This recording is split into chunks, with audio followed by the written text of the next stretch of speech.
Performance comes from inside, not outside. Success is not something you pursue. Success is something you develop. You can have more than you've got because you can become more than you are.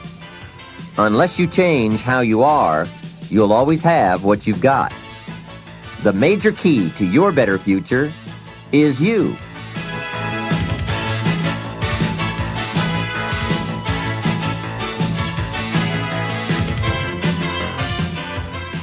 The key to a great future is within you, and you'll be able to find it and use it with Success Strategies, 7 Keys to Wealth and Happiness. These keys will help you unlock the door to success that faces every one of us. All we have to do is use the right combination of skills and knowledge. In this exciting program, Jim Rohn will help you find the way to achieve your goals in every area of your life. You don't have to sacrifice family and friends to gain wealth and professional prestige. You just have to have the right plan. And Jim will help you map out your personal path to success, just as he's helped companies around the world reach their goals. You'll benefit from his wisdom and knowledge, gathered in a more than 25-year study of behaviors that affect performance. Jim Rohn has first-hand experience of what these behavioral factors can do. His is the story of a small-town boy made good, very good. With the help of a wise mentor to whom he'll introduce you, Jim forged his way right to the top. He'll show you how you can do the same by implementing a few key strategies. In this program, you'll hear how to choose a lifetime of achievement instead of settling for one of mediocrity. You'll discover how to develop the critical advantages that lead to major accomplishments, and you'll learn how to get more satisfaction and enjoyment out of every area of your life, whether it's financial, personal, or professional. Jim Rohn's ideas work, as his clients around the world have discovered. He's earned a reputation as a dynamic and effective trainer all over North America, England, Spain, Taiwan, and Australia. In this program, you too will reap the benefits these companies have paid thousands of dollars for, and you'll have a private one-on-one session with Jim Rohn. And now, the Nightingale Conant Corporation is very pleased to present Mr. Jim Rohn.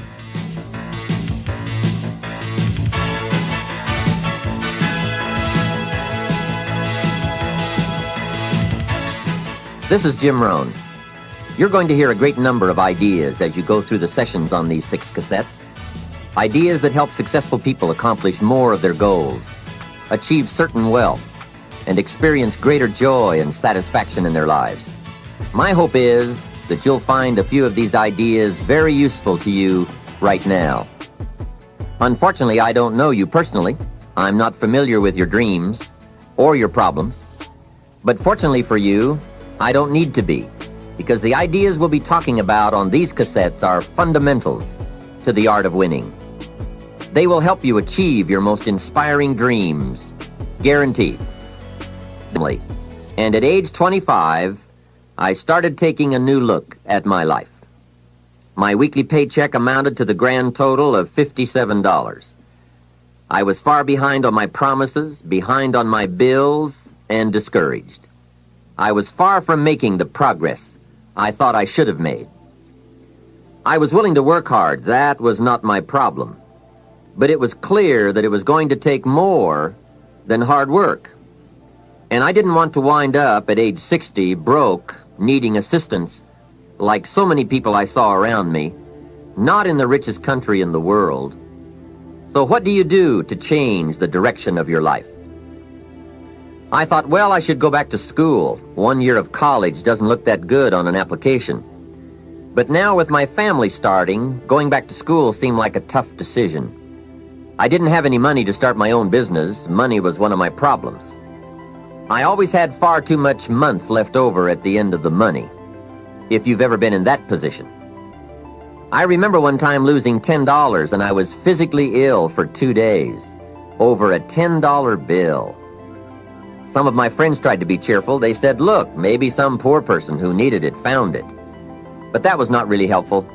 I must admit at that time in my life, benevolence had not yet seized me. I was the person who needed to find $10, not lose 10. So that's where I was at that time in my life, behind on my dreams, and constantly wondering what I could possibly do to change my life for the better. Well, at age 25, good fortune came my way. And many times it's difficult to explain good fortune. Why do unique things happen to you when they do? I don't know. Part of that is a mystery to me. However, my good fortune was meeting a man, a very unique and successful man. His name was Mr. Earl Schoaf. When I met him, I said to myself, I would give anything to be like him. I wonder what it would take. Well, to make a long story short, this very special gentleman took a liking to me, and a few months after I met him, he hired me, and I went to work for him. I spent the next 5 years working for him in several of his businesses, and then, unfortunately, he died.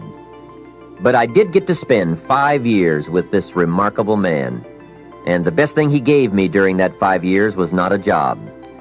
The best thing he gave me was the benefit of his philosophy, the fundamentals of living successfully, how to be wealthy, how to be happy. And sure enough, his ideas worked for me. So I will always be grateful for meeting someone who made a difference in how my life worked out. I am sure if Mr. Schoaf were still alive, I would have called him one more time today and thanked him for sharing the ideas and inspiration that changed my life.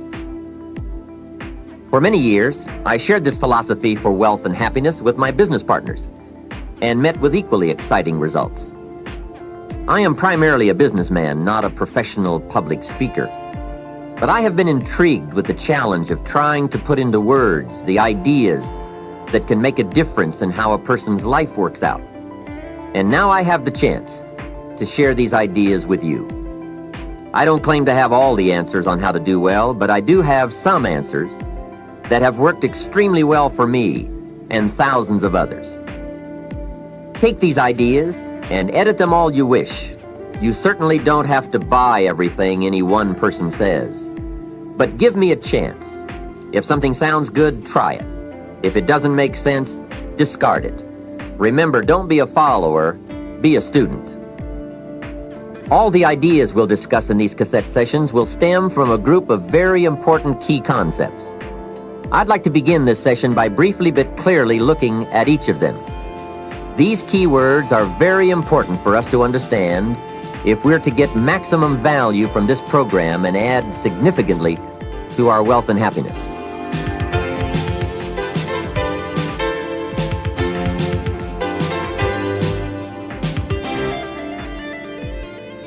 The first key word is fundamentals. What a most important word, fundamentals. This word calls attention to the primary issue in our quest for greater success. It is the key word in making our lives work well. Fundamentals. Those basics that build the foundation for accomplishment, productivity, success, and lifestyle. Fundamentals form the beginning, the basis, the reality from which everything else flows. And remember, there are no new fundamentals. Fundamentals are old, well established. Beware of someone who claims to have a new fundamental. That's like someone who claims to manufacture antiques. We would have to be suspicious, right? So fundamentals, basics, they are so very important to understand and consider and practice if you wish for the good life. And may I add here, make sure you don't go looking for the exotic answers to success.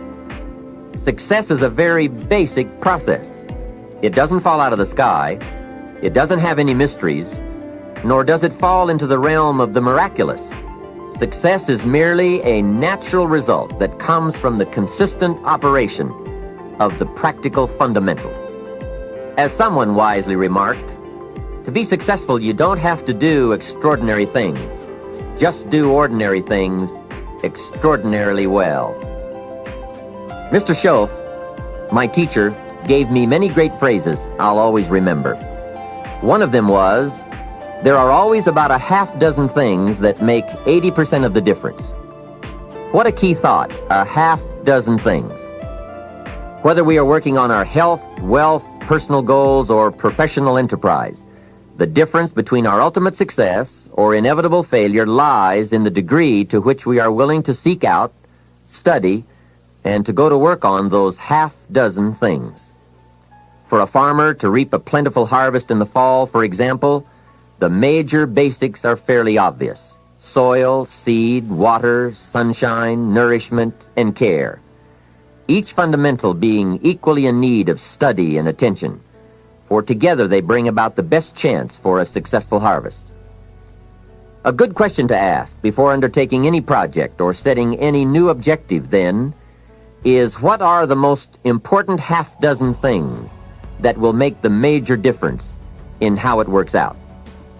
So whether the enterprise is art or architecture, music or sculpture, mathematics or sports, business or farming, success or lifestyle, it's the fundamentals that count.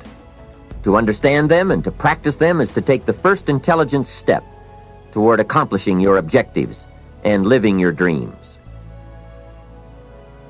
The second key word for us to consider is wealth. Wealth is a word that brings about a wide variety of mental images, and that is part of my purpose in these cassettes, to provoke that wide variety of mental images, for that is where the dreams are, that is where the inspiration comes from, and that is where true incentive is born. The mystery and mixture of mental image, the stuff and the staff of life. Its right use, its constant use is the way to a life unique and a life abundant. Now, to one, wealth means having enough financial substance to be able to do whatever you wish to do with your life. To another, it may mean freedom from debt, freedom from the constant claim of obligation. To yet another, it means opportunity. And to many, wealth means $1 million. That's a unique word, millionaire. It rings of success, freedom, power, influence, pleasure, possibility, benevolence, and excitement. Not a bad mental image. Now we could talk of the wealth of experience, the wealth of friends, the wealth of love, the wealth of family, the wealth of culture. Wealth of many kinds. However, in this program, we are more specifically going to talk about wealth in the sense of financial freedom. Wealth that comes from the conversion of effort and enterprise into currency and equity. For each of us, the amount of money required to be wealthy will differ. But the dream for all of us, I'm sure, is the same. Freedom from financial pressure. More freedom of choice, freedom to enjoy, and the opportunity to create and to share. Wealth, the possession of great financial resources that improves the quality of your life and gives you added dignity and expanded lifestyle. So decide for yourself what wealth means to you. Latch on to your own mental image of wealth, and let's see if the ideas I'm about to bring to you will make sense, and perhaps provide you with the inspiration to put the plan into high action, so that as the days pass, you will discover a growing sense of freedom and dignity, self-worth, substance, and lifestyle. The next key word is happiness, the universal quest. Happiness is a joy that most often comes as a result of positive activity. Like wealth, it too has a wide variety of meanings and interpretations. Happiness is both the joy of discovery and the joy of knowing. It is a result of an awareness of the full range of life, the color, the sound, the harmony. And it is the joy that comes from designing a life and practicing the fine art of living well. Happiness is being able to explore the offerings of life by perception, response, and enjoyment. Happiness is both receiving and sharing, reaping and bestowing. It is being able to feast on harmony as well as food, on ideas as well as bread. Happiness is the deliberate act to create a wider world of experience and awareness. Happiness is having a handle on disappointment. It is being in control of both emotion and circumstance. Happiness is freedom from the negative children of fear, such as worry, low self-esteem, envy, greed, anger, resentment, and so on. Happiness is an awareness and a grasp of the positive power of life and loving values.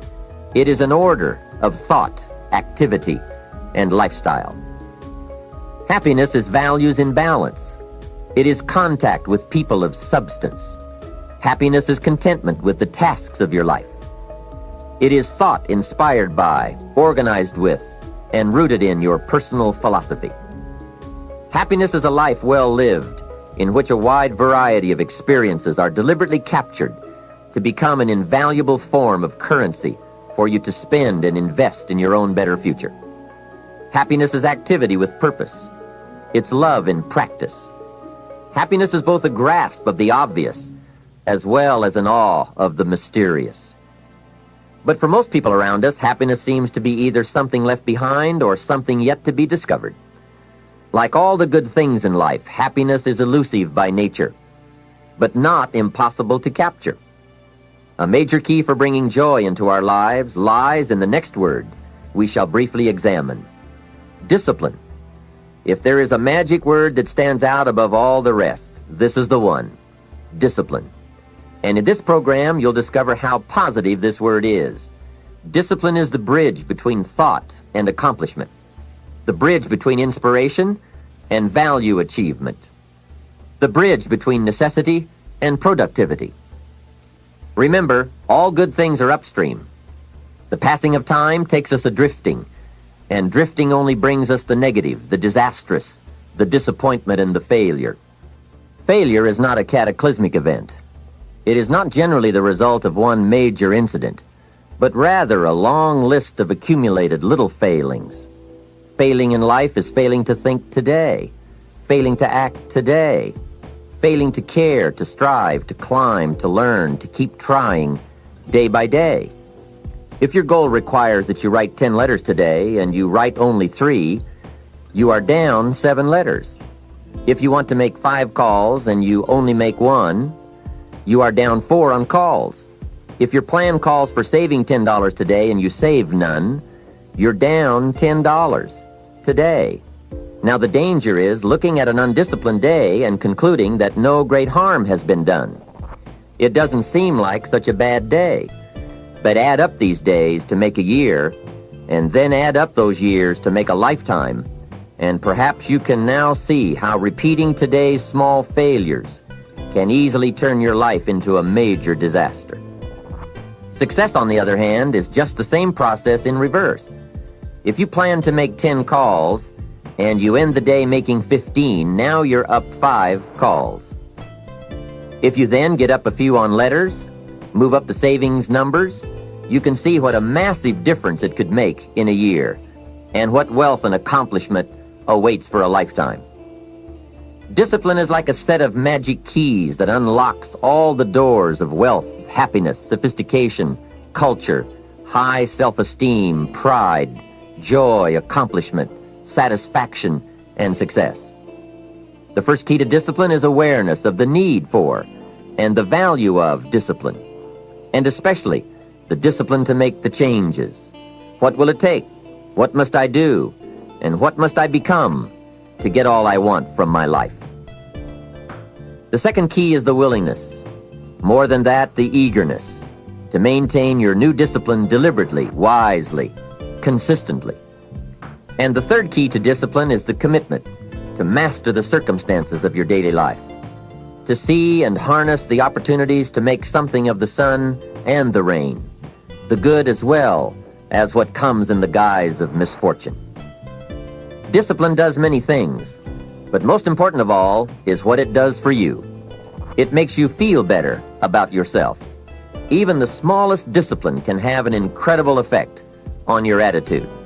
And the good feeling you get, that surging feeling of self-worth that comes from starting a new discipline, is almost as good as the feeling that comes from the accomplishment of the discipline.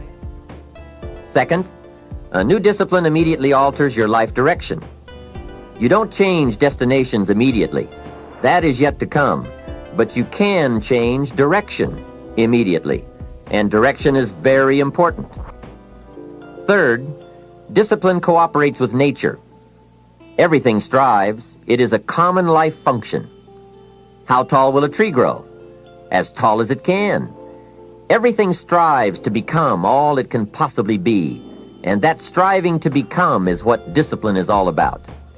disciplining ourselves to fulfill our natural potential to become all that we can be. And finally, discipline attracts opportunity. Opportunity is always looking for ambition and skill in action. Discipline taps the unlimited power of commitment. The human will in action, driven by inspiration, enticed by desire, tempered by reason, guided by intelligence, can bring you to that high and lofty place called the good life. Discipline, those unique steps of intelligent thought and activity that put a lid on temper and a faucet on courtesy, that develop positive and control negative, that encourage success and deter failure, that design lifestyle and control frustration, that enhance health and curb sickness, that promote happiness and manage sadness. Discipline, the start and the continuing process that brings all good things. And remember, anyone can start the process. It's not if I could, I would. It's if I would, I could. If I will, I can. So start the new process. You can begin a new habit no matter how small it is. Small isn't important. Whether or not you start and whether or not you continue are all that is important. And don't be deluded by an affirmation. Only affirm what you are truly prepared to do. Many of us delude ourselves with our words into believing that we're making changes and making progress, when in fact our daily activity is taking us in the exact opposite direction of our affirmations. Why would you walk in the opposite direction of your dreams? The man dreams of wealth and walks daily towards certain financial disaster. The man wishes for happiness and thinks the thoughts and commits the acts that take him to certain despair. So to have a prosperous life, start a prosperity plan. To become wealthy, start a wealth plan. Remember, you don't have to be wealthy to have a wealth plan. A person with no means can have a rich plan. If you are ill, start a health plan. If you don't have energy, start an energy plan. If you don't feel good, start a feel-good plan. If you're not smart, start a smart plan. If you can't, start a can plan. If you haven't, start a have plan. Anyone can. Even a bad person can start hearing good messages and reading good books. Recognize that the start of the better life, the happy life, the wealthy life, is today. This is exciting. Both the process and the result can begin today. Start the new journey today. If you think of a new idea, today is the day to begin the discipline of putting that idea into action. Set this day up as a long, busy, exciting start for your new life. Get your first book for your new library today.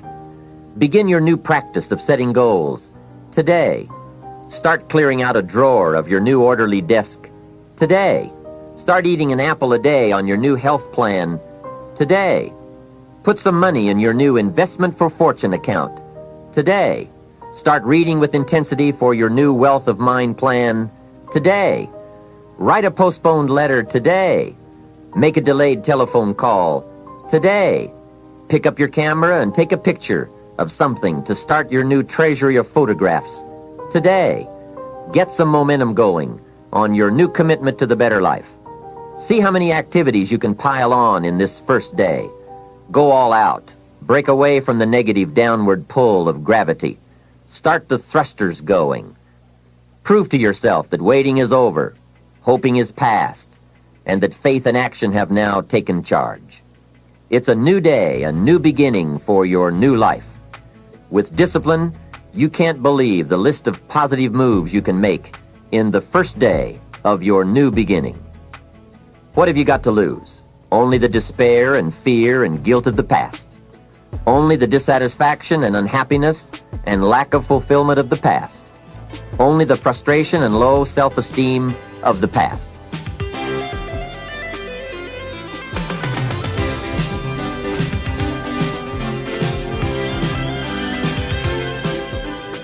Take great pleasure in assisting in your own new birth, no matter how successful you may already be. Now I offer you the next challenge. Make this new first day a part of the week of new beginnings. See how many things you can continue and start in this week of new beginnings. Then make it the first month of the new beginnings. Then the first year of the new beginning. By the time that first year is finished, you will never again be claimed by the past. Past habits, past influences, past regrets, or past failures. You are ready to, as the Bible phrase says, fly with the eagles. And you will have begun your certain journey toward the last key concept we'll discuss on this cassette. Success. Success is both a journey and a destination, isn't it? It is both the steady, measured progress toward a goal and the achievement of a goal. Success is an accomplishment, whether it be great or small, and it's an understanding of the potential and power of an entire human life. Success is an awareness of value, and it's the cultivation of value through discipline. It can be tangible or intangible. Success is a process of turning away from something in order to turn toward something else. From no exercise to exercise, from candy to fruit, from not investing to investing. Success is responding to an invitation to change, to grow, to develop, to become, to move up to a better place with a better vantage point. But most of all, success is making your life what you want it to be, considering all the possibilities, considering all the examples. What do you want for your life? That is the big question. Remember, success is not a set of standards from our culture, but rather a collection of personal values, clearly defined and ultimately achieved. Success is your better life for you, the design you give it, the dreams you accomplish. Making your life what you want it to be for you, that is success. All right, with that overview of some of the key concepts we'll explore in this program, let's begin the further development of your success by looking at the art of properly selecting and setting goals. I think you'll hear a couple of thoughts you've never heard before. Of all the things that changed my life for the better most quickly, it was learning how to set goals. And mastering this unique process can have a powerful effect on your life too. One morning at breakfast, shortly after I met Mr. Schoaf, he asked me if he could see my current list of goals. He said, "Let me see your list of goals, and let's go over them and talk about them. Maybe that's the best way I can help you right now." And I said, "I don't have a list." He said, "Well, is it out in the car or at home somewhere?" I said, "No, sir. I don't have a list anywhere." He said, "Well, young man, that's where we better start." Then he added, "If you don't have a list of your goals, I can guess your bank balance within a few $100s, which he did, and that got my attention. I said, "You mean that if I had a list of goals, that would change my bank balance?" He said, "Drastically." That day I became a student of how to set goals, and sure enough, when I learned how, my whole life changed. My income, my bank account, my personality, my lifestyle, my accomplishments. So I'd like to share with you the best I have learned and practiced on goal setting. First of all, I'd like to say that we are all affected by 5 factors. The first is environment. The second is events. The third is knowledge. The fourth is results. And the fifth, and often overlooked factor that affects our lives is our view of the future. Our dreams. I won't get into all of these influences here, but let me concentrate on the 5th one, dreams. Of all these 5 influences, make sure your dreams are the greatest influence on your daily decisions and activities. Put another way, make sure that the greatest pull on you is the pull of the future. For your dreams to greatly influence you, for the future to pull you, your future must be well planned. There are 2 ways to face the future. One is with apprehension, the other with anticipation. Guess how many people face the future with apprehension? Why? They don't have it well designed. And without really thinking about it, they have probably bought someone else's view of how to live. You will face the future with anticipation when you have planned a future you can get excited about. when you have designed your future results in advance. In this way, the future will capture your imagination. It will exert an enormous influence on you. And to design your future, you must have goals. Well-defined goals are like a magnet. They pull you in their direction. And the better you have defined them, the better you have described them, the harder you work on them, the stronger they pull. And they pull you through all kinds of difficulties, too. Without goals, it is easy to let life deteriorate to the point where you're just making a living. It is not difficult to get trapped by economic necessity and settle for existence rather than substance. We all have a choice. We can either make a living or design a life. Mr. Shove said to me, "I don't think your current bank balance is a true indicator of your level of intelligence." I was happy to hear that. He said, "I think you have plenty of talent and ability, and that you're much smarter than your bank balance indicates." And that turned out to be true. I was much smarter. My question to him was, then why isn't my bank balance bigger? And he said, "You don't have enough reasons for accomplishing great things. If you had enough reasons, you could do incredible things. You have enough intelligence, but not enough reasons." That's the key.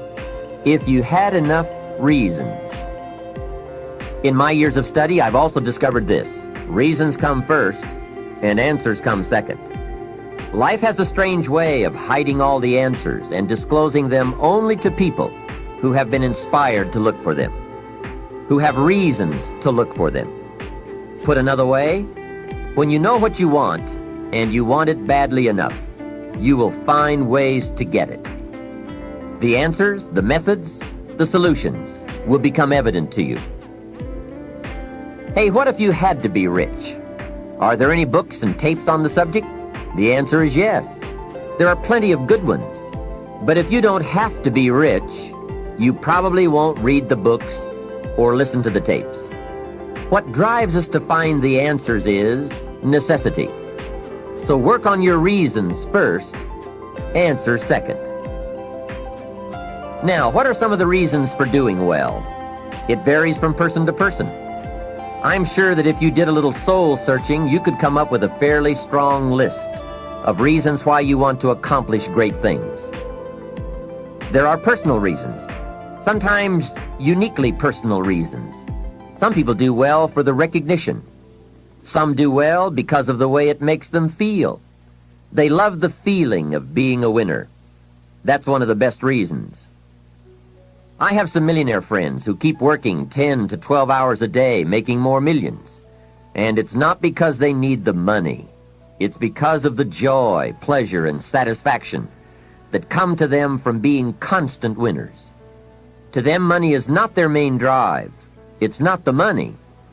It's the journey. Once in a while, someone says to me, "If I had $1 million, I'd never work another day in my life." Hey, that's probably why the good Lord sees to it that he doesn't get his million. Because he just quit. Family is another reason, or motivator for doing well. Some people do extremely well because of other people. And that's a powerful reason. Sometimes we will do things for someone else that we would not do for ourselves. We are made that way. I met a man who once said to me, "Mr. Rohn, to do everything I want to do around the world with my family, I need at least $250,000 a year." I thought, incredible. Could a man's family affect him that much? And the answer is, of course. How fortunate are the people who find themselves greatly affected by someone else. It's powerful. Benevolence. The desire to share can be a powerful reason for wanting to achieve. Some people do extremely well gathering up resources, so they can then be benefactors. When Andrew Carnegie, the great steel magnate, died, his desk was opened, and in one of the desk drawers was found a slip of paper. On that slip of paper, Mr. Carnegie had written his goal for his life, and he wrote it when he was in his 20s. On that slip of paper he had written, "I'm going to spend the first half of my life accumulating money. I'm going to spend the last half of my life giving it all away. That's terrific. He was so inspired by that goal that during the first half of his life he accumulated $450 million. And during the last half of his life, he gave it all away. How powerful.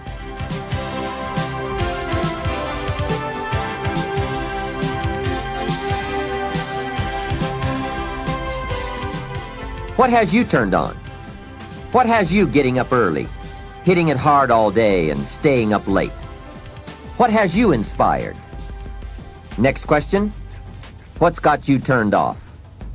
When I found the answers to those two questions, my life exploded into change. I finally found out what negative philosophy of life I had allowed to limit me and had me turned off, and I got that cured. Then I found a long enough list of reasons to turn me on, and once the lights went on for me, at age 25, they have never gone out. I've fallen out of the sky a few times, but I've never lost that drive to do something unique with my life. Now there's another list of reasons for doing well, called nitty-gritty. Those hard little reasons that can really affect your life. Sometimes it doesn't take much of a goal to start you in a brand new life direction. I now carry a few $100s in my money clip. It's only a few $100s, but the story behind why I do it reveals one of those reasons that greatly affected me. Just before I met Mr. Schoaf, I heard a knock at my door one day. When I opened it, there was a little girl selling Girl Scout cookies. And she gave me one of the finest sales presentations I've ever heard. A special deal, several flavors, and only $2. Back when you could get a lot for $2. And with a big smile, she very politely asked me to buy. And I wanted to. Big problem. I didn't have $2. And to this day, I can still clearly remember the pain and the embarrassment. I was a father, I had been to college, I was working, and I didn't have $2. Now, since I didn't want to tell her that, I did what I thought was next best. I lied to her. I said, "Hey, I've already bought lots of Girl Scout cookies. I've still got plenty stacked in the house." Now, that wasn't true, but it seemed to get me off the hook for the moment. She said, "That's wonderful, sir. Thank you very much." And she went away. After she had left, I closed the door, and that was the day I said, I don't want to live like this anymore. I've had it with being broke, and I've had it with lying. I've had it with being embarrassed over not having any money in my pocket. I promised myself that day that this would never happen again. I picked a day and an amount, and I said, I'll never carry less. It was one of those reasons that still affects my life after all these years. So I now carry a few $100s in my money clip. I do that for two reasons, I guess. One reason is the way it makes me feel. That special feeling of having plenty. Mr. Schoaf said to me, the first $500 you earn, put into your pocket, not in the bank. It feels much better in your pocket than it does in the bank. I've found that's true. But I also carry plenty in case I bump into another Girl Scout who's selling cookies. I'm ready. I remember walking out of the bank one day in Northern California where I lived at the time, and there were two little girls selling candy right outside the bank for some girls' organization. The first little girl walked up to me and said, "Mister, would you like to buy some candy?" I said, "I probably would. What kind is it?" She said, "It's almond roca." I said, "That's my favorite." She said, "Wonderful." I asked, "How much is it?" She said, "It's only $2. I thought, it couldn't be. Still $2 after all these years? I couldn't help remembering the Girl Scout and the cookies. I said, "How many boxes of that candy have you got?" She said, "I've got 5. And the other little girl standing there, she was selling candy too. I asked, "How many boxes do you have?" She said, I've got 4. I said, that's 9. I'll take them all. They said, really? I said, yes. I've got some friends, so I'll pass them around. They got so excited, put all this candy together. I reached into my pocket and gave them $18. Now, when I've got the candy and they've got the money, that first little girl looks up and says, Mister, you are really something. How about that? Can you imagine only spending $18 and having someone look at you in the face and say, you are really something? Now you know why I carry heavy. I'm not going to miss those chances anymore. It was a small goal, just a few $100s, but it had a big effect on my life. I have a dear friend, Robert Depew. Bobby used to be a school teacher in Lindsay, California, the olive capital. After he taught school for several years, he became a little weary of teaching and decided to get into sales. One day, without telling anyone, he quit his teaching job and jumped into sales. When he did, his brother poked fun at him. His brother said, you're going to go right down the drain. You had a good teaching job. Now you're going to lose everything you have. You must be out of your mind.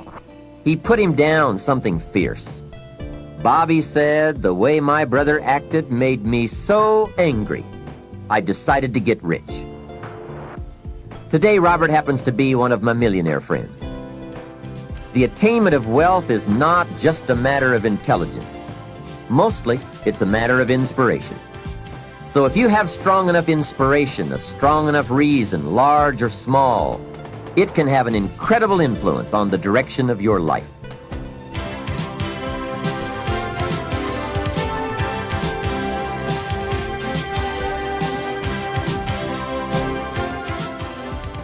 Now we're going to take some time to actually start designing the next 10 years of your life. We're going to start setting your goals. Goal setting is one of the most important skills to develop if you want to design your future. I'm going to give you enough homework not only to keep you busy for the rest of your life, but also to help you create the kind of life you may have always dreamed about living, but never believed possible. So let's get on with it. The sooner you exert the discipline, the sooner you will be enjoying the results. Once the results start to come, believe me, you won't mind the hard work and discipline it's going to take. Now, get a sheet of paper, and at the top of it, write the words, long-range goals. I'm going to ask you some questions, and I want you to jot down the answers. If you don't have paper and pen handy, follow along with me now anyway, just listening. Then later, listen again when you can write down your ideas. After I've asked the questions, which is the first part of this exercise, you can stop the tape and work on your answers. All right, let's start this exercise. The basic question you are going to answer is, what do I want within the next 1 to 10 years? I want you to take about 12 to 15 minutes and make a list of at least 50 things you want within the next 1 to 10 years. These are long-range goals. To help you get started with your list, consider these questions. What do I want to do? What do I want to see? What do I want to be? What do I want to have? Where do I want to go? And what would I like to share? Now, with these thought starter questions in mind, answer the basic question. What do I want within the next 1 to 10 years? See how many things you can write down. At this point, don't take the time to describe in detail everything you want. This is the time for you to let your thoughts pour, to write fast and to abbreviate. For example, if you just write down 380, you'll know what that means. You don't have to describe the color and the interior of the car. You'll do that later in this exercise. I want you now just to abbreviate and write fast. Make the list as long as you possibly can. Try to write down at least 50 items, 50 things you want within the next 1 to 10 years. These are long-range goals. Spend about 12 to 15 minutes on this. After you've completed your list, you're ready for the next part of the exercise. Go through your list, and next to the things you think you can accomplish or acquire a year from now, Write a number 1. Next to the things you think it will take 3 years to realize, write a 3. Next to the things it will take 5 years to accomplish, write a 5. And next to the things it will take 10 years to accomplish, write a 10. Go through this list now to the best of your ability and say, that looks like it will take me about a year, or 3 years, or 5 years, or 10 years. Some big goals might be out there 10 years from now. Once you complete this part of the exercise, you might come to the conclusion that you need a lot more 3-year goals and less 1-year goals, for example, or that you need more 10-year goals. You see, while you're working on one goal, you must have something else in the planning stages. If you don't, what happened to some of the early Apollo astronauts could happen to you. After they came back from the moon, some of those astronauts experienced deep psychological and emotional problems. And the reason for that? Why, after you've been to the moon, now where do you go? That seemed to be the end, the finish. What later astronauts did was to make sure that they had major projects lined up after they returned from the moon trip. The way you enjoy life best is to wrap up one goal and start right on the next one. Don't linger too long at the table of success. The only way to enjoy another meal is to get hungry. Another thing to check for on your list is that you have included goals for each of these 3 important categories. First, make sure you've listed your economic goals, your goals for income, profits, and productivity. Second, make certain your list includes material items you want, tangibles, such as a home, a car, a boat, furniture, or jewelry. Don't attach the wrong importance to things, but they are important. Third, you'll want to include on your list goals for personal development. Write down all your personal development goals. Your goals to be more physically fit, to lose weight, to be more decisive, to be a more effective leader, to be a better communicator, to learn another language. Of course, there are other types of goals to consider: family goals, social goals, lifestyle goals. This is pretty heavy homework, but remember, whether or not you do your homework shows up in the marketplace as well as in the classroom. After you have determined which of your goals are 1 year, 3 year, 5 year, and 10 year, and after you've made certain your list includes economic goals, things, and personal development goals, I want you to go back to this list again. Now pick out the 4 most important 1-year goals, the 4 most important 3-year goals, the 4 most important 5-year goals, and the 4 most important 10-year goals. Those 16 goals will give you plenty of work for now. Get out some more paper, and in a brief paragraph, describe each goal. How high, how long, how much, what size, what model, what color, for example.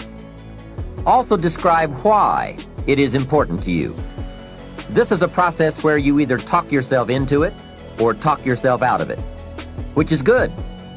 When you're unclear as to why something is important, usually you put only half-hearted effort into it. What you want is a powerful motivator, but the reason why you want it is an even more powerful motivator. It has greater pull.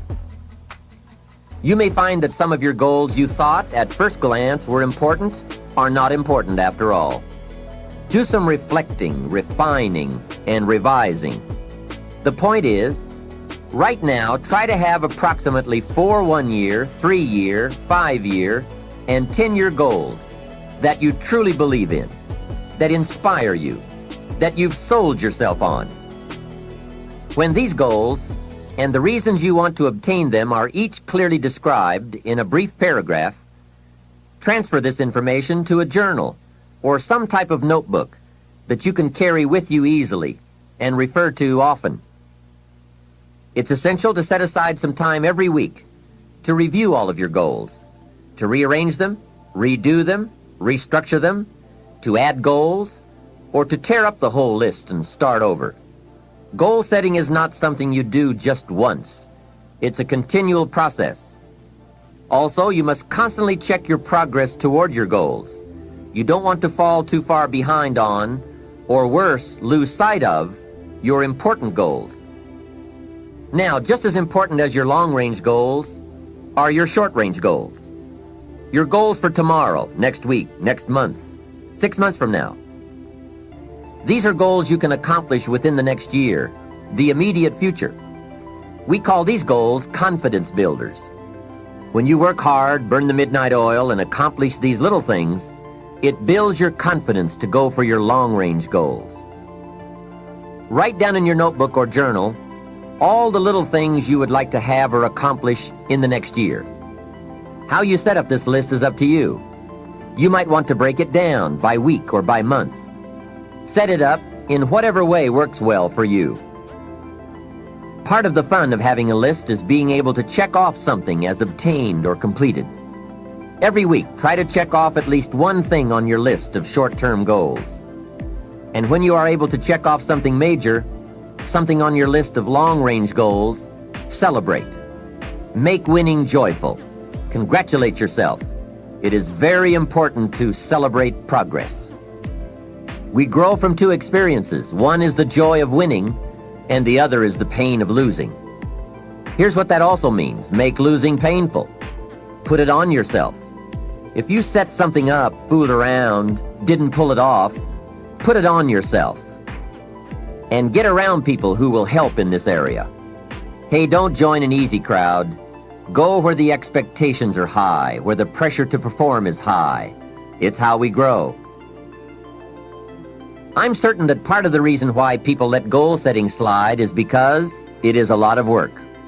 As I said, you'll be constantly revising your lists of short-range and long-range goals, rearranging them, refining them, redesigning them, establishing different priorities, adding new goals, perhaps deleting others. It's interesting that so many people work hard on their jobs, but they don't work hard on their futures. They let that slide. Some people live such mediocre lives that at the end of the day, they don't know whether they're winning or losing. They just go through life with their fingers crossed. I know most people don't make definite plans, but don't let that be you. The guy says, well, you work where I work, but the time you get home, it's late.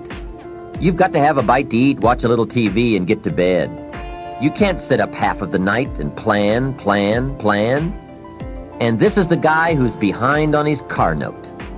He's a good worker, hard worker, sincere. But I've discovered that you can be sincere and work hard all your life and wind up broke and embarrassed. You've got to be better than a good worker. You've got to be a good planner, a good goal setter.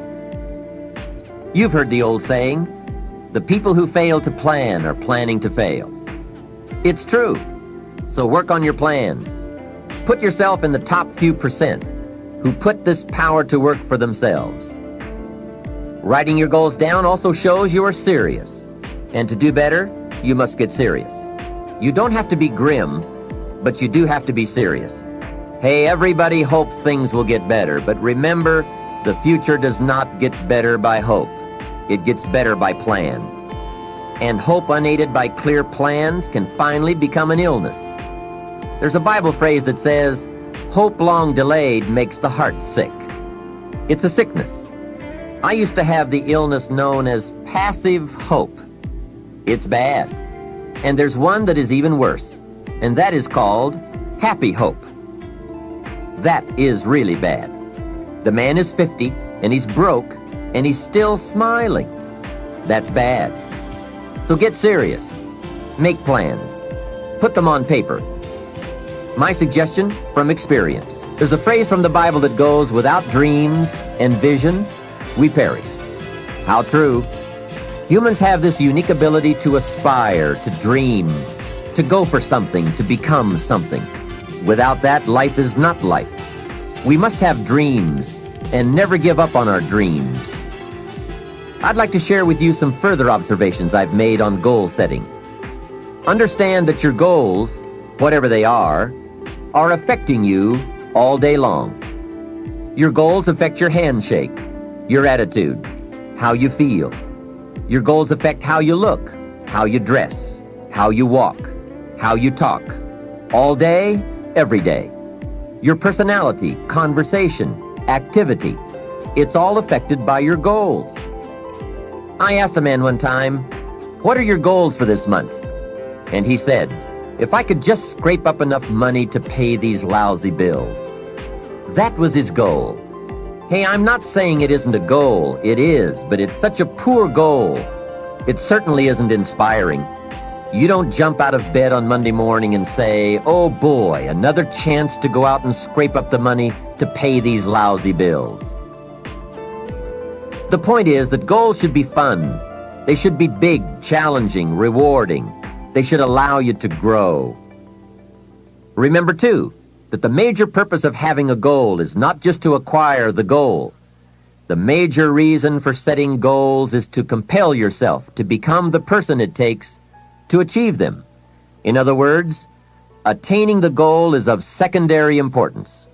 What's far more important is what you become in the pursuit of it. The greatest value in becoming a millionaire, for example, is not the $1 million. The greatest value is the skills, the knowledge, the discipline, and the leadership qualities you acquired in becoming a millionaire. It's the experience you acquired in planning, development, strategy. It's other qualities you acquired, such as courage, commitment, and willpower, to attract $1 million. You could lose everything you attained, but you could not lose the skills, knowledge, and experience you have obtained. Even better than having is being. Here's a most important question to spend some time answering. What kind of person will I have to become to get all I want? Write down a few thoughts on that. Write down some skills you'll have to develop, for example, and some of the things you're going to have to learn. Just spend a little time writing a few sentences on this. What kind of person will I have to become to get all I want? The answer to this will give you some personal development goals. Remember that income does not far exceed personal development. All of us have to do this kind of self-examination. I have to look at my own life and say, well, here's what I want, but am I willing to become what it takes to get what I want? If I'm too lazy, if I don't want to learn, read, study, and grow to become that kind of person, then I cannot attract what I want. Now, either I have to change my wants, or I have to change myself. Here are a few more key points I'd like to share with you on goals and designing your future. First, if you don't right now feel as if you're equipped to get all you want, just remember, ability will grow to match your strong dreams. That's why the goal-setting process we've discussed is so important. The more you work on this, the more ideas you will get on how you can change, how you can grow. I am nowhere near the person I was when I met Mr. Schoaf 25 years ago. I'm not that person anymore. I've changed. There's nothing you can do about the past, but you can do a great deal about your future. You don't have to be the same person you were yesterday. You can make changes in your life, absolutely startling changes, in a fairly short period of time. You can make changes you can't even conceive of now, if you give yourself a chance. Your abilities will grow. You have untapped talents and potential that you haven't even reached for yet. And as time goes on, you'll be able to reach deeper and deeper. The first thing you'll know, you'll be able to do things you never thought you could do. You'll be able to handle things you never thought you could handle. You'll have ideas that you've never had before. All of this is sparked by the goal-setting process. When you know what you want, and you want it badly enough, the answers will come to you. I can't tell you why it works. All I know is, it works. Give yourself a chance to become all you can become and to accomplish all you can accomplish. Let me give you a Bible philosophy that teaches how to get whatever you want. Here's what it says: ask. That's it. Ask. Of all the important skills to learn in life, be sure to include the skill of asking. What does ask mean? Ask means, what do you want? And the complete formula is staggering. It says ask, and you will receive. Hey, we ought to look into that. The man says, yes, but you work where I work. By the time you struggle home, it's late. You've got to get a bite to eat, watch a little TV, and get to bed. You can't sit up half the night and ask. And this guy is behind on his bills. He's a good worker, hard worker, sincere, but you've got to do better than work hard and be sincere all of your life. You'll wind up broke and embarrassed. You've got to be better than a good worker. You've got to be a good asker. Let me give you some key points on this asking and receiving, setting goals, asking of life. Here's part of the philosophy that helped me to change. First, asking starts the receiving process. Asking is like pushing a button, and all this machinery starts working, mental and emotional machinery. I don't even know how it works, but I do know it works. There are a lot of things you don't need to know how they work. Just work them. Some people are always studying the roots. Others are picking the fruit. It all depends on what end of it you want in on. So asking is the beginning of receiving. Second, receiving is not the problem. You don't have to work on receiving. It's automatic. So if receiving is not the problem, what is the problem? It's failing to ask. The man says, I see it now. I got up every day this year and hit it hard, but nowhere in my house is there a list of what I want from my life. Can you see? Good worker, poor asker. Third, receiving is like the ocean. There's plenty, especially in this country. It's like an ocean here. Here, success is not in short supply. It isn't rationed so that when you step up to the window, it's all gone. No. Well, if that's true, what is the problem? Well, the problem is some people go to the ocean with a teaspoon. Have you got the picture? A teaspoon. What I suggest you do in view of the size of the ocean is trade your teaspoon for at least a bucket, and you will look better at the ocean with a bucket. Kids won't make fun of you. Now, here's something else to remember about asking. There are two ways to ask. One is ask with intelligence. It didn't say ask intelligently, but I'm sure it meant that. Don't mumble. You won't get anything by mumbling. Be clear, be specific. Intelligent asking means how high, how long, how much, when, what size, what model, what color. Describe what you want. Define it. Remember, well-defined goals are like magnets. The better you define them, the stronger they pull. And give your goals purpose. Answer both questions. What do I want? That's the object. And the second question, what for? That's purpose. Purpose is stronger than object. What you want is powerful and it will pull, but what you want it for is more powerful. Here's the second way to ask. Ask with faith. Faith is the childish part. It means believe you can get what you want like a child, not an adult. Many adults are too skeptical. They've lost that wonderful childlike faith and trust. Don't let that happen to you. Believe in, have faith in yourself and your goals. And get excited like a child. Childlike enthusiasm. Nothing can beat it. Kids think they can do anything. How exciting. They hate to go to bed at night and can't wait to get up in the morning. Develop that kind of enthusiasm toward your life and your goals. And be curious like a child. Kids can ask 1,000 questions. Just when you think they're finished, they come up with 1,000 more. They'll drive you to the brink. But it's really a virtue. Have plenty of curiosity. Ask questions. That's how you learn. Another fringe benefit of setting goals is what it does for your ability to manage your time effectively. This is no small thing. We'll look at time management in detail in a later session, but now, while we're talking about goals, I'd like to share a few ways your use of time are affected by or influence the achievement of your goals. Have you ever thought that without some very clear written goals, you never even need to consider managing your time? Time essentials come from objectives well defined. Time can't be critical if objectives aren't defined. Now you might be one of those uniquely fortunate individuals who can keep all their objectives and purposes clearly defined in their minds and operate from that. But I wouldn't take the chance. Write your goals down and set careful priorities. Sometimes priorities are determined by the season. For a farmer in springtime, the season dictates his most important activities.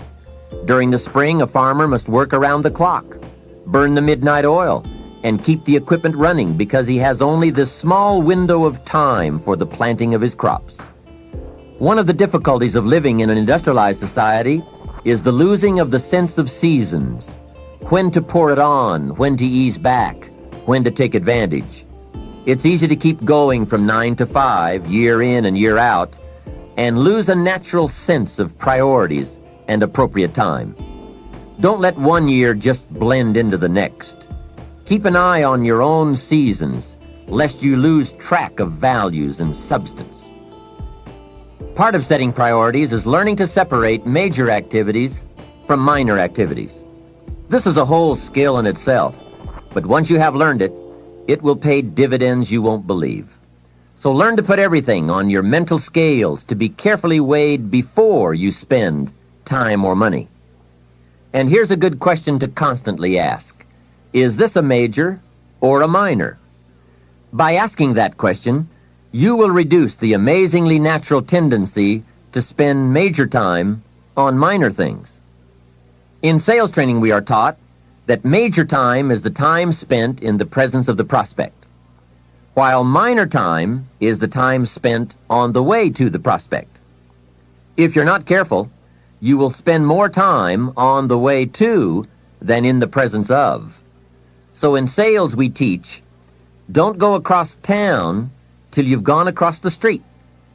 Wouldn't it be wise to make an evaluation if you're in sales and ask, how much time am I spending in the presence of, and how much time on the way to? Majors and minors. What a great discipline to exercise. It also reads, don't spend minor time on major things. It's easy to get values mixed up. The man spends 3 hours watching television and only 30 minutes playing with his kids. Something is probably out of line there, right? It also reads, don't spend major money on minor things. If you spend more on candy than on audio cassettes like this, or books, that would be foolish, right? Here is a great goal-achieving tip. Don't mistake movement for achievement. It's possible to be busy all day, come home exhausted, and only then realize that very little of your day consisted of productive activities in the pursuit of your goals. Don't get faked out by being busy. The man says, I've been going hard all day. I've really put in the hours and the effort. But here's the major question. Doing what? It isn't going hard all day that counts. It's the doing what, the value that counts. Another essential is concentration. This is one of those difficult things, especially in a society where there are so many voices asking for our attention. The television voices, the radio voices, your family voices, the friends' voices, social voices, business voices, advertising, commercials. Isn't it amazing? You can turn off the television and the commercials keep running. How do you turn them off in your mind? That is the challenge to be mastered. The best use of time comes from putting plenty of value in it, and concentration means you take that challenge seriously. It's called careful investment for maximum results. Concentration. The big sports stars will tell you the cost of not concentrating. Just a little slip of concentration, and they put one by your feet. And there goes first place, and maybe the big money. So writing a letter, concentrate. Making a call, having a conversation. trying to solve a problem? Concentrate. You won't believe the effect this will have on your life. Now, there is a time to let your mind wander, but it's a time you designate specifically for that purpose. At that appointed time, you can go off for that walk on the beach or that drive to the mountains, away from business. Let the breezes blow and your mind soar. Do some dreaming. That's healthy. But do it at that pre-planned time.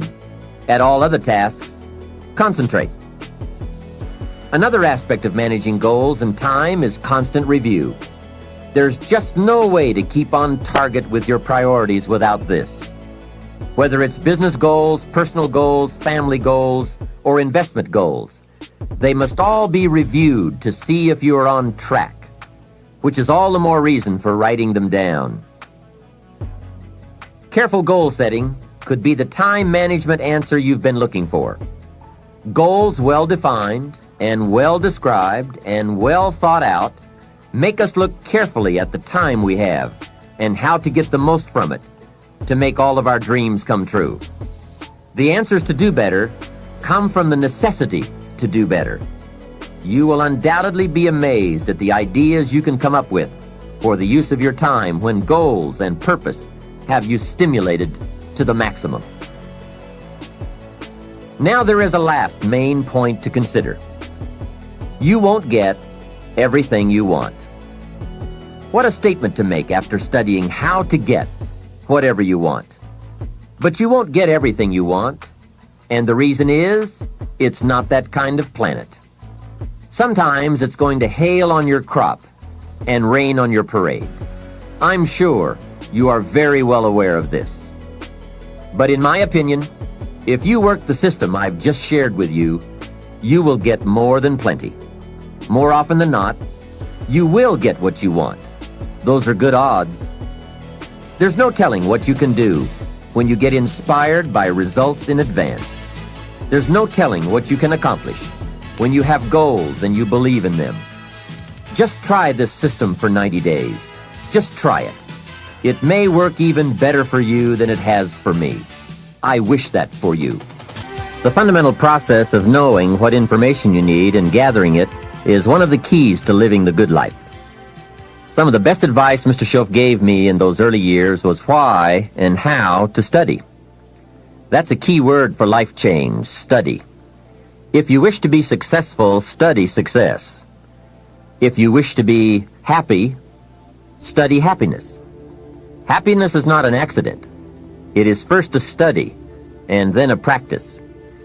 If you wish to be wealthy, study wealth. Would you like to guess how many people make wealth a study? Right, very few. Surely, since wealth and happiness and success are all values to cultivate, you would naturally assume that most people would make a careful study of them. Why they do not is yet another example of those aspects of life that fall into the category of mysteries of the mind. Remember, major keys to your better future are going to be ideas and information. If we have any lack, it is not because we lack money or opportunity or resources. It is because we lack ideas that have taken form from information. Many years ago, I learned that some of the best advice ever given comes from the Bible. There's a phrase in that amazing book that says, "If you search, you will find." So that is the way to discover ideas and life-changing information. Search. In order to find, you must search. You must go to the seminars and to the training classes. You must listen to the cassette programs that can give you breakthrough ideas. You must go and engage in conversations with people of substance. You must go looking, go searching. Rarely does a good idea interrupt you. And as you make a diligent search, you will find just the ideas you need.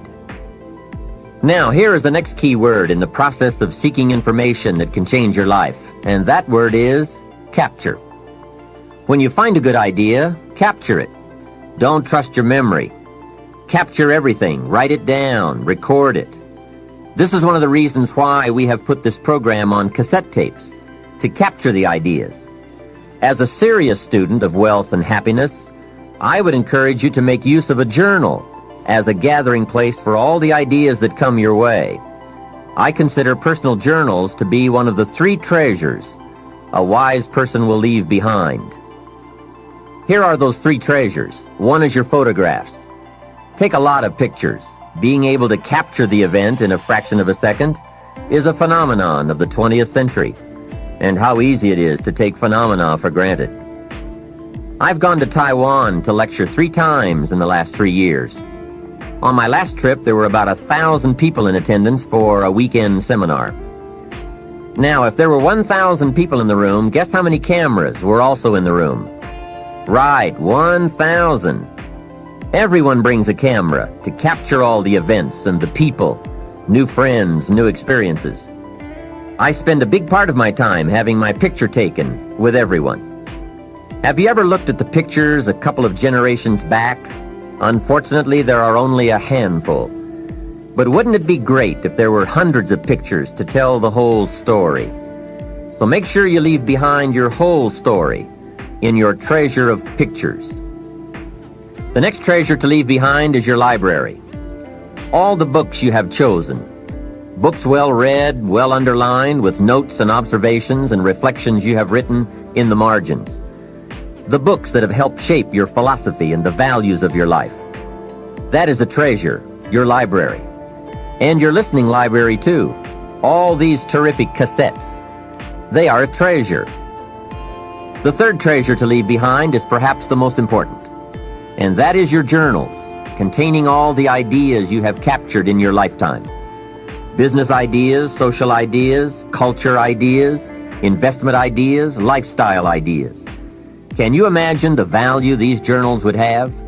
They will certainly be more valuable to leave behind to your children than your couch. So, get serious about your search for information and ideas, and about leaving that information behind for future generations. Here is the next key word for expanding your life for the better. That word is review. Go back over all your life experiences. Learn a skill called reflection. Pondering life's events with the intent of learning. That is so important. I call it running the tapes again. The events of your life are some of the best sources of information. Don't merely go through your days, get from your days. Be aware of what's going on around you so that you will drive the grooves in the record of that day deep into your consciousness. Here are some good times to reflect. First, at the end of the day, take a few minutes and go back over your day. Where you went and what you did and what you said. What worked and what didn't. What do you want to do again? What do you want to correct?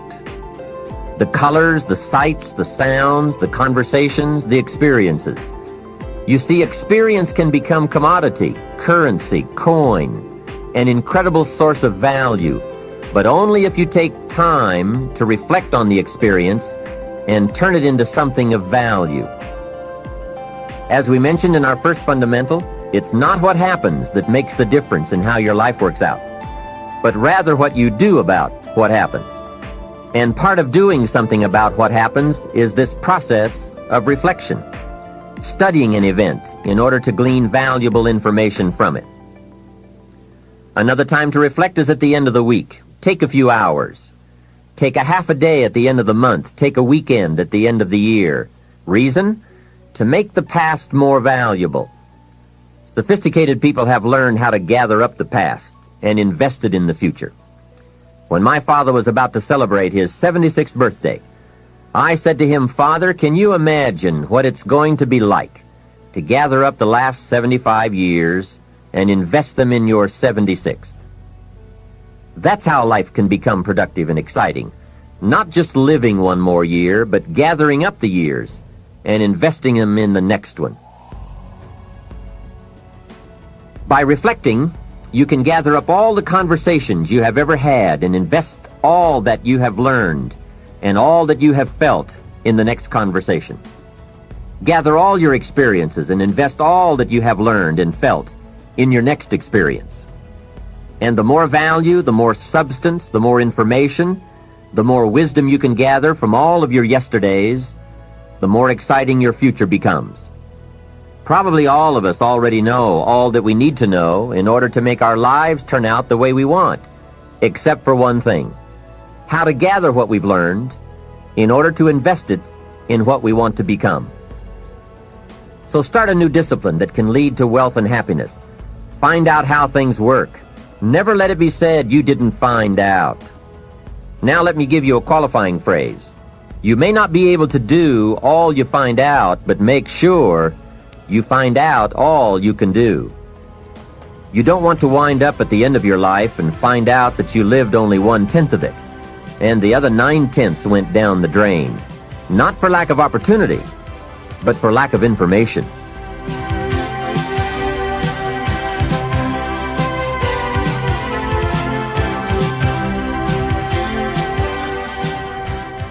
Let me share with you two of the best sources of information available. First, as we have mentioned, learn from your own experiences. Become a good student of your own life. It's the information you are most familiar with and feel the strongest about. So make your own life one of your most important studies. And in studying your own life, be sure to study the negative as well as the positive, your failures as well as your successes.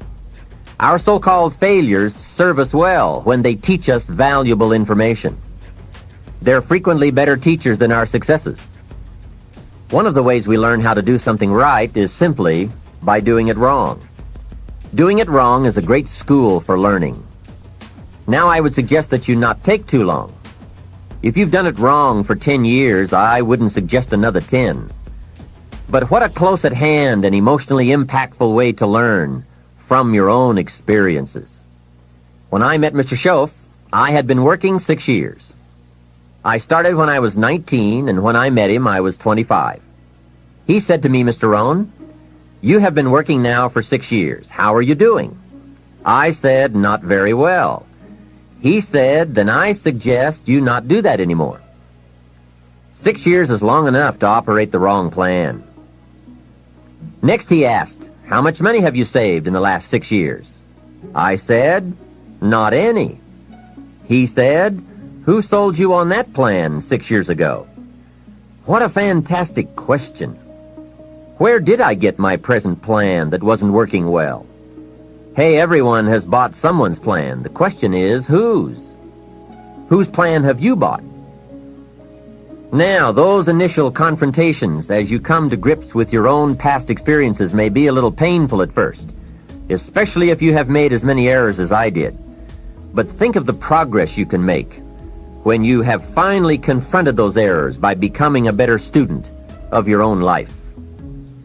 Now, the next way to learn is from other people's experiences. And remember, you can learn from other people whether they have done it right or wrong. You can learn from negative as well as positive. The Bible is such a great book because it is a collection of human stories on both sides of the ledger. One list of human stories is called examples. Do what these people did. And the other list of human stories is called warnings. Don't do what these clods did.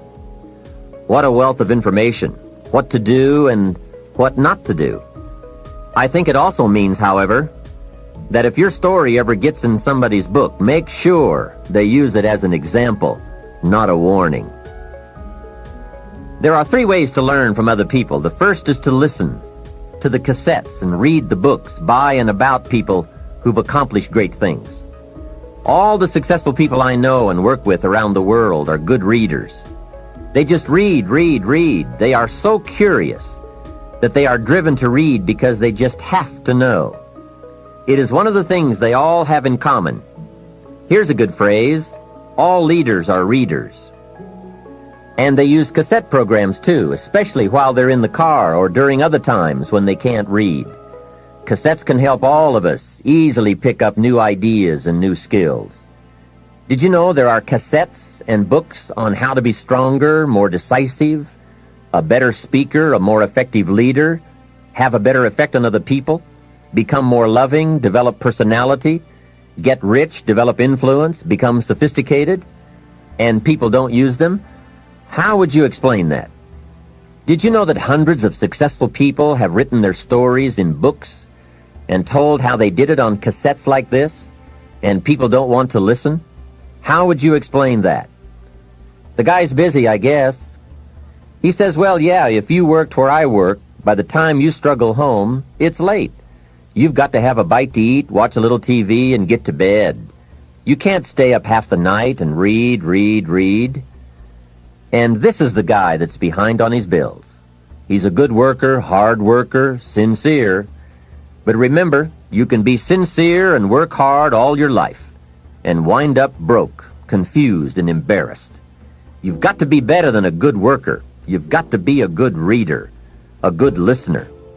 At least he could hear a good cassette on the way home, right?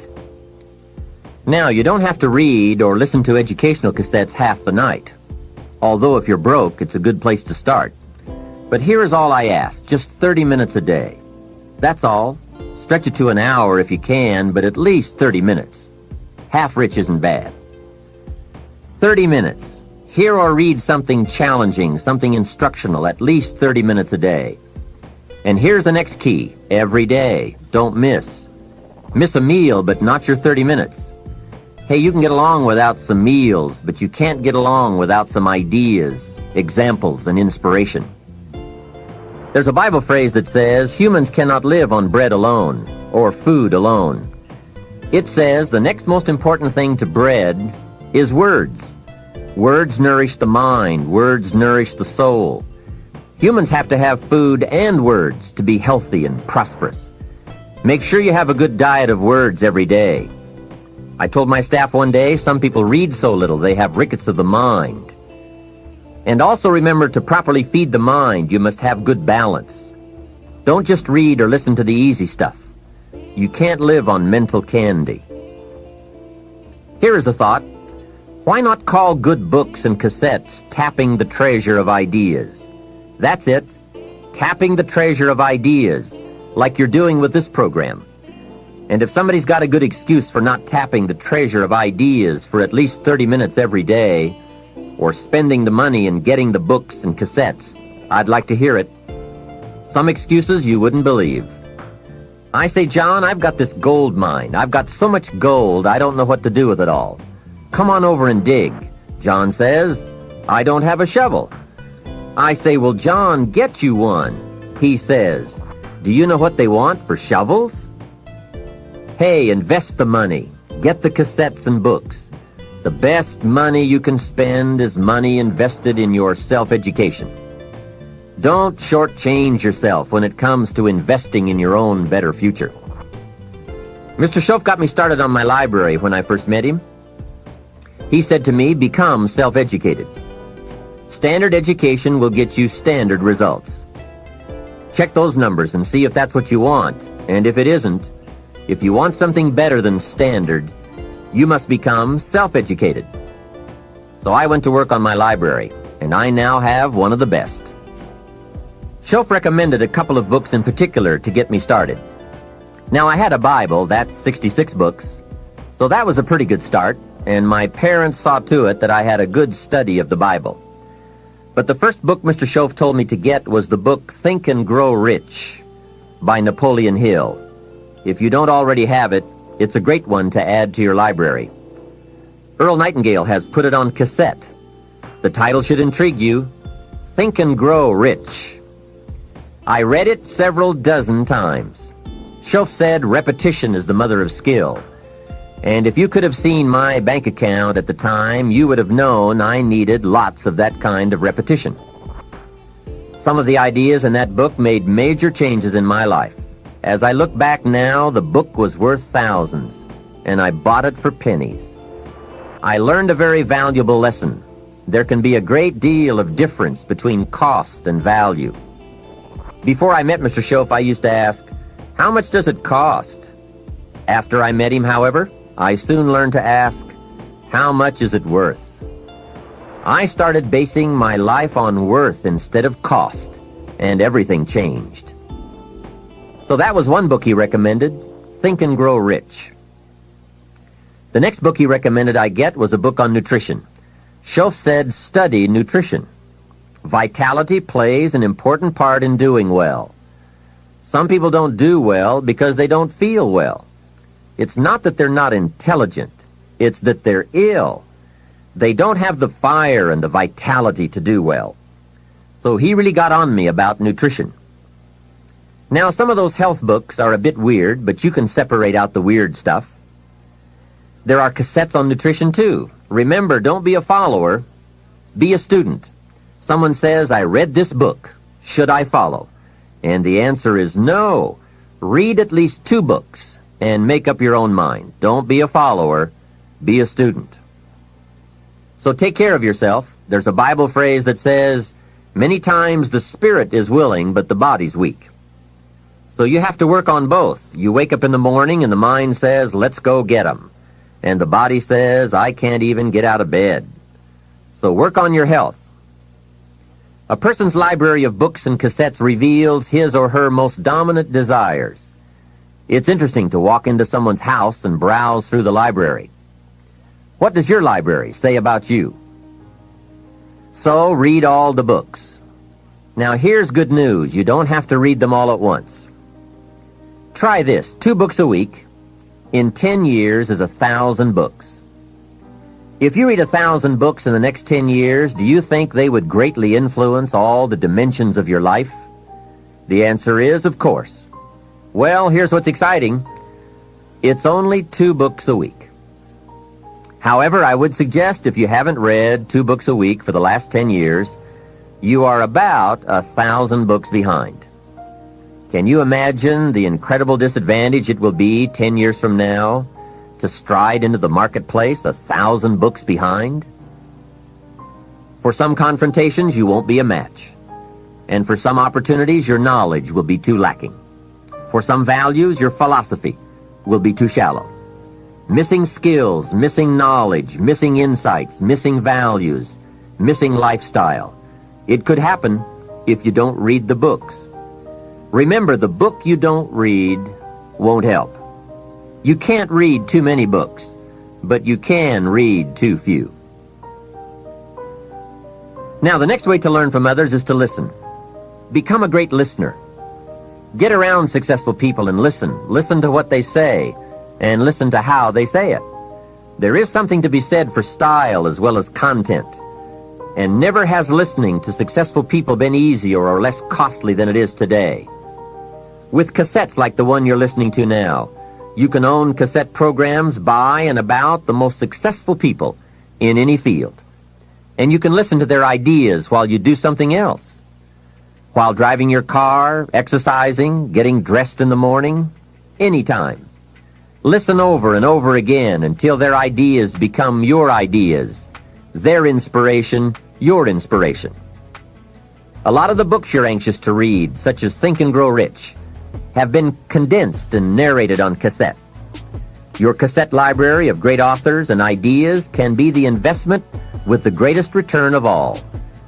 Great cassettes will do more than teach you great ideas. They'll also remind you of the important things you already know but sometimes forget. They'll lift your spirit. They'll keep your mind on what's important, on your goal and how you can achieve it.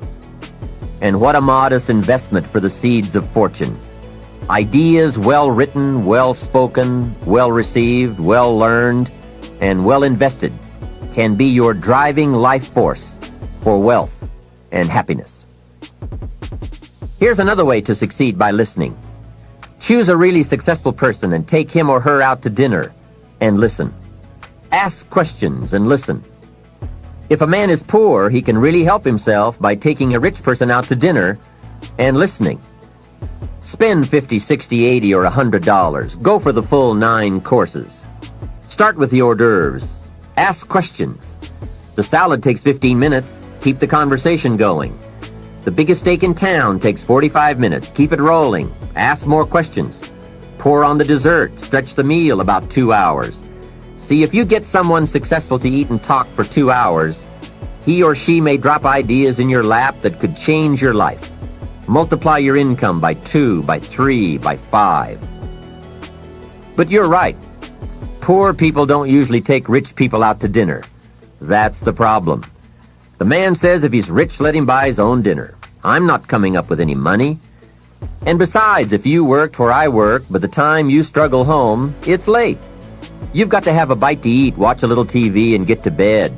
You can't spend all that time trying to find a rich man to feed. And this man's behind on his installment payments. Behind. He's a good worker, hard worker, sincere. But remember, you can work hard and be sincere all your life and wind up broke and unhappy. You've got to be better than a good worker. You've got to be a good listener. The third way to learn from others is to observe. Watch what successful people do. Here's why. Success leaves clues. Watch how the man shakes hands. People who do well do certain things over and over and over. And if you're clever, you can pick them up. Don't miss anything that could help you change your life for the better. Be a careful observer.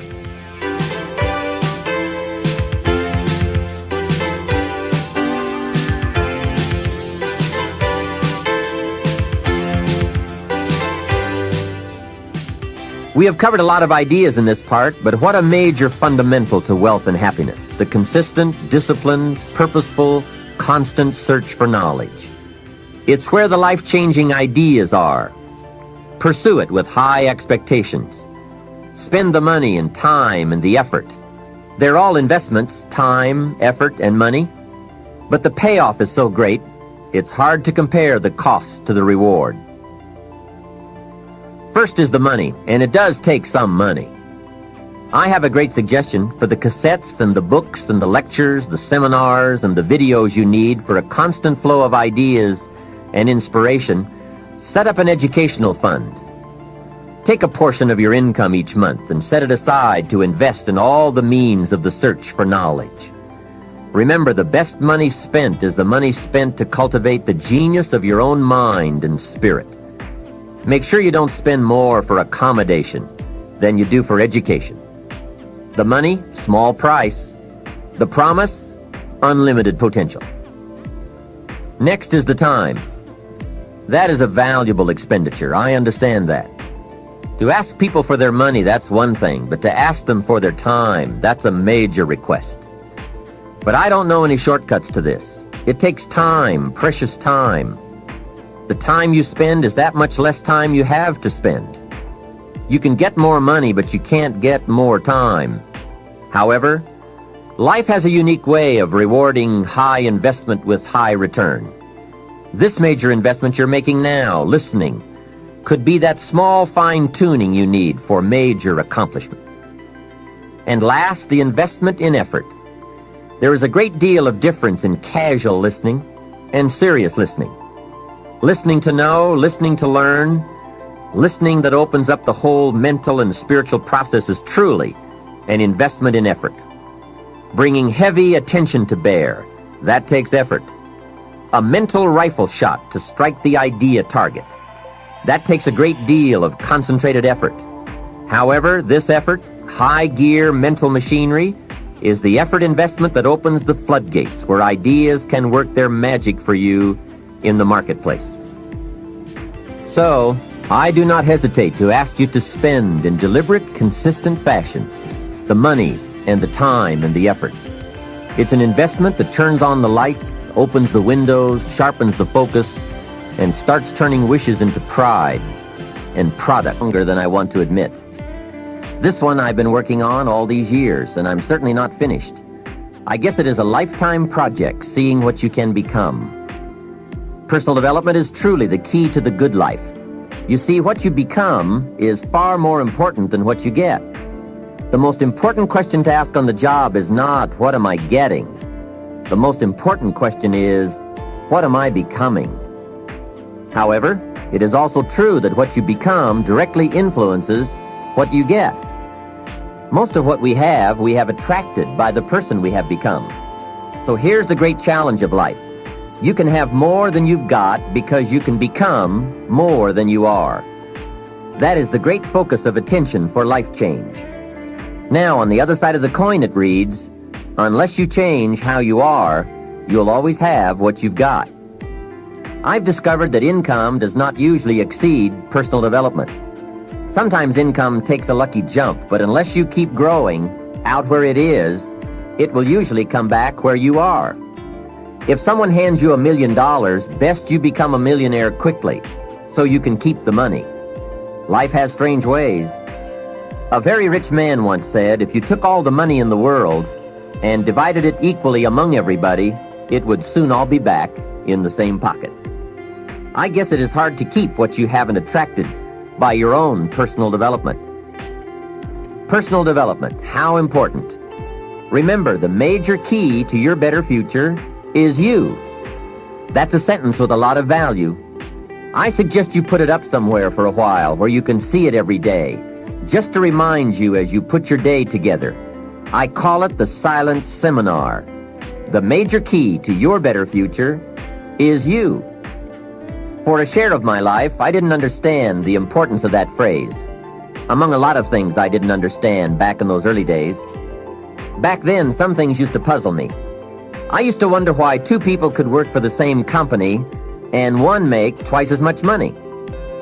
Why would one person be paid $2,000 a month and the other person $4,000 if it was the same company, same product, same service, same training, same weather, same traffic? Maybe they were the same age and went to the same school. Wouldn't that be a puzzle? Why would one person do twice as well? Speaking economically, I know there are many ways to do well, but in this narrow area called compensation, what is the difference? What is the difference between $2,000 and $4,000 a month? And I don't mean $2,000. I could figure that out. Well, back then I tried to figure it out best I could. I thought time makes some of the difference. Some people do better because they have more time. I used to say, Harold ought to do well. He's got a lot of time. If I had all of Harold's time, I could do well. Now, that's got to be dumb, right? You can't get someone else's time. A man once said to me, if I had some extra time, I could make some extra money. I said, then you have to forget it. There isn't any more time. Where would you find any? Hey, when the clock strikes 12 midnight, that's about it. It's over. There isn't any more time. If you insist on finding more than 24 hours a day, they will come and take you away. So if we can't get more time, what could we get that would make the difference in economic results? And the answer is value. Value makes the difference. You can't get more time, but you can become more valuable. So value makes a major difference in how much money you earn. Now, here's a primary lesson in economics. We get paid for value. Bringing value to the marketplace is how we get paid. Whether you work on a job or whether you bring goods and services, we get paid for the value. Now, I know it takes time to bring value to the marketplace, but you don't get paid for the time. You get paid for the value. Mistakenly, the man says, I'm getting $20 an hour. And the correction is, no, not for the hour. If that was true, you could just stay home and have them send you your money. No, you don't get paid for an hour. You get paid for the value you put in an hour.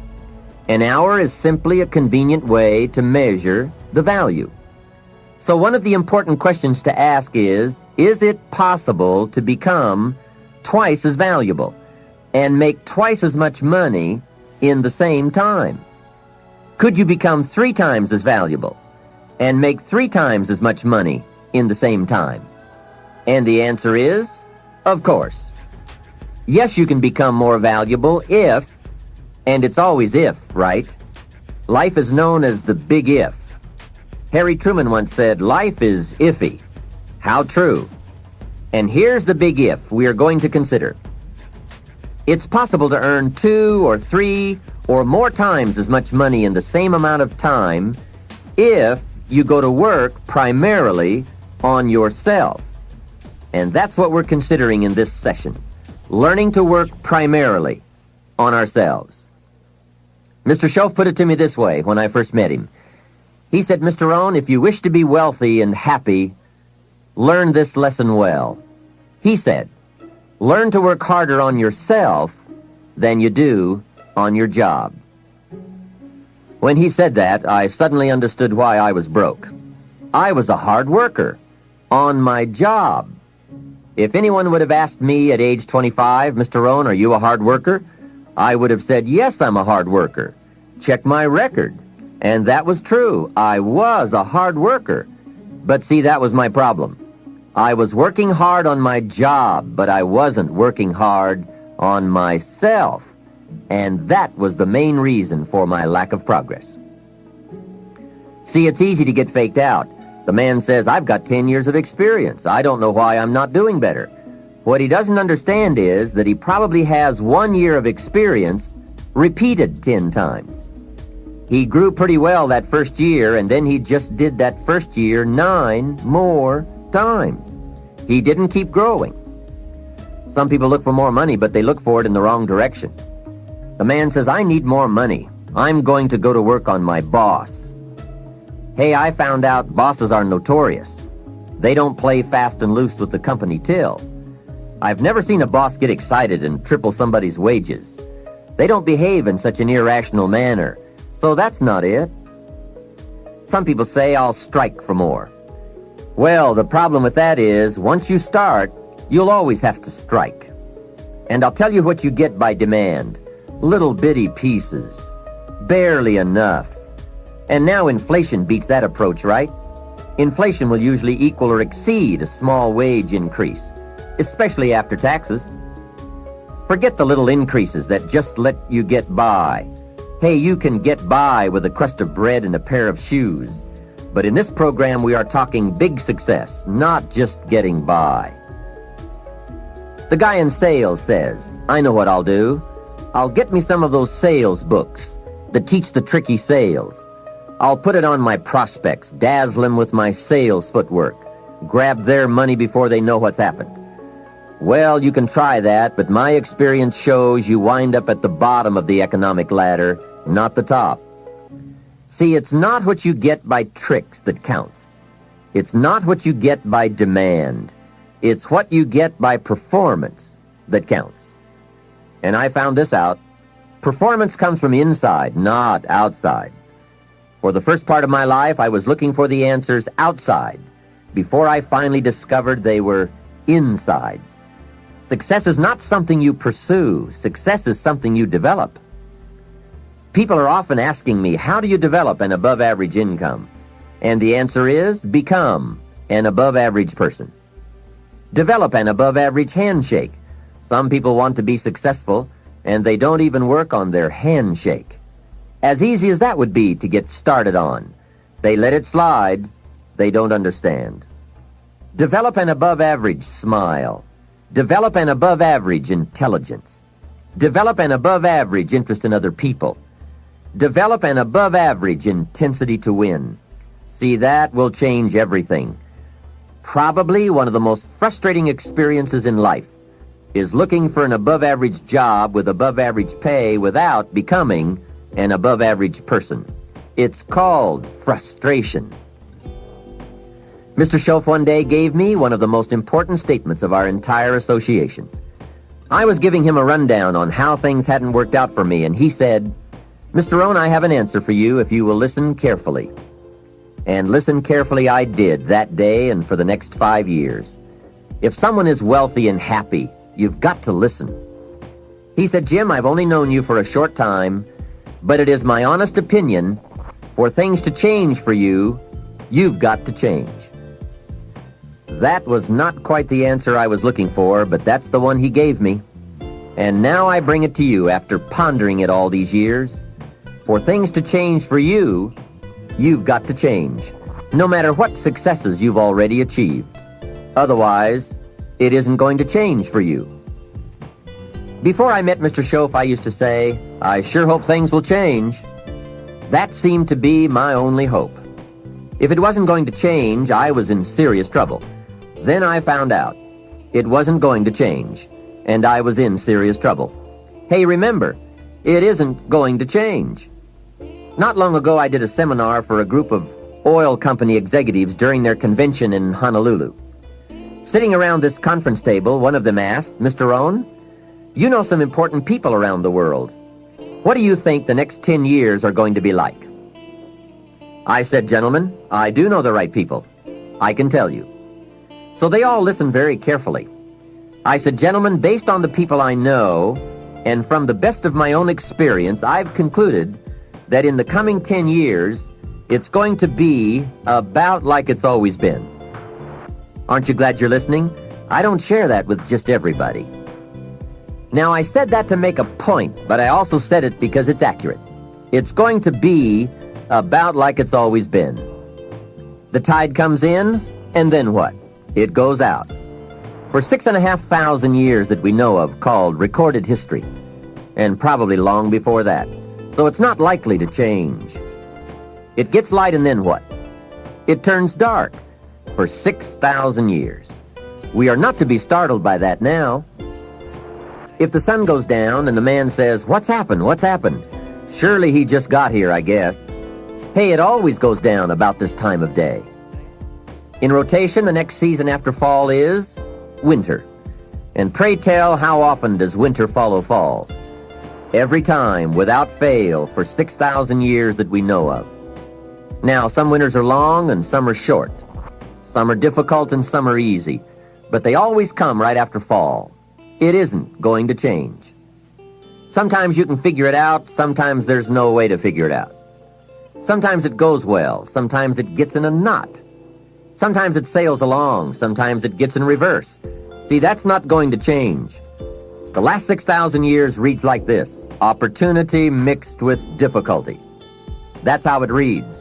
It isn't going to change. The man says, "Well, then how will my life change?" And the answer is, when you change.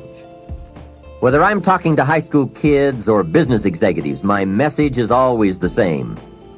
The only way it gets better for you is when you get better. Better is not something you wish. Better is something you become.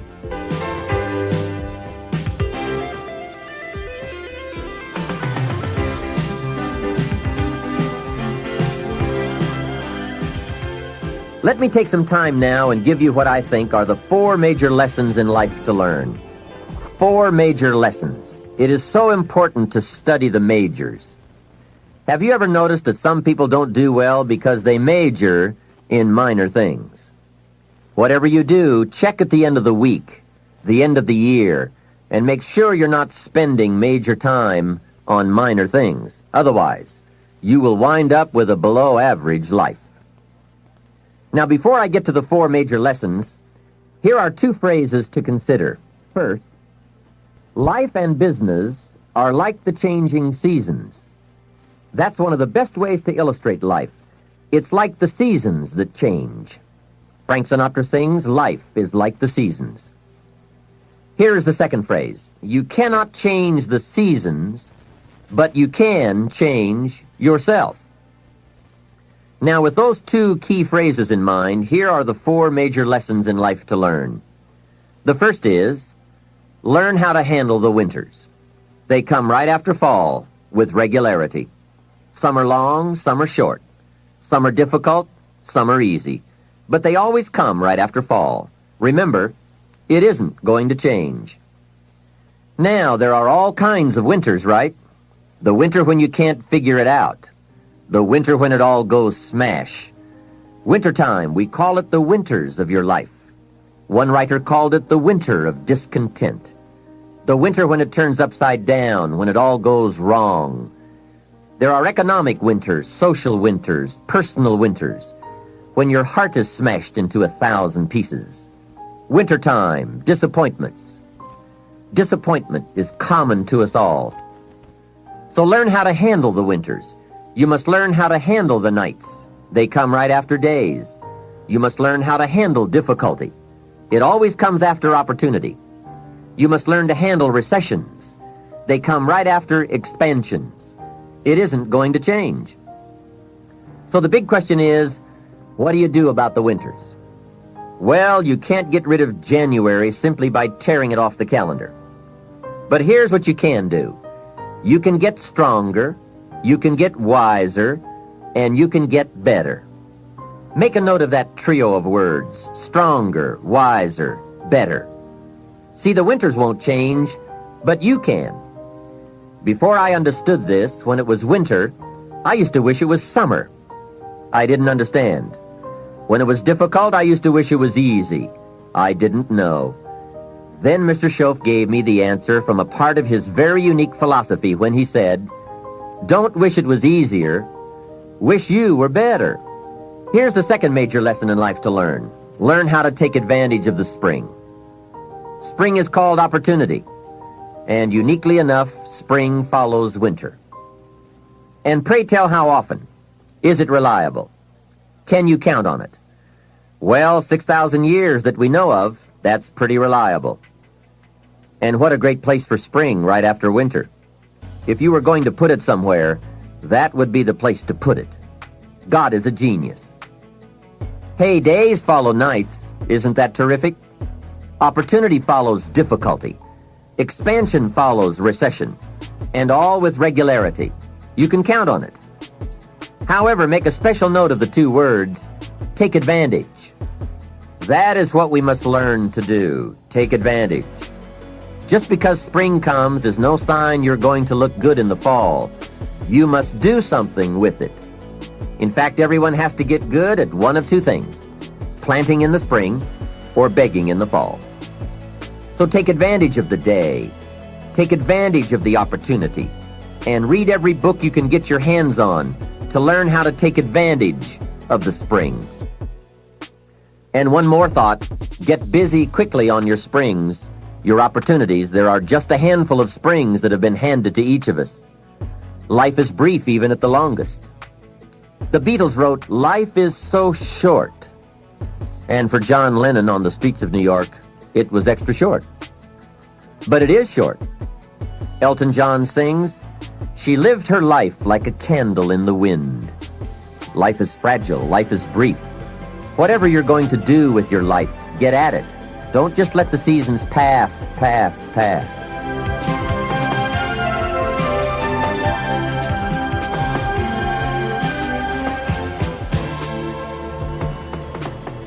The third major lesson in life to learn is learn how to nourish and protect your crops all summer. Sure enough, as soon as you've planted, the busy bugs and the noxious weeds are out to take it. And here is the next bit of truth. They will take it, unless you prevent it. And that is the third major lesson to learn, major skill to develop, preventing the intruder from taking the good. Here are two key phrases to consider under the third major lesson. Number one, all good will be attacked. That's the first phrase. On this planet, all good will be attacked. And don't press me for a why. I was not in on some of the early decisions, so I don't know why. All I know is, it's true. Let reality be your best beginning. Every garden will be invaded. Not to think so is naive. Here's the second phrase. All values must be defended. Social values, political values, friendship values, marriage values, family values, business values. Every garden must be tended all summer. If you don't develop this skill, you will never wind up with anything of value. Last is the fourth major lesson in life to learn. Learn how to reap in the fall without complaint. That's number 4. Take full responsibility for what happens to you. It is one of the highest forms of human maturity, accepting full responsibility. It's the day you know you have passed from childhood to adulthood, accepting full responsibility. And learn how to reap in the fall without apology. Without apology if you have done well, and without complaint if you have not. That's the best of human maturity. I'm not saying it's easy. I'm saying it's the best. Now, I used to have some problems in this area, way back in those early days. I used to have this list of reasons why I wasn't doing well. To explain, right? Otherwise, you're going to look bad. I used to have this funny list called Reasons for Not Looking Good. I really did. I used to blame the government. You can believe that or not. It was at the top of my list. I had a lecture second to none. The government. I blamed taxes. Look what you've got left after they take everything out. Taxes, that was on my list. I blamed prices. That's easy, right? You walk into a supermarket with $20 and come out with this little half bag of groceries. That was on my list. I blamed the weather. I blamed the traffic. I blamed my car. I blamed the manufacturers. I blamed my negative relatives. They were always putting me down. I blamed my cynical neighbors. They were just selfish, looking out for themselves. Wouldn't loan me any money. I blamed the community. I blamed the economy. Hey, that's a pretty good list for not doing well, isn't it? I thought it was a good list. I will never forget this one day. Mr. Schoaf was very kind, but he was also very blunt, which was helpful for me. If he hadn't been blunt, I would have missed some things. On this particular day, with a kind of question mark look on his face, he said, "Jim, just out of curiosity, tell me how come you haven't done well up until now?" Excellent question, right? Well, so I wouldn't look too bad, I decided to go through my list. How I ever had the nerve to do that, I don't know, but I did. I went through the whole list. The government, taxes, prices, everything. He was very patient and let me go through it all. When I finished, he looked over my list very carefully and said, "Mr. Rohn, big problem with your list. You aren't on it." How brilliant and how true. When I went to work for him a few months later, I learned very quickly to tear up my list of reasons for not looking good and threw it away. And then I got a fresh piece of paper and I put one word on it: me. There's a Black Heritage spiritual that says, "It's not my mother nor my father, nor my brother nor my sister, but it's me, O Lord, standing in the need of prayer." See, I used to blame everything outside for my lack of progress, until I found the problem was inside. For a big share of my life, I kept looking for the answers to do well outside, and I found out the answers were inside. Success is not something you pursue. Success is something you become. You see, it's not what happens that determines the quality or the quantity of your life. It's not what happens. And the reason is because what happens to about everybody. The sun went down on all of us last night. A common event. And I found out the same things can happen to two different people, but one gets rich and the other stays poor. Why is that? It's because it's not what happens, but rather, it's what you do about it. That is an important phrase for your written and mental notes. It's not what happens. It's what you do that makes the difference in how your life works out. What happens is about the same for everybody. It's what people do that makes the difference. Anything can happen, right? I've heard all of the stories. Hey, I've been one of the stories. We could all tell stories for days on end. Anything can happen. Have you heard of Murphy's Laws? Surely you have. Murph had these laws. One of the laws was, if anything can go wrong, it will. That's one of Murphy's laws. Anything can happen. I've fallen out of the sky so many times, once to the tune of a couple of million. Devastating. Took me a while to get over that one. Now, it wasn't all that much, but it was all I had. That's much, right? When it's all you've got. If you've got 3 and 2 go and you've got 1 left, you aren't looking that bad, but when it all goes. I'm sure you've had that kind of experience. Of course, a long time ago, when you ran out of money and got to 0, you were all through. Heck, now you can whistle right on by 0, right? They will bury you these days. But those are happenings. Everyone's got the same happenings. The big question is, what are you going to do about it? Someone says, "Yes, but you don't understand the disappointments I've had." Come on. Everyone has disappointments. Disappointments are not special gifts reserved for the poor. Everybody has them. The question is, what are you going to do about it? While we're talking about personal development and letting go of limitations, here are what I consider to be the biggest self-imposed limitations any man or woman has ever had to deal with. First, procrastination. Procrastination is particularly life-threatening because when we put something off, it doesn't seem, at the moment, to be all that important. At the end of the day, if you have let a few things slide, it doesn't seem like such a bad day. However, enough of those days piled up will make a disastrous year, and eventually, a disastrous life. Our inability to come to grips with a natural tendency to procrastinate will surely send us drifting in the wrong direction. Before you reach the final session of this program, you'll have left procrastination behind, if you're still troubled by it.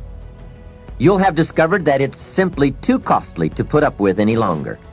Besides, you'll be too excited about where you're going, unhappy, and disillusioned because you will never have enough. Don't deal in it's. Deal in you. When I finally learned to change my thinking from it to me, I changed my whole life. What a life-changing experience to finally meet someone who doesn't hesitate to put it on you or on your tendency to indulge in blame or procrastination. That is indeed a banner day when you meet someone who has learned how to skillfully and carefully attack the same problem that has kept you from doing very well, or kept you beneath your potential, or kept you off balance as to your own self-worth. It is so easy to mistake appearances for reality, to confuse the symptom with the real cause. Along with blame comes the third negative tendency we want to eliminate: excuses. Guess how many excuses we have? 1 million. And in the course of a lifetime, we will probably use them all, unless somebody finally comes along and blows all those excuses apart to make us come face to face with the real reasons for our current dilemma. Until that time, we will probably use another 1 million excuses to prevent ourselves from having $1 million. Here's one of the major questions I'll pose to you during this program. What are you going to do starting today that will make a difference in how your life works out? Good question, right? What are you going to do? See, if you don't do something starting today, the major step to human progress. If there is one thing to get excited about, this is it.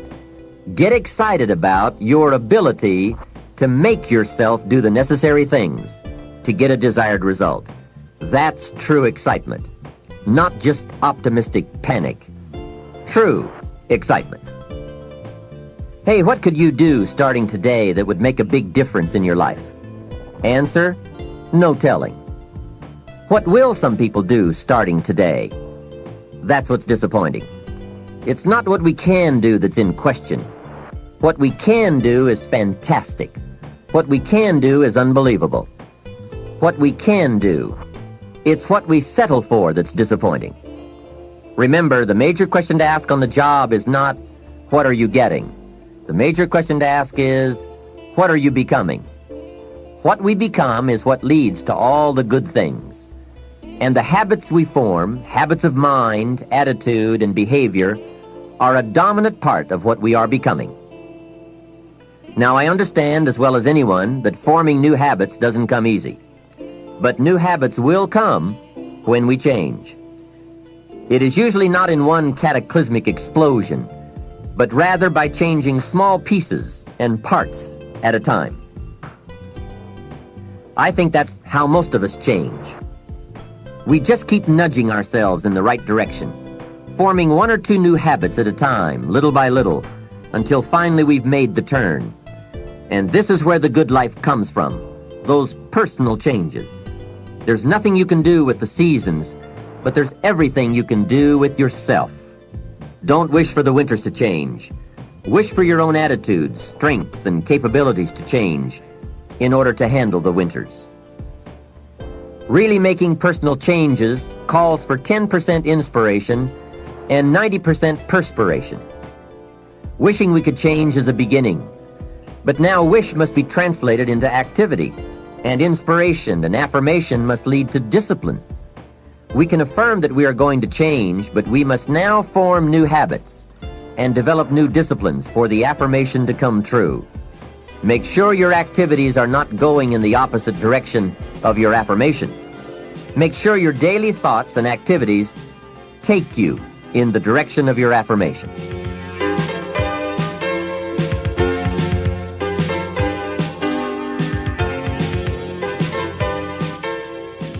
Now, in the personal development quest, there are 3 major aspects of ourselves to improve. We can look at developing ourselves spiritually, physically, and mentally. With respect to our spiritual development, This may be a major or a minor issue for you, depending on your values and your goals. I confess to being an amateur in this field, but I think it's very wise for you and me to look at the spiritual side of our lives and decide what growth we want to experience here. Come to your own decisions as to what it will take to nourish your spiritual nature. Next, let's look at physical development. The body and the mind work together and depend on each other, so they both need attention. There's a Bible phrase that says, treat your body like a temple. So just put it in your notes, body like temple. Not a bad suggestion. Treat your body like a temple, not a woodshed. Now, in taking care of the physical, we must learn to be conscious of ourselves, but not self-conscious. We need to be aware of our physical appearance, our physical well-being, but not to the point of being self-conscious. We need to be aware, we need to take care, but some people devote too much of their day to physical appearance. Physical appearance is going to have something to do with your future, your well-being, your income, so do spend some time on physical appearance. How we appear to other people does make a difference in terms of our acceptance and our ability to function and do well in the marketplace. In fact, there's another Bible phrase that says, take care of the outside for people and take care of the inside for God. People look on the outside, and God looks on the inside. Now, you might believe that people shouldn't judge you by physical appearance. Well, let me give you a clue. They do. Make sure you don't order your life based on shoulds and shouldn'ts. You'll always be confused, and you'll always have trouble. The best thing to base your life on is reality. What people really do. So since people generally judge by appearance, then that's probably one thing we want to take care of. That's just part of the game. Now, of course, when people get to know you, or if they've been around you any length of time at all, they're going to judge you by more than appearance. But sure enough, people at first are going to take a look. So taking care of yourself in personal appearance is a consideration. Now, physical development also includes your good health and your well-being. You've got to spend some time on that so that you feel good in the marketplace. Get involved in some form of disciplined exercise.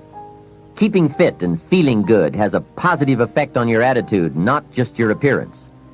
Even if you're not into sports, there are some cassette programs and books on how to stay in excellent shape in only 20 to 30 minutes a day.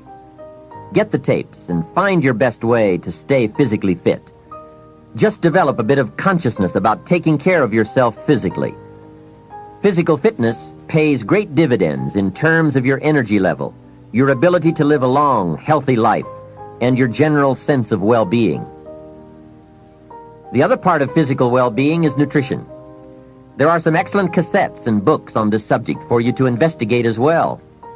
Do all you can to stay fit, to stay healthy, and to stay well, because physical health and fitness affect how you feel about yourself and how you perform in the marketplace. When you feel good about yourself, other people will feel good about you too. Appearance, vigor, vitality, and well-being have a lot to do with how your life works out. That's the physical side. Now, the mental exercise and nourishment are just as important as physical and spiritual exercise and nourishment. You want to make sure that the acceleration of your mental health, mental well-being, and mental capacity keeps up with your physical capacity. So make sure at 40 that your mind has kept up with the passing of the years. Don't stay 30 at 40. Don't stay 30 at 50. Keep up the learning curve with mental exercises. I congratulate you for your investment in this cassette program. As a further stop growing, it often doesn't seem to be that necessary to make the push, to make the effort to learn and to grow and to challenge yourself. But let me give you something to think about. The last few years of the 20th century are going to demand a lot more mental vigor and mental activity. The competition and complications of life are going to truly challenge the full capacity of our mentality. So, stretch your mind. It's easy when you finally find yourself in a good job to stop pursuing mental development. Have you heard about the accelerated learning curve? From birth up until the time we are about 18, our learning curve is dramatic, and our capacity to learn during this period is just staggering. We learn a tremendous amount very fast. We learn our language, our culture, our history, science, mathematics, everything. But guess when this learning curve starts to taper off? When we get our first job, usually.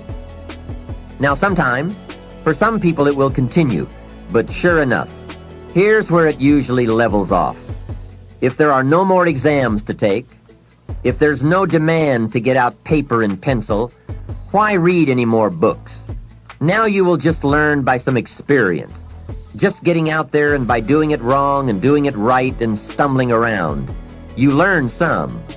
But can you imagine what would happen if you kept an accelerated learning curve all the rest of your life?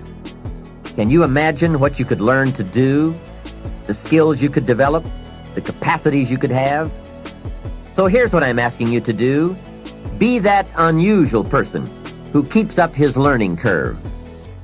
Succeeding in life is not usual. It's unusual. You need to develop some unusual habits to earn the outstanding rewards. A friend of mine said, a standard education will get you standard results. You want a lot more than standard results? You need to become a lot more than a standard person.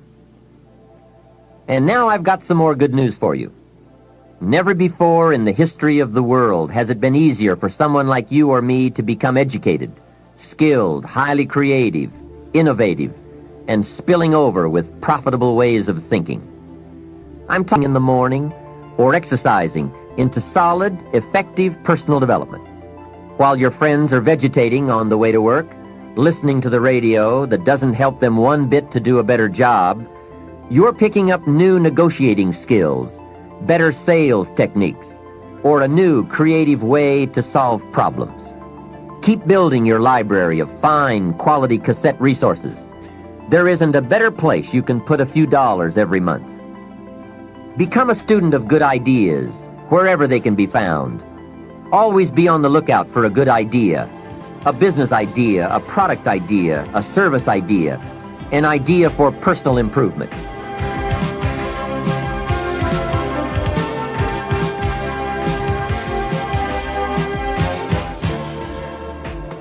Now, since forming these new habits of personal growth will require some discipline in the beginning, let me give you a key to discipline.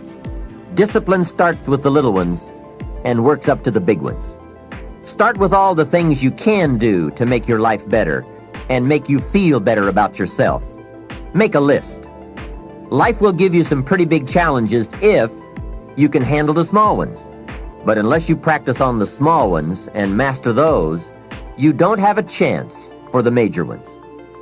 A man strides out of his house to go straighten out the corporation, and he has not yet straightened out his garage. Who's kidding who? So work on all the disciplines that will improve the quality of your life. And here's an important thought. Everything affects everything else. Every lack of discipline affects every other discipline. Mistakenly, the man says, "This is the only place I let down." See, that's not true. Every letdown affects the rest of your performance. Now here's the positive side. Every new discipline affects every other discipline. Every new thing you try affects the rest of your performance. Isn't that exciting? So get started on every small discipline you can think of. You can't believe what it will do for your self-confidence. And remember, the greatest deterrent to success is lack of self-confidence. And lack of self-confidence comes from not doing what you could do. Next comes self-motivation. And really, it's the only kind of motivation there is.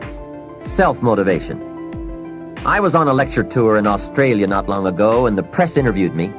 And they asked me, "Mr. Rohn, are you one of those American motivators?" I said, "No. I'm a businessman. I can share my ideas and my experiences, but people have to motivate themselves." Hey, I found out you can't change people. They can change themselves, but you can't change them. Lord knows, I've tried. I had a super group of salespeople back in those early days, and I said, I'm going to make them successful if it kills me. Guess what? I almost died. You can't do that.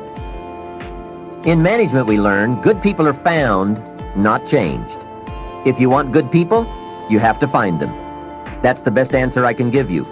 If you want motivated people, you have to find them, not motivate them.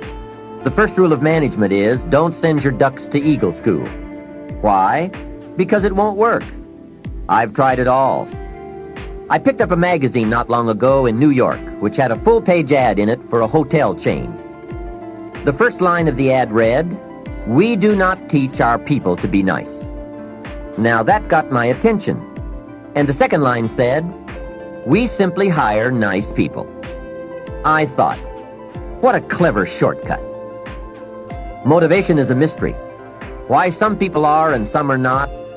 Why does one person in sales see his first prospect at 7 in the morning, and the other salesperson sees his first prospect at 11 in the morning? Why would one start at 7 and the other start at 11? I don't know. I call it mysteries of the mind. I give a lecture to 1,000 people. One walks out and says, I'm going to change my life.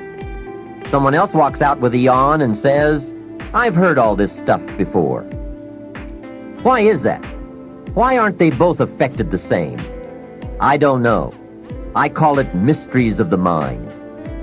A wealthy man says to 1,000 people, I read this book, and it started me on the road to wealth. Guess how many people of the 1,000 go out and get the book? Answer, very few. Isn't that incredible? Why wouldn't everyone go get the book? It's called Mysteries of the Mind. To one person you say, you better slow down. You can't work that many hours, do that many things, go, go, go. You're going to have a heart attack and die. And to another person you say, when are you ever going to get off the couch? What is the difference? It's called mysteries of the mind. Why wouldn't everyone strive to be wealthy and happy? I don't know. It's a mystery. So, be self-motivated. Don't give that job away to someone else. The guy says, boy, if someone will just come by and turn me on. Hey, what if he doesn't show up? You've got to have a better plan for your life. Since you're self-motivated, and I would assume that you are since you've invested your money, and now you're investing your time to gather good ideas for more success, I want to share the best of what I've learned and experienced in my life. You deserve the best I have to give, and more. Now, I'm sure you'll agree that this fundamental personal development is a major part of the platform, the foundation on which you can build. So let's get on now with the rest of the fundamentals for wealth and happiness. Of all the subjects that stir the imagination, this has to be one of the major ones: financial independence, freedom from financial concerns, owning the financial resources that give you the means to really do what you want to do, to make your life all that you want it to be. We don't have time to go through all the interesting ideas that have been written and discussed on the subject of financial wealth, but I will offer you a few major ideas that have really made a difference in my life, financially and otherwise. Mr. Shoaff said to me that he thought it was a worthy goal to become financially independent for 3 major reasons. First, with money no longer a time-consuming consideration, I could then begin devoting heavy time to all the other dimensions of my life. Second, he suggested I become financially independent because it would tremendously increase my ability to help others. Only from positions of strength, including financial strength, can we help someone else. Finally, and most important, he said, I believe it is worthwhile to become financially independent for the sake of developing the person you must become to achieve that goal. What a major secret he taught me. Set a goal to entice you to become the person it takes to achieve it. Reaching the goal is the lesser value. The primary value lies in the person you become by reaching it. You see, it's not the $1 million that's most important. It's what you must do and become in order to be a millionaire. We're all aware that many people feel that we must be careful of focusing on money or affluence or abundance, that in it or in the pursuit of it there is danger. We often hear quoted from the Bible, "The love of money is the root of all evil." And I do agree. If you make money your love, and you pursue affluence to the exclusion of or at the expense of other values of life, you have lost, not won. However, let us consider this question. If you could do better, should you? That's not a bad question.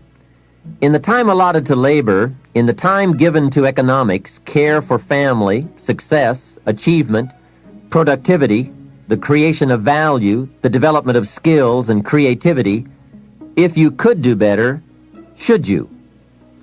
I think that one of the greatest satisfactions of living life to the fullest is doing the best you can with whatever you have. Doing less than your best has ways of eroding the psyche. We seem to be creatures of enterprise. Surely it is the reason for the seasons. The soil and the sun and the rain and the seed all say, "What can you do with us?" The seasons say, "Do you have the genius to make something unique of us?" Life says, "Here's the raw material. What splendid things can you produce from all there is?" So, go for high productivity, the full employment of your genius, the full development of your potential in all areas of your life, including earning money. That is the essence of life. Truly sophisticated people know it isn't the amount that counts. It's doing all that you can with all you've got that counts. With that background, let me recommend a book for you to read. The title is The Richest Man in Babylon by George Clason. Perhaps you've already read it. I would suggest that you read it again.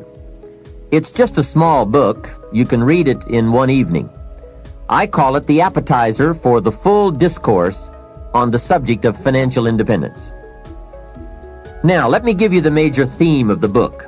The major theme is that what you do with what you have is more important than what you have. What you do with what you get is more important than what you get. What we do with what we have says so much about us. It reveals our philosophy of life, our attitude, what we know, and what we think, and the makeup of our character.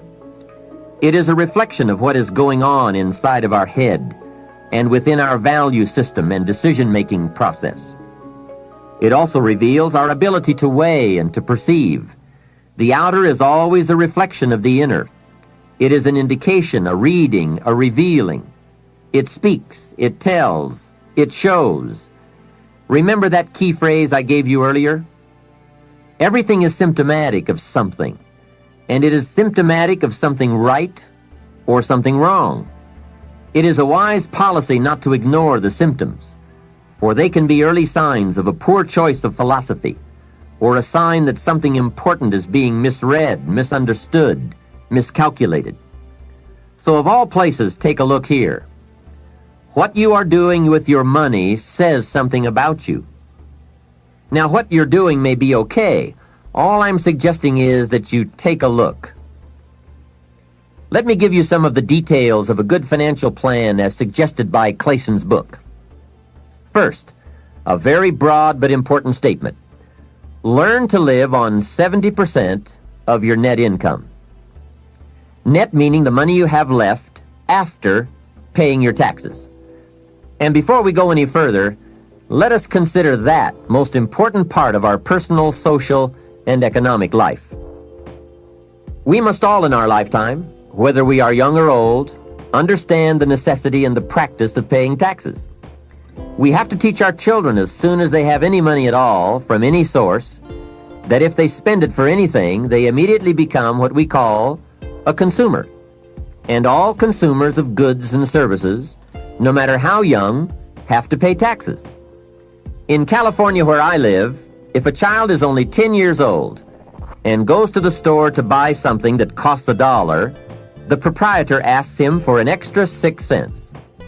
The child may look at the price tag and say to the proprietor, "But it says $1. What's the 6 cents for?" And what a great time to teach the necessity for everybody to pay taxes, even at age 10. So a full explanation is due. If you're going to take 6 cents off a kid, you've got to tell him where it goes. After all, it is his 6 cents.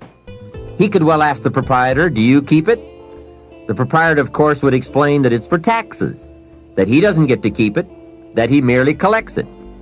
The next obvious questions are, who gets it? And what is it used for? And with these very intelligent questions come some very important answers. To the child we explain, since we all have decided to live together, we call ourselves a society. And for that society to function, there are some things we cannot individually do for ourselves. We cannot each build a piece of the street. The machinery would be too expensive, and it would take too long to learn how to use it and then to do it. So we have a government, and government is people we have put to work doing those things for us as a community that we cannot do for ourselves. The streets, the sidewalks, the police, all of this must be paid for. So we have agreed to take some of the money when all of us buy something and give it to the government so that it can do things for us. This is such an important subject. Kids have to learn it. We all have to learn it. We then move up to federal taxes and all that those tax dollars are meant to do. Here's a pretty good way to explain federal taxes.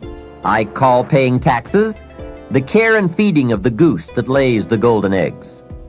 It is so very important to feed the goose, not abuse the goose, not tear off a wing of the goose, but to feed and care for it. You might say, well, yes, but the goose eats too much. Hey, that's probably true. But remember, just about every appetite eats too much. Don't we all eat too much? Let not one appetite accuse another. If you step on the scales and you're 10 pounds heavy, you've got to say, yes, me and the government are about 10 pounds heavy. Looks like we both eat too much. Remember, every appetite must be disciplined. Yours, mine, and the government's. We could all use a diet. Mr. Schoaf did give me a very great service when he taught me how to be a happy taxpayer. Now, I must admit it took a while, but I did finally become a happy taxpayer.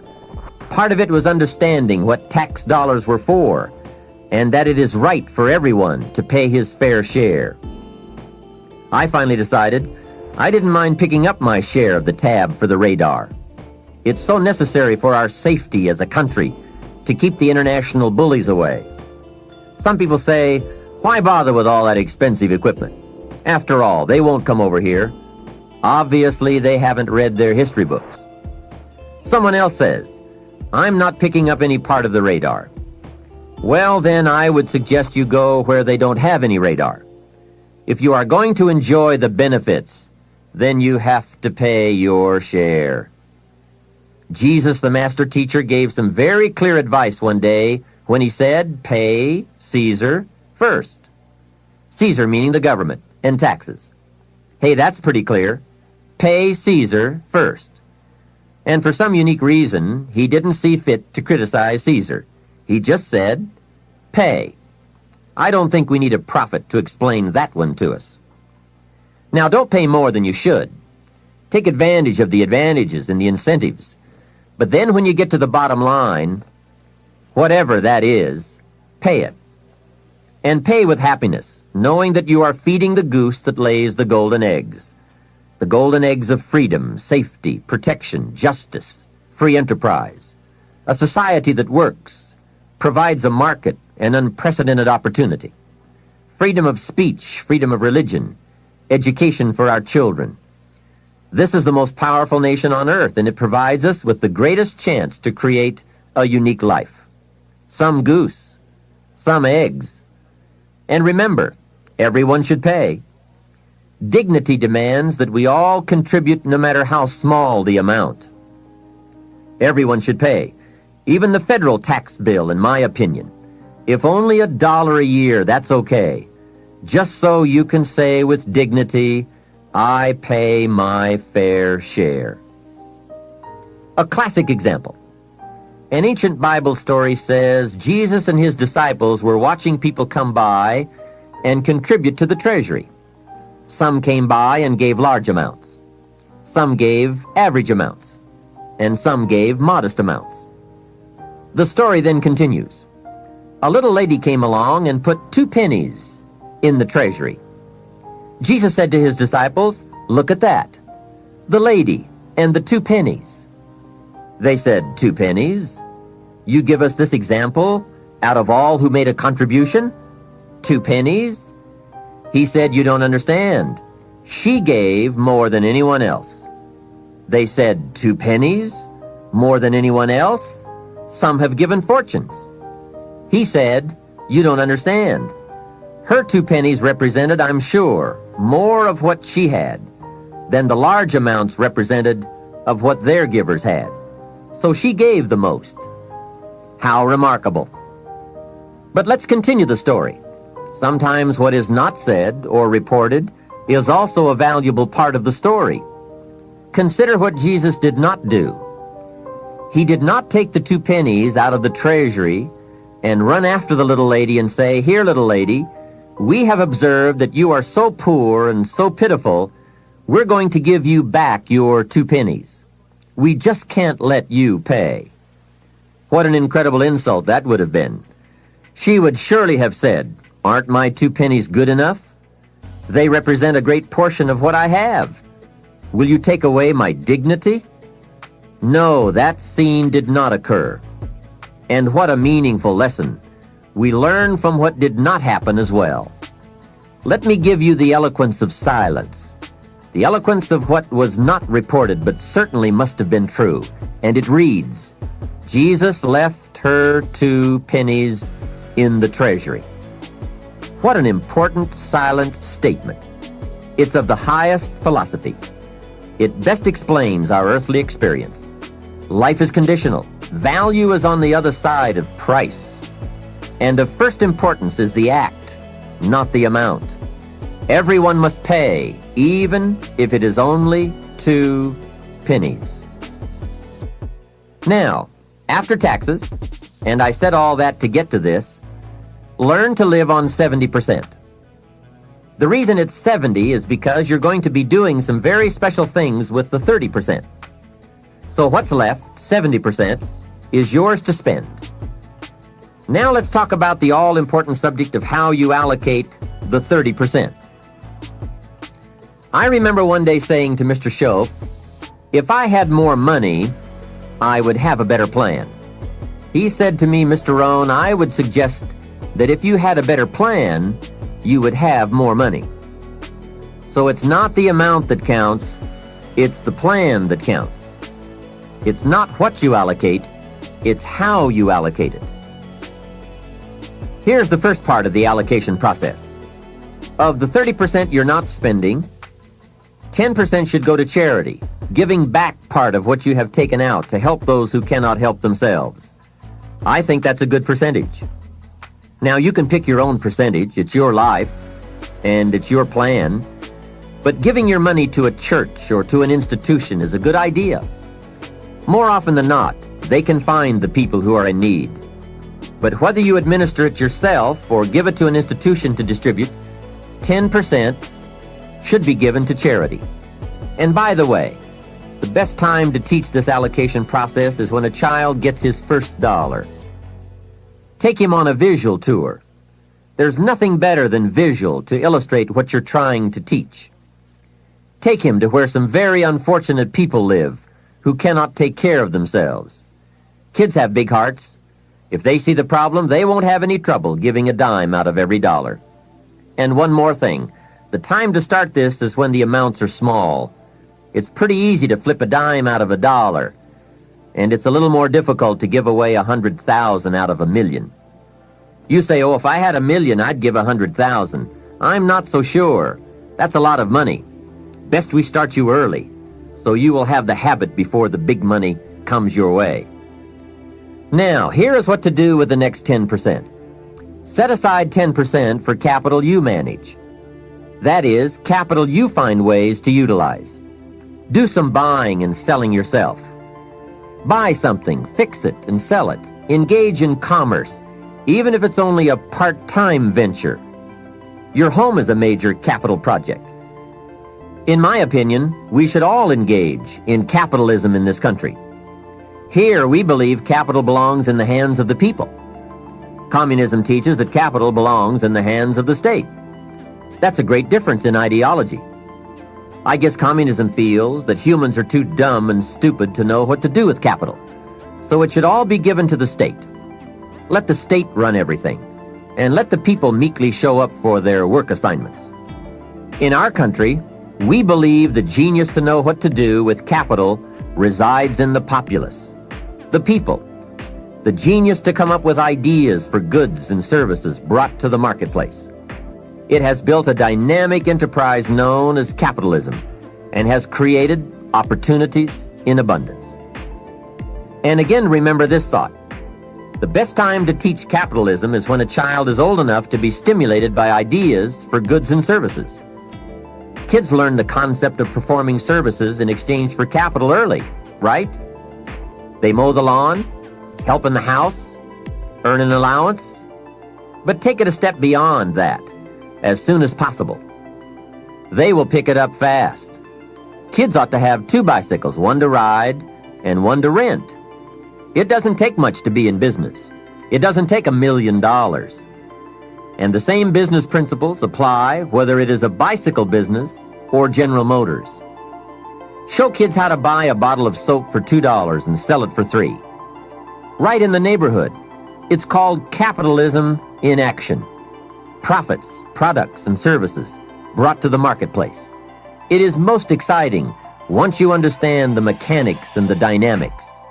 It's the stuff of which fortunes are made. And teach kids the advantage of being kids. Some people will buy from you just because you're little. So you must get on with it. You won't be little forever.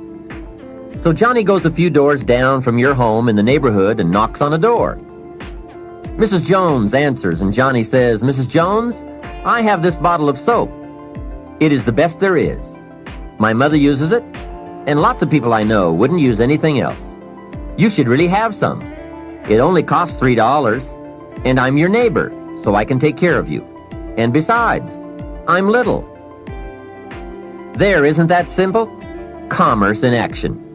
Capitalism at its foundation.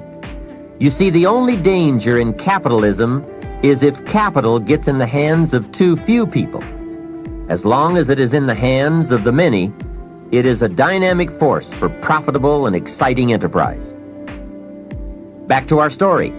Mrs. Jones says, "Johnny, I appreciate your coming by, and I think your product is unique, but really, to be honest with you, I have plenty of soap." Johnny says, "Let me come in and check." Hey, kids know how to overcome objections. They have been mastering that skill all their lives. Johnny knows how to get in the door.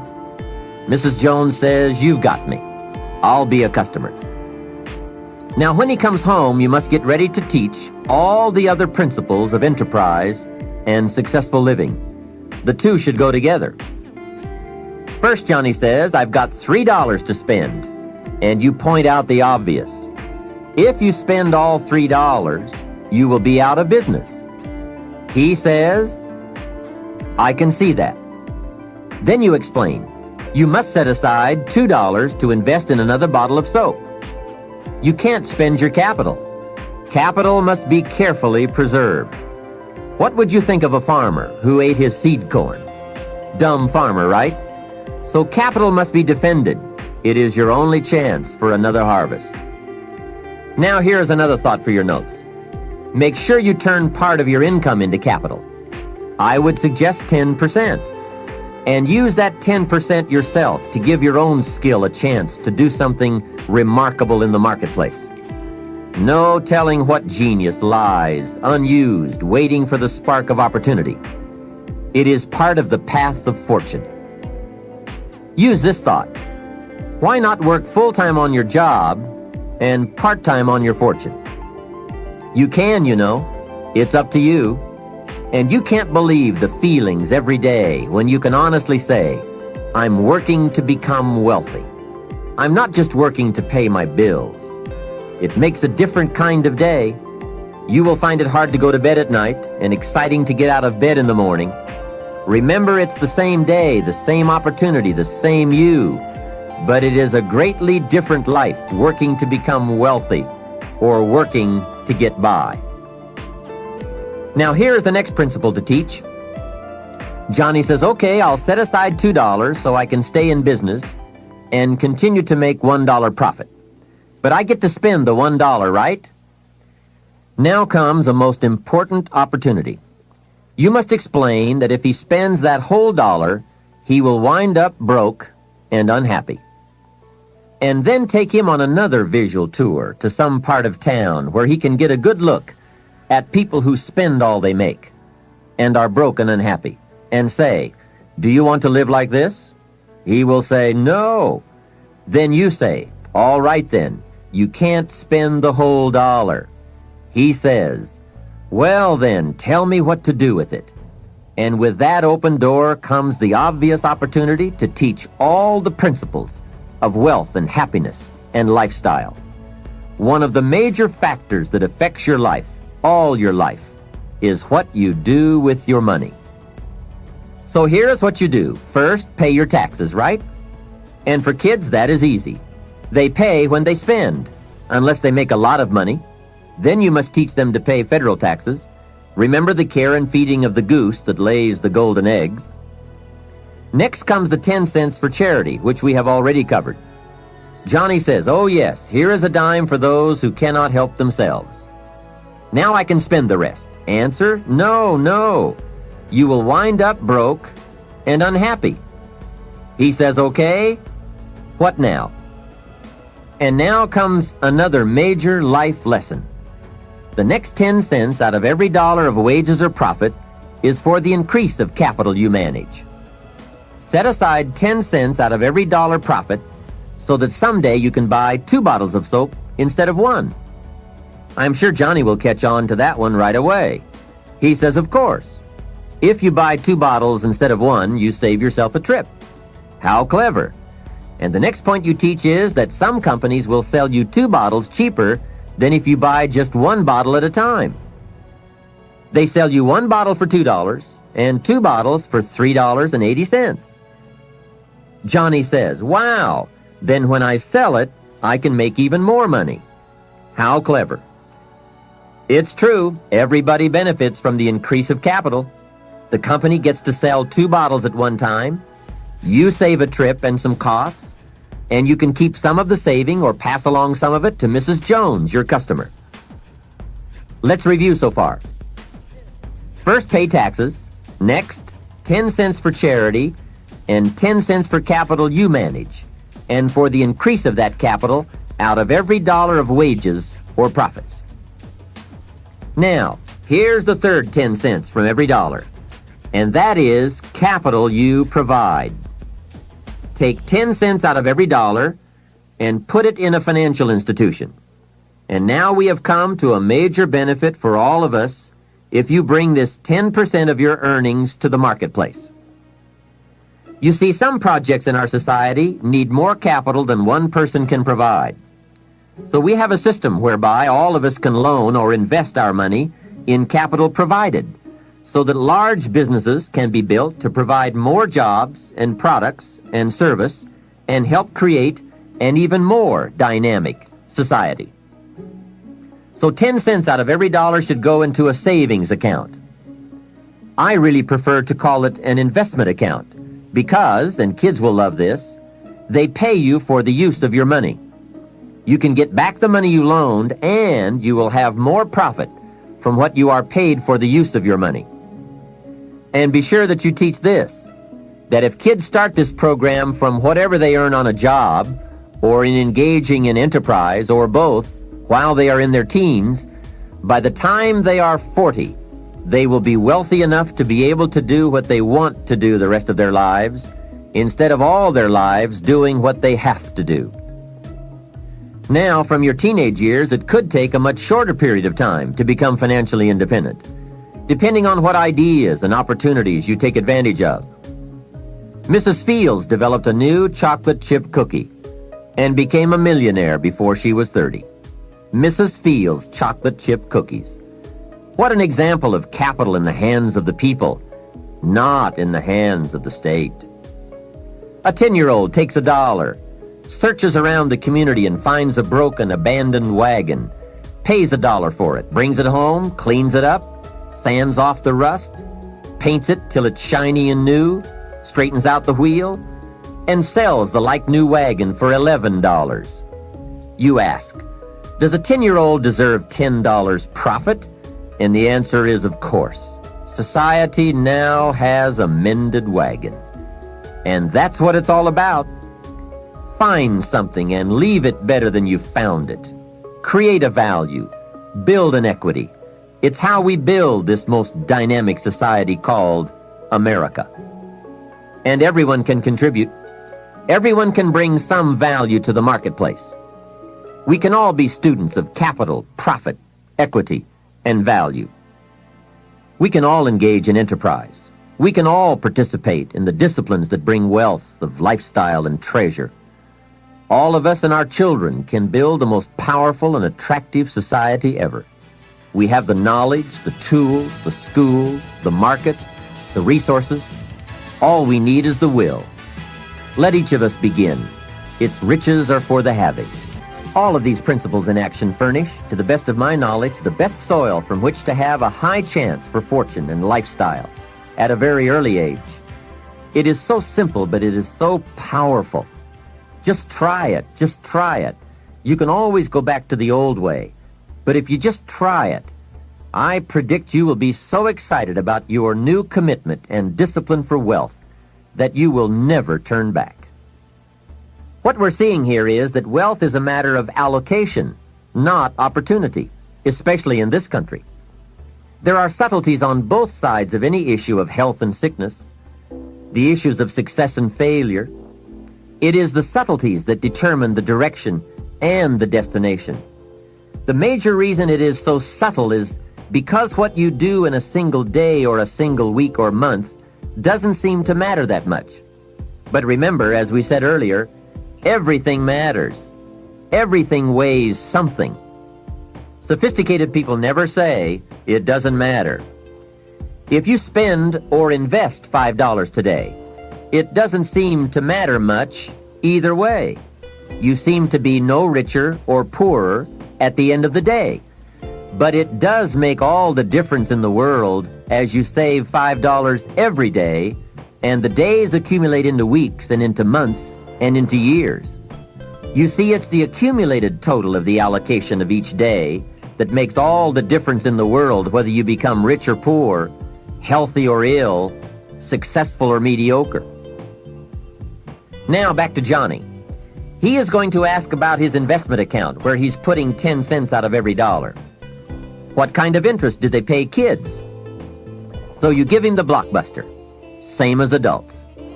That will be almost unbelievable. At last he can be treated like an adult, getting that adult interest when you're only a kid. And one added note, just by working this part of the financial independence plan alone, by putting aside less than $200 a month, will make you a millionaire in 30 years. Remember, it's called the subtlety of wealth or poverty. What you do in one day doesn't seem to matter. But as all sophisticated kids and adults know, it is the accumulated days of proper allocation of your money that makes you wealthy. It is using the ideas we're discussing, coupled with the passing of a little time, that creates fortunes. Now, the passing of time is automatic, but using the ideas is a matter of your own discipline. Whether you want to or not, or whether you care or not, bottom line, it's all up to you. Let me give you the definition of rich and poor. It is brief, but I'm sure you will get the message. Here it is. Poor people spend their money and save what's left. And you guessed it already. Rich people save their money and spend what's left. Remember, it's the same money, just a different philosophy. If 20 years ago, two people each earned $1,000 a month, and they each had an average increase in income over the last 20 years, one had the philosophy, spend your money, save what's left, and the other had the philosophy, save your money and spend what's left. Today, 20 years later, we call one poor and the other rich. The difference was in philosophy. But I can't stress too much the subtlety of it all. At the end of a day or a week or a month, it doesn't seem to matter. A rich plan or a poor plan to an unsophisticated person. But to make wise decisions, we must all weigh a larger measure of the result. We don't just weigh a week. We weigh 5 years of weeks, 10 years of weeks, and let the weight of that measure determine the change in our weekly activity and commitment. Wise decisions for wealth and lifestyle come from the wise measure of results.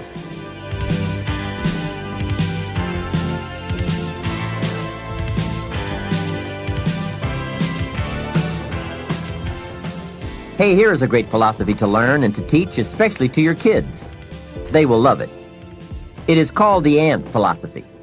You know, little ants. There's a Bible phrase that says, everyone, especially lazy people, should study ants. Ants are unique. Consider this. First, an ant will never quit. If he is headed somewhere, and you put your hand in his way, he will try to climb over, climb under, climb around. He keeps trying. If you let him go on his way, away he goes. And if you put something in his way again, he will try again to go over, under, around. And guess how long an ant will try? Answer, until he dies. So, an ant will never quit. What a philosophy. Next part of the ant philosophy. Guess what an ant has in the back of his mind all summer? Answer, winter. Ants prepare for winter all summer. How very bright. Now, some adults aren't that smart. They think summer all summer. That philosophy we call fatal. Now, here's another piece of ant philosophy. Question. How much will an ant gather in the summer to prepare for the winter? Answer, all he possibly can. That's it. The secret to the higher life, doing all you possibly can. That is the great life quest, seeing what all you can become. A man says to me, Mr. Rohn, I'm making about $50,000 a year. Isn't that enough? I'm taking care of my family, and we are comfortable.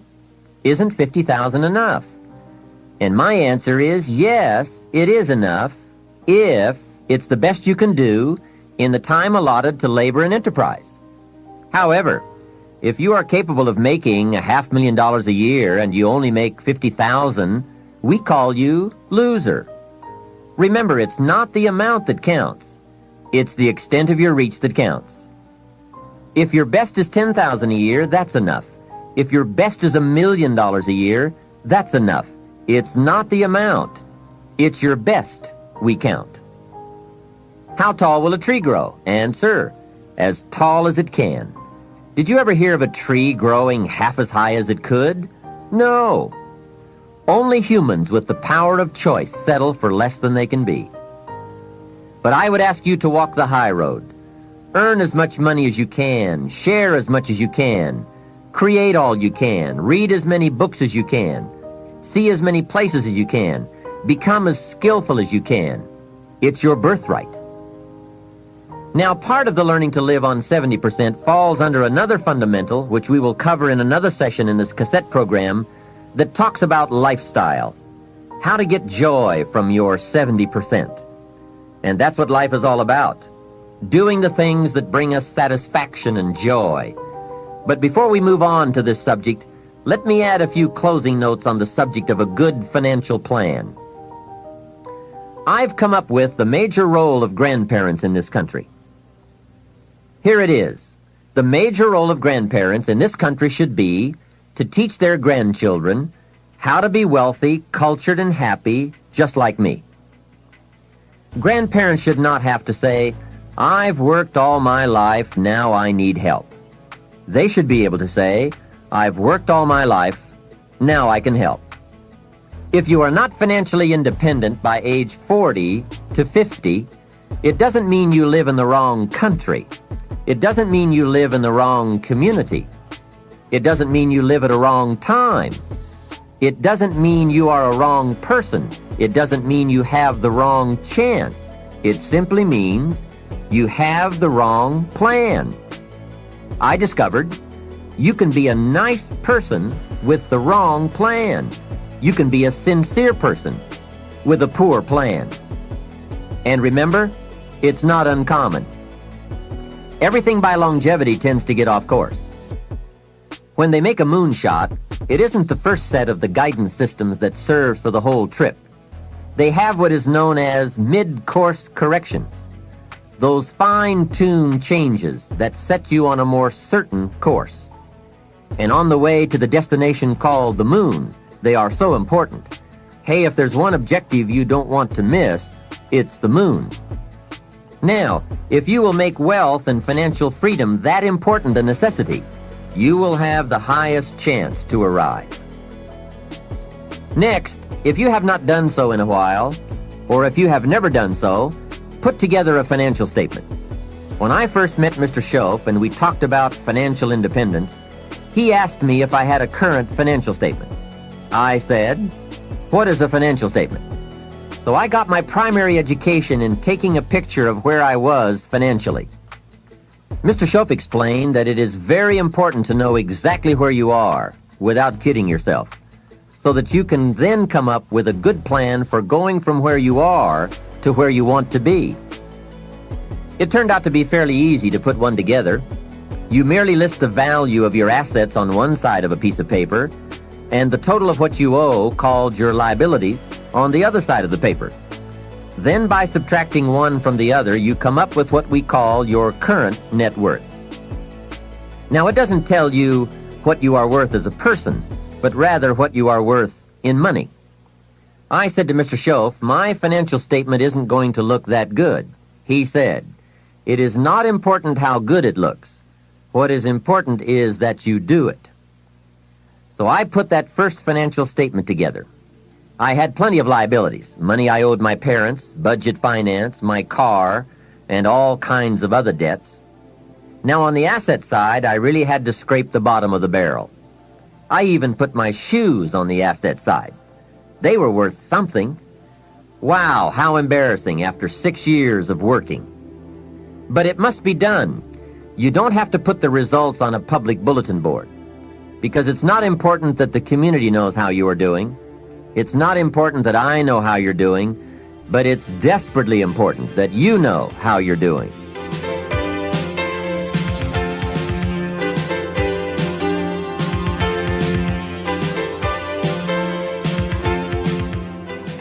Here are some other points. First, keep excellent books, not only for tax purposes, but for yourself, your financial future, and for your own sense of self-worth. Have you ever heard the expression, "I don't know where it all goes"? Well, from now on, make a new commitment to financial independence and to the value and the feeling that comes from knowing where it all goes and where it all comes from. It is just one of those important disciplines that cause you to prove to yourself that you are on a new road, walking in a new direction, becoming a new person, and arriving at a new destination. Without that effort, you will keep falling back. Hey, I found out you can make $5,000 a month and still go broke. You say, how could you go broke making $5,000 a month? It's easy. Spend $6,000. And when you make $5,000, spending $6,000 is not that difficult. Someone once said, if your outgo exceeds your income, your upkeep becomes your downfall. So, be the master over whatever you have and whatever you are. That's where the seeds of greatness are sown. Great wealth, great health, great results, great influence, and great lifestyle. Take interest and even delight in doing all the small things well. It makes you a sophisticated person who knows where the beginnings of wealth and happiness are. There's a Bible phrase that we could quote here that would be appropriate. It says, "If you will be faithful over a few things, the small things, you will someday be ruler over many things and major things." That's it. That's the philosophy that counts. Surely life is reluctant to hand a fortune to someone who constantly messes up his paycheck. It's not the amount that counts. It's the plan and the faithful discipline of that plan that counts. The disciplines are those ingenious keys that unlock the door to the kind of person we really want to become. And becoming attracts all those treasures and values that most anyone would call the good life. Life in abundance, life in productivity, life in enterprise, life in influence, life in style. Now, to wind up this rather lengthy subject, let me close with this. Mr. Schultz's best instructions to me in those early years were to develop a new attitude about myself, and a new attitude about all the principles that it takes to make life unique. Develop a new attitude about taxes, about paying your bills, about the marketplace, opportunity, your chances, wealth, activity, prosperity, service, productivity. Let me give you a good example of my old attitude. I used to say, I hate to pay my taxes. Schultz said, well, you can live that way if you want to. That's one attitude. I was a bit perplexed. I thought it was the only attitude. How strange. I used to say, I hate to pay my bills. And he said, well, you can live that way if you want to. I thought it was the only way. I used to say, I hate to part with my money. He said, that's one choice for lifestyle and attitude. I thought, could it be that there is another way to feel about it? He said, what if you said, I love to pay my taxes, knowing it's the care and feeding of the goose that lays the golden eggs? What if you said, I love to pay my bills, reduce my liabilities, and increase my assets? What if you said, I love to part with my money, put it into circulation, help build this dynamic society? Wouldn't that be a better way to live if you loved to instead of hated to? What an incredible way to look at it. I bought the idea and started the practice. I will admit that it took me a while to actually say truthfully, I love to. But when I did, I found a completely unique new way to live. To love to instead of hate to. Schof even taught me to pay my bills with enthusiasm. He said the next time you pay $100 on an account, put a note inside with your check that says, with great excitement I send you this $100. He said you won't believe what happens on the other end. They don't get many notes like that. But best of all, you won't believe what happens on your end. The new feeling of being in control and having a philosophy of life that brings joy instead of frustration. This whole new attitude will create for you a whole new world. Remember, it's something anyone can do. Mr. Schof got me to open my first savings account. He said, do you have a savings account? I said, I don't have enough money. And he reminded me, it's not the amount that counts, it's the plan. The important thing is to begin. Wealth is a plan, not an amount. He asked me if I had $10. I said, well, yes. He said, then open up your savings account and do it with your new attitude and enthusiasm. Well, that took some doing. I went to the bank in the town where I lived and walked in to open my account. I went to the window and told the lady I wanted to open up a savings account.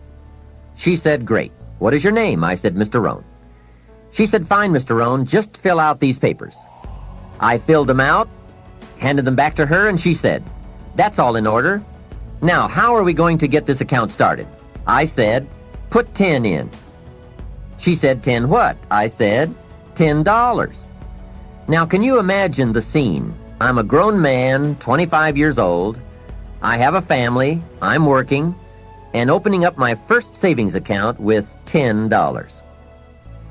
I said, hey, this may not seem like much, but I have a great plan. In fact, before long, I'll probably have the largest savings account in this bank. She said, well, if you say so. It was a bit embarrassing, I must admit, but Schof said, get excited about where you're going, and excited about the fact that you are one of the few who have a wealth plan in place and working. To make a long story short, guess what? Within less than 3 years, I did have the largest savings account in that bank. Now, it was just a small country bank, but I did reach my goal. What magic! and how quickly it works once you develop a new plan and a new attitude and commit to the discipline to do it. Wealth plans, anyone can have them. Wealth goals, anyone can design them. Wealth habits and disciplines, anyone can develop them. Why not start today? This can be a new day that opens up a new future and creates a new excitement about life and its possibilities for you. The management of time. Wouldn't you agree this has to be one of the master keys to wealth and happiness? I was in South Africa for a lecture tour some years ago, and I picked up this short article by Arnold Bennett on the subject of time. I thought it was excellent, and I'd like to share it with you now. Time, he wrote, is the inexplicable raw material of everything. With it, all is possible. Without it, nothing. The supply of time is truly a daily miracle, an affair genuinely astonishing when one examines it. You wake up in the morning and lo, your purse is magically filled with 24 hours of the unmanufactured tissue of the universe of your life. It is yours. It is the most precious of possessions. No one can take it from you. It is unstealable. And no one receives either more or less than you receive. In the realm of time, there is no aristocracy of wealth and no aristocracy of intellect. Genius is never rewarded by even an extra hour a day. And there is no punishment. Waste your infinitely precious commodity as much as you will, and the supply will never be withheld from you. Moreover, you cannot draw on the future. Impossible to get into debt. You can only waste the passing moment. You cannot waste tomorrow. It is kept for you. You cannot waste the next hour. It is kept for you. I have said the affair is a miracle, is it not? You have this 24 hours of daily time to live. Out of it, you want to spend health, pleasure, money, content, respect, and the evolution of your immortal soul. Its right use, its most effective use, is a matter of the highest urgency and of the most thrilling actuality. All depends on that. Your happiness, the elusive prize that you are all clutching for, my friend, depends on that. Mr. Bennett continues, if one cannot arrange that an income of 24 hours shall exactly cover all proper items of expenditure, one does muddle one's whole life indefinitely. We shall never have any more time. We have, and we have always had, all the time there is. Isn't that well said? Let's consider some approaches to managing our time most effectively. The first approach is to ignore the subject altogether. The man says, I've been late all my life. I can't ever seem to get a handle on my time. Heck with it. I'll just struggle along the best I can. That's okay. It's your life, right? You can do with it as you please. But consider what this attitude might be costing you. Here's the second approach. Step down to something easier. Again, that's okay too. A man works for a company, then decides he wants to own one. When he gets that responsibility, comes to work before everyone else, leaves after everyone else, he now says, I would rather work for someone else's company. Hey, again, it's your life. Success is not a stereotype. There isn't just one model. Know clearly what success means to you and be comfortable with the price you pay for it. You might have heard the story of the little girl who complained to her mother that her daddy never had time to play with her. She said, why doesn't my daddy play with me? He comes home from work, goes to the study and works, comes out for dinner, goes back to work again. I want to play with my daddy. So her mother explained to her, your daddy is very busy. He loves you very much, and that is why he works so hard. At his office, he has so much work to do that he has to bring the rest of it home and finish it here. That is why he can't play with you. The little girl thought for a moment, trying to solve this problem, and came up with the answer. She said, well, why don't they just put him in a slower group? Hey, not a bad idea. Don't throw away other important values in your life just going for one. I went for some things in my life and found out later I had paid too much. If I had known how much they were going to cost, I never would have paid. So that is a consideration. The next approach to time management is to work longer and harder. And we all know the dangers there, right? Unless you aren't working at all, then you probably need to work longer and harder. But for some people, if 10 hours won't do it in a day, they work 12. And if 12 won't do, they move it up to 14. Some people even take on 2 jobs. And there are some very real dangers here, not least of which is health problems that result from not being able to handle the stress. So you've got to be careful with this approach. The last approach I think is the best, and that is to get more out of you. In the time you have assigned to labor, make the hours more valuable. The key is not to work harder, but to work smarter. If you're putting in about 8 or 10 hours a day, 6 days a week, that's about it. You can't work much harder. But remember, it's not the hours you put in that counts. It's what you put in the hours. Get more from you to make the investment of time more valuable. And no telling how valuable you can become. We don't lack the capacity. We only lack the ideas and the will and the discipline to carry them out. In considering the subject of time management, remember that a big part of the key for changing is to take it in small steps. Most of us don't make revolutionary changes. We change a few degrees at a time. When you get some life momentum rolling, it's not that easy to make all the changes all at once. Hey, you can't whip a U-turn with the Queen Elizabeth II. When that big ship gets moving, they say it takes 7 miles just to get it stopped. So when it's really moving, you just have to nudge it a little, and finally you get it turned. That's a lot like our lives. A few nudges at a time. But if you're consistent, you can't believe the progress you can make in a fairly short period of time.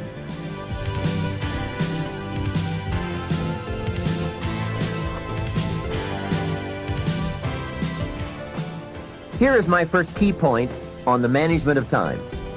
Either you run the day, or it runs you. That's fairly simply put, but it is so true. Everything in life is a lot like that. Emotions are a good example. Either you master them, or they will master you.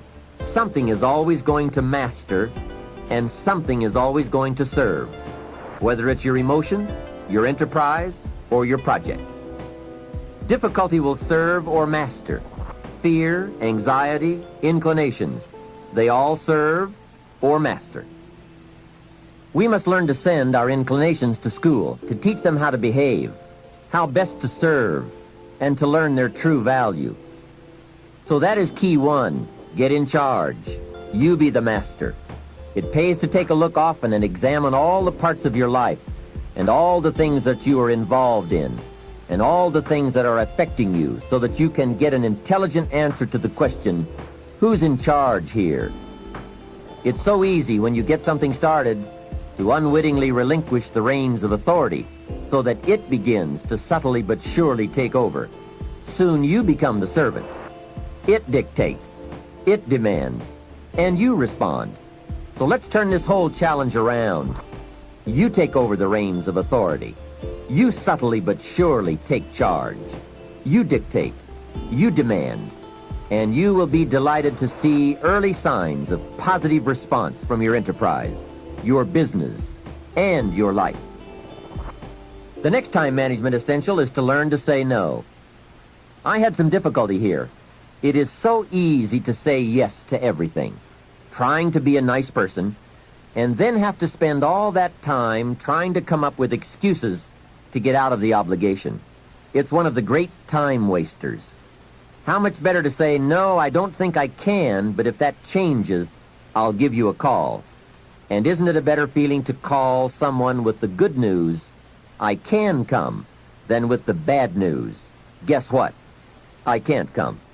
When in doubt, learn to say no. A friend of mine, Ron Reynolds, has a good saying, don't let your mouth overload your back. That's a great thought to keep in mind when scheduling your time. Here's the next tip. When you work, work, and when you play, play. For time efficiency And for that good feeling that comes from doing something without any guilt feeling, don't mix the two. Many years ago, I used to say, I've got to get my family to the beach. I've been promising to take them to the beach. What are they going to think if I don't take them? Now guess where I am while I'm thinking about the beach. Right, at the office. Now I finally get my family to the beach, but at the beach I'm saying, I should be at the office. I have so much to do.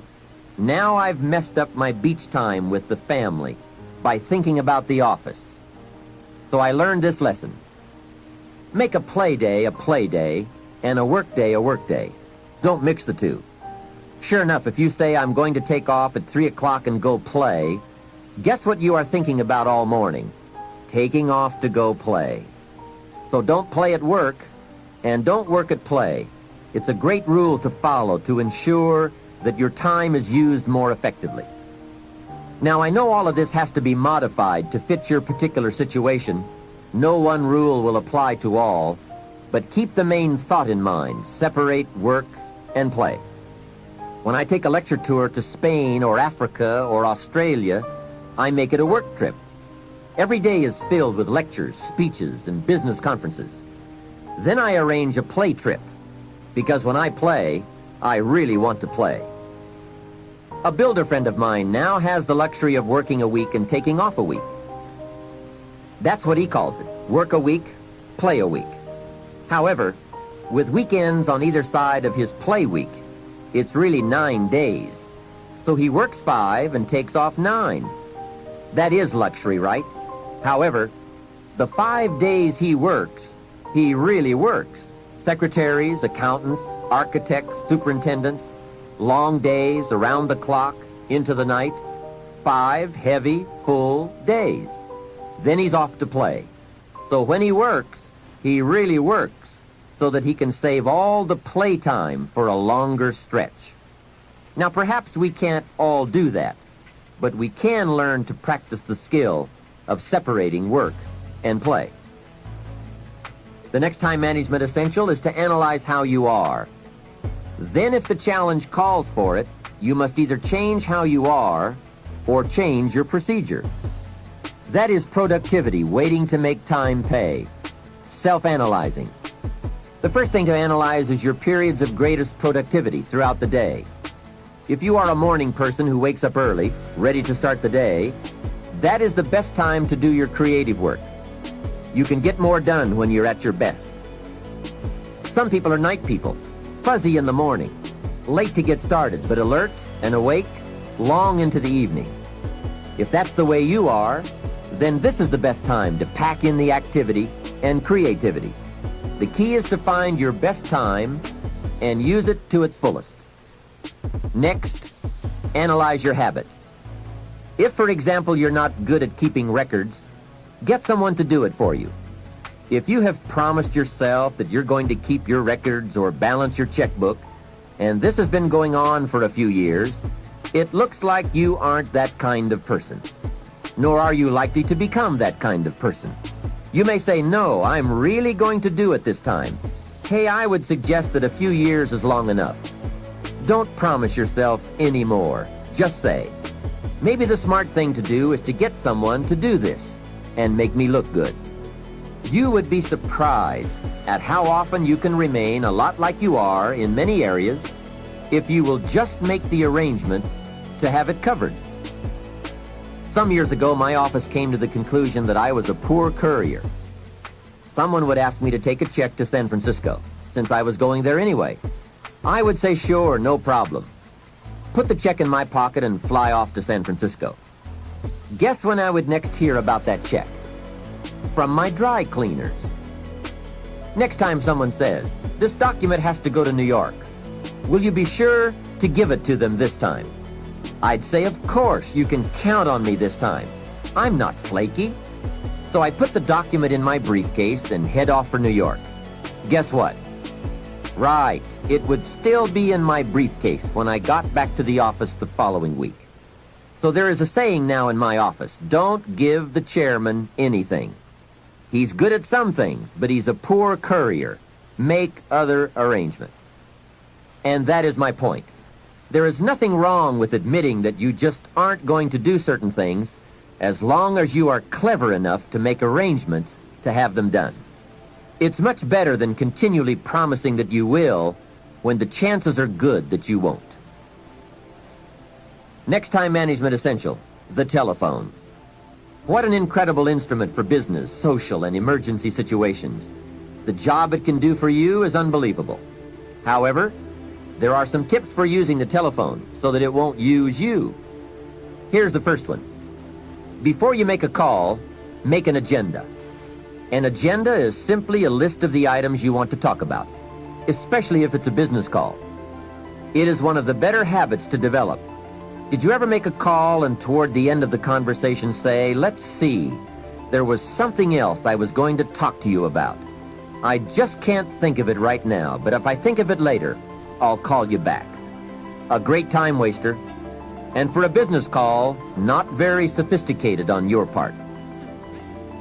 Making an agenda before you make a call serves to keep your conversation on course, so that you cover the essentials without missing any of them. Also, it helps to keep the conversation on track and control the tendency to wander into non-essential chit-chat. It is also a money saver. The extra minutes saved by keeping to an agenda and a few pleasantries is major. I know. My business telephone bill just in California got up to $13,000 a month, and this was one of the problems.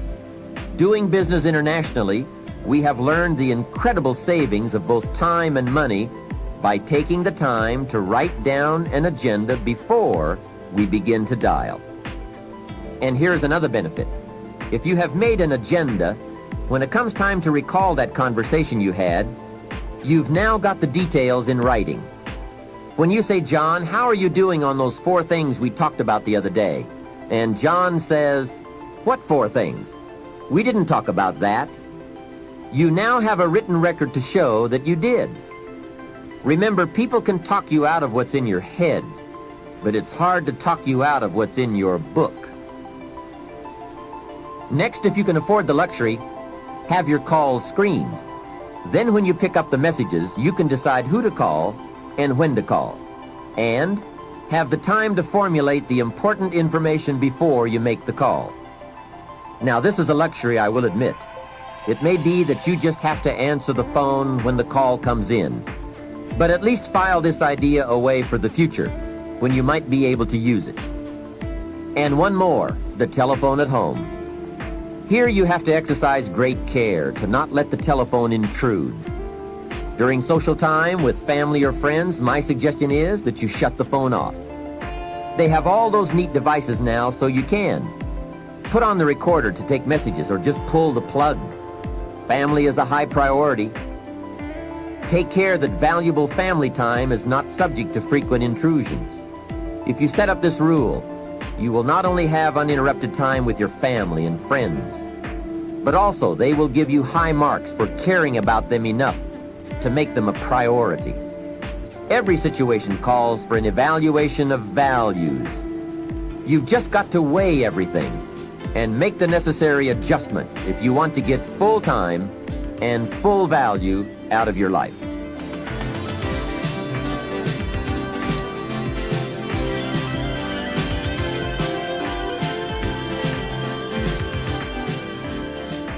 The next time management tip I have is to listen to the cassette programs and read the books on the subject. You can't possibly get all the ideas you'll need from any one cassette program or person. Remember, you have to go in search of the ideas.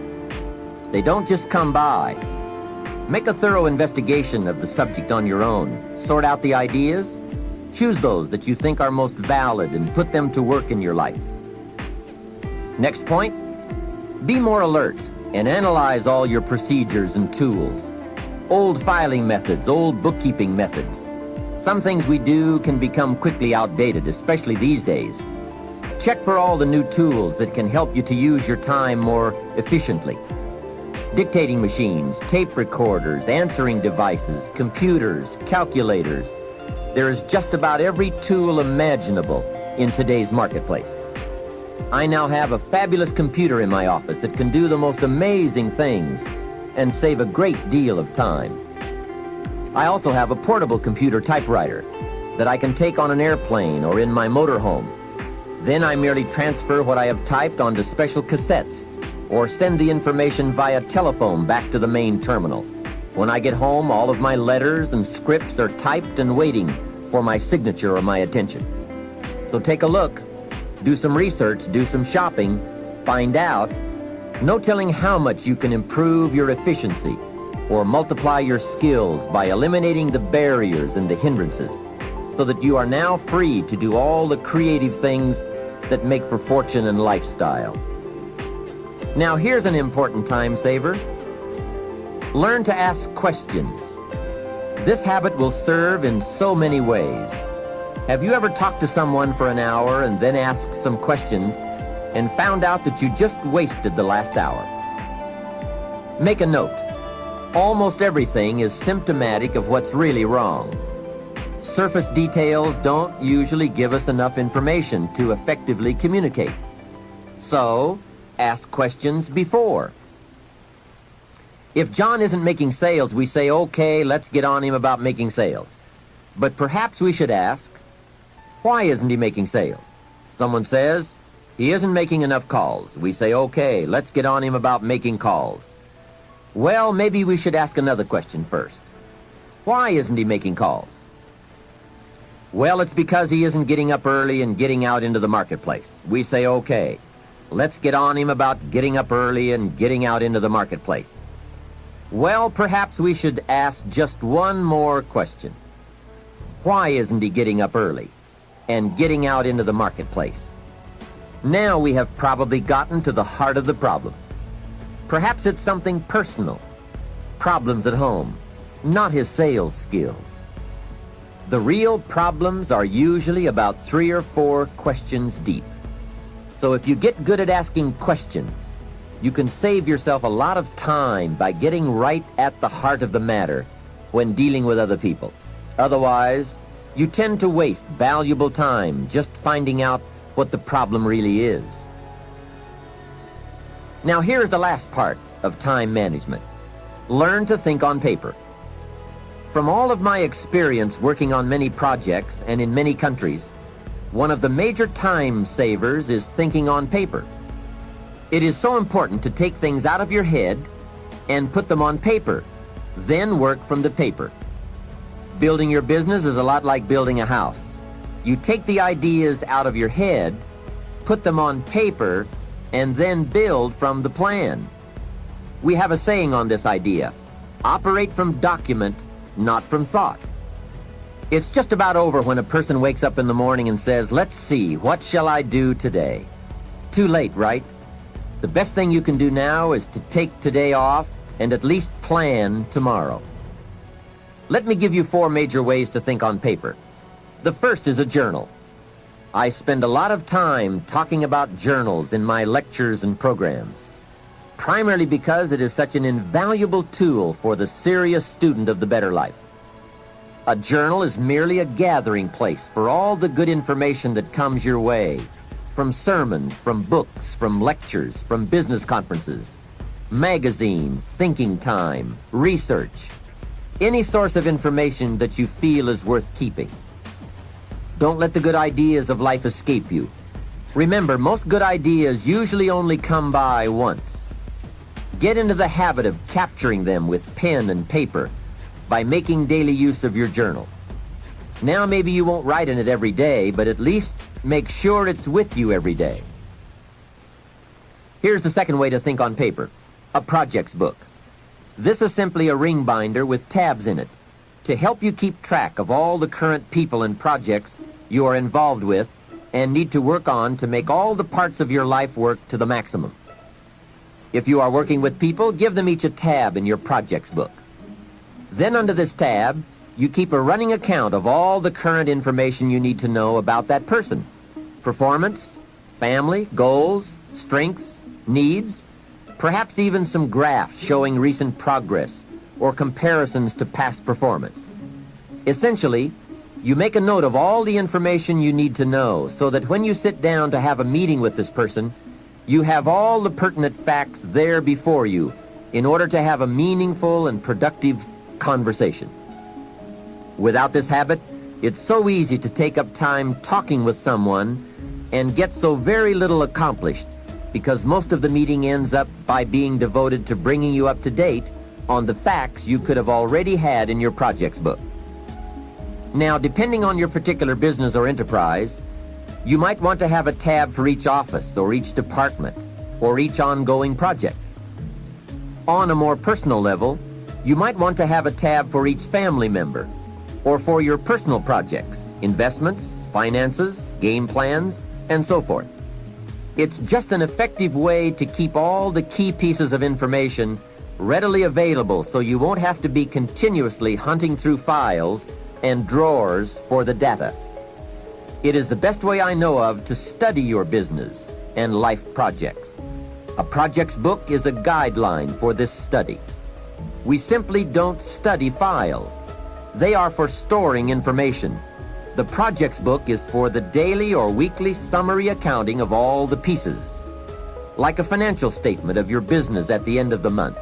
In fact, that is one of the sections in your projects book. And another secret, with a guideline to study, it keeps you on good mental track. If you try to study your business and your life in your head, you will for sure miss something, miscalculate, or let your mind go undisciplined in those high thought areas where the ideas and plans and inspiration for fortune lie. It's the organized, better disciplined thought that produces abundance. Everyone is thinking, but mostly about how to get by. I'm asking you to develop these tools and disciplines to think about how to become wealthy and happy, powerful and influential, sophisticated and unique. The next way to think on paper is to keep a day timer, a daily log of your list of things to do and your appointments and schedules. This is where I also keep the agenda for my telephone calls.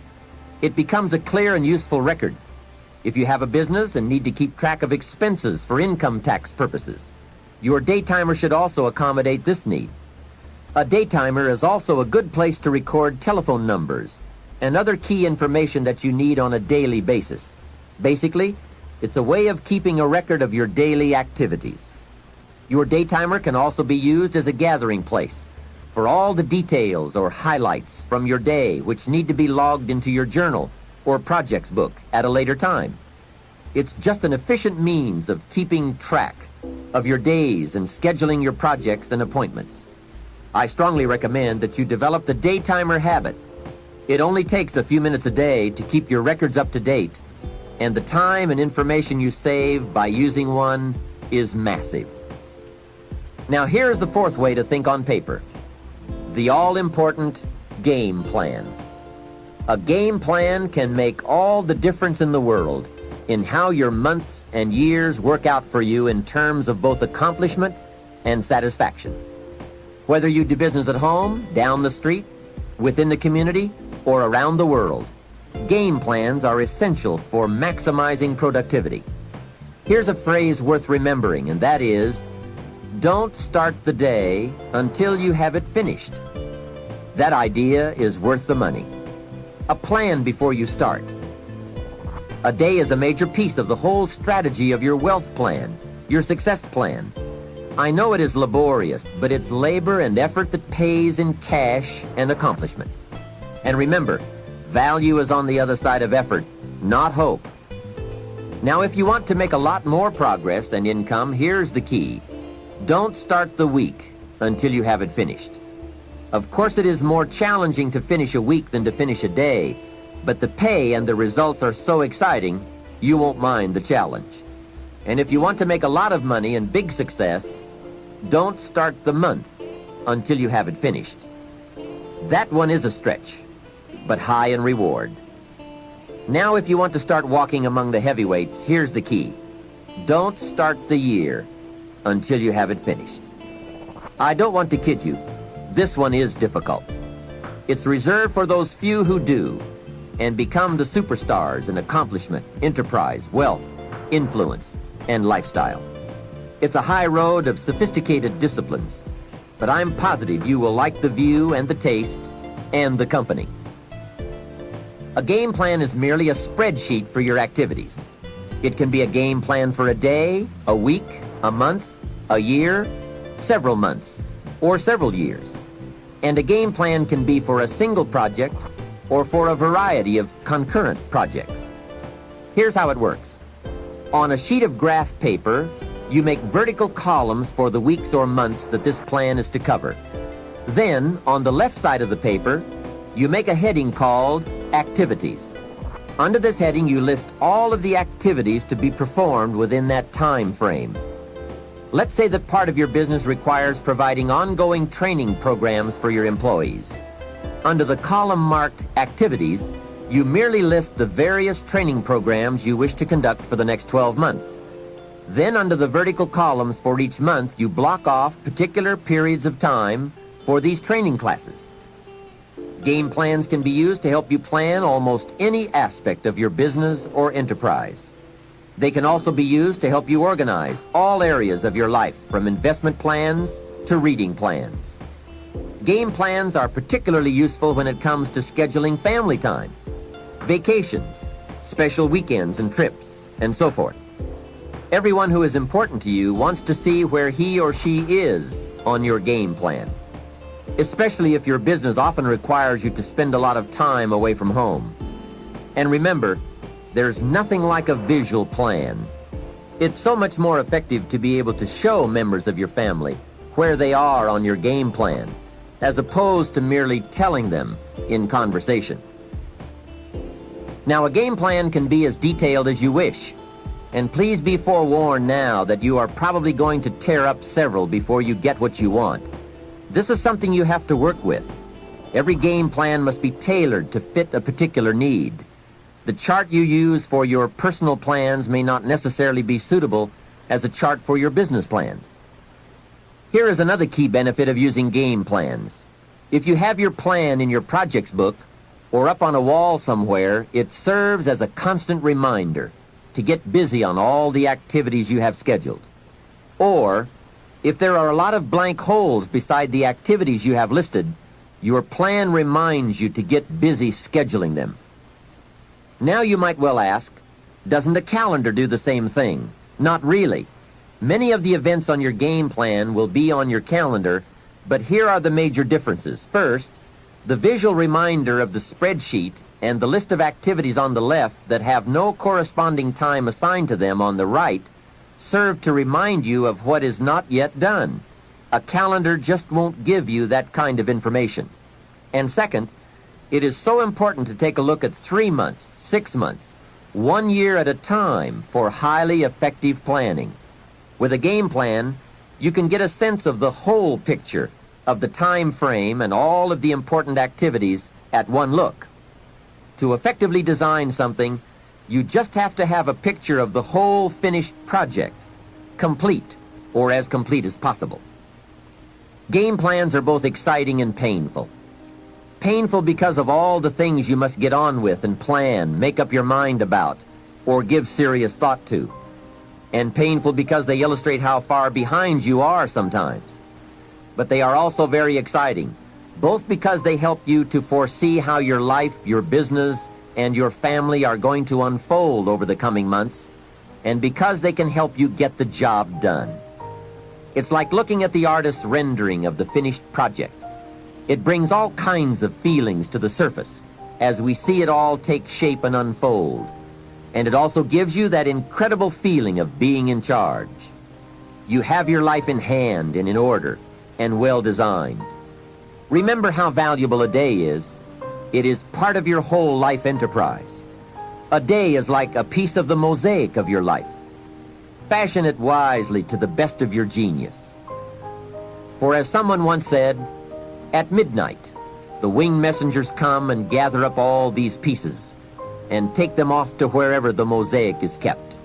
And surely on occasion one messenger says to another, wait till you see this one.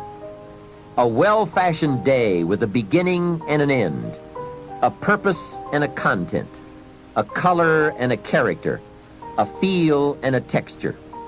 This well-fashioned day takes its place among the many and becomes a valuable memory and treasure. An equity of experience and spirit and life. And remember, The genius to do all this lies within you. Never forget that. Some people say, if I was as smart as you are, make sure you make the correction in thinking to say, if I had developed as much of my smart as you have. That's it. We're all smart enough. We just have to develop that smart into a plan. Hopefully this program will help. There it is, how to think on paper. With those thoughts and with all the other things we've brought to your attention under the subject time management, let's move on to the next key to wealth and happiness. If you were to evaluate the major influences in your life that shape the person you are becoming, this has to be high on the list. The people you choose to allow into your life. Mr. Schultz gave me a very important caution in those early days, which I would like to repeat here for you. He said, never underestimate the power of influence. What an important statement. The influence of those around us is so powerful.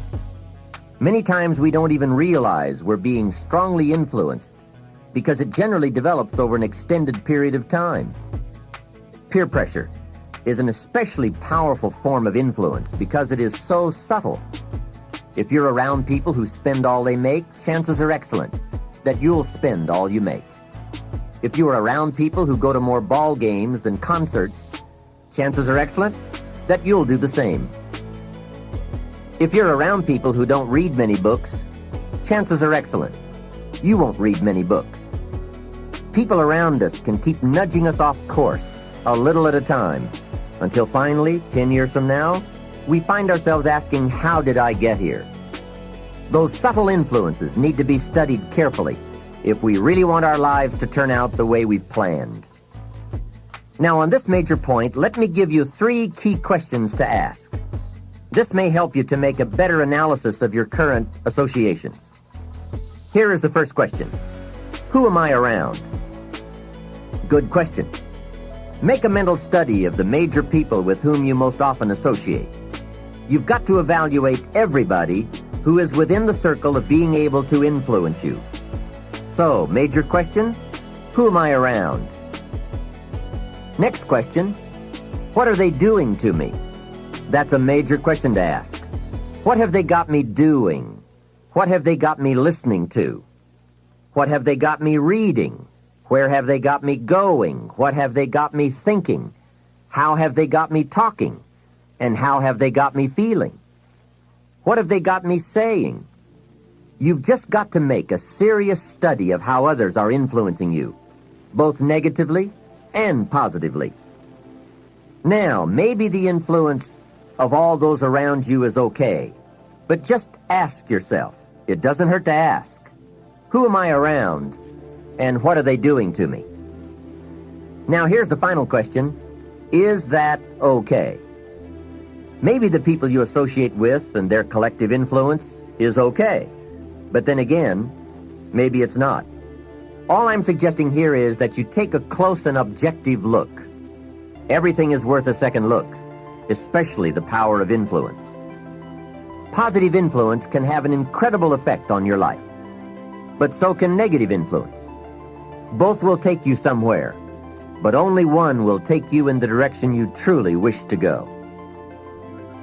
It's so easy just to dismiss the things that influence our lives. The man says, I live here, but I don't think it matters.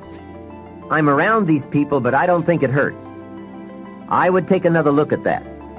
I've got a good phrase for you. Everything matters. Now, sure, some things matter more than others, but everything matters. Everything weighs something. So you've got to keep checking to find out whether associations are tipping the scales toward the positive or toward the negative. It doesn't hurt to look, right? Ignorance is never the best policy. Finding out is the best policy. Remember, part of the purpose of this program is to get us to say, the days of kidding myself are over. I really want to know what I have become and what I am becoming. I want to know where my strengths and my weaknesses lie. What has power over me? What's influencing me? What have I allowed to affect my life? Perhaps you've heard the story of the little bird. He had his wing over his eye and he was crying. The owl said to the little bird, "You're crying." "Yes," said the little bird, and he pulled his wing away from his eye. "Oh, I see," said the owl. "You're crying because the big bird pecked out your eye." And the little bird said, "No, I'm not crying because the big bird pecked out my eye. I'm crying because I let him." Hey, it's easy to let influences shape our lives, to let associations determine our direction, to let persuasions overwhelm us, to let tides take us, to let pressures make us. The big question is, are we letting ourselves become what we wish to become? In this most important subject of association, here are some actions you may want to take. First, disassociation. You may, after a study of those 3 questions, who am I around, what are they doing to me, and is that okay, you may come to the serious conclusion that there are some people you just have to break away from. I'm not saying that it's an easy step to take, and it's not to be taken lightly.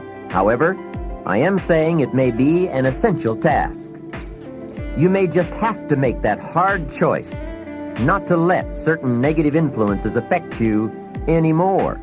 Remember, it could be a choice that saves the quality of your life. The second action you may want to take is limited association. It could well be that you are spending too much time in a certain area of your life with a certain group of people. It's easy to put time and effort in the wrong place. The guy spends 3 hours at the ball game and 30 minutes listening to the sermon. See, that's called out of balance. 30 minutes for spirituality, 3 hours for entertainment. That doesn't weigh well 5 years from now, 10 years from now, when you take a look at the sum total of your values in your life. Here's one of the easy ways to end up with a mediocre average life: spending major time on minor things. Sophisticated people learn to weigh everything before they spend time or money. You've got to weigh before you pay. Whether you're going to spend heavy time or light time, you've just got to weigh. Otherwise, if you're not careful, you can get trapped into spending heavyweight time with lightweight people. Now, it's okay to have casual friends as long as you give them casual time, not serious time. Spend major time with major influence and minor time with minor influence. It's so easy to do just the opposite, but don't let it be said that you fell into that trap. So maybe all you need to do to change some of the influences in your life is not to eliminate them, but merely limit them. Say, I have a good time with these people, but I'm not going to spend days and days with them anymore.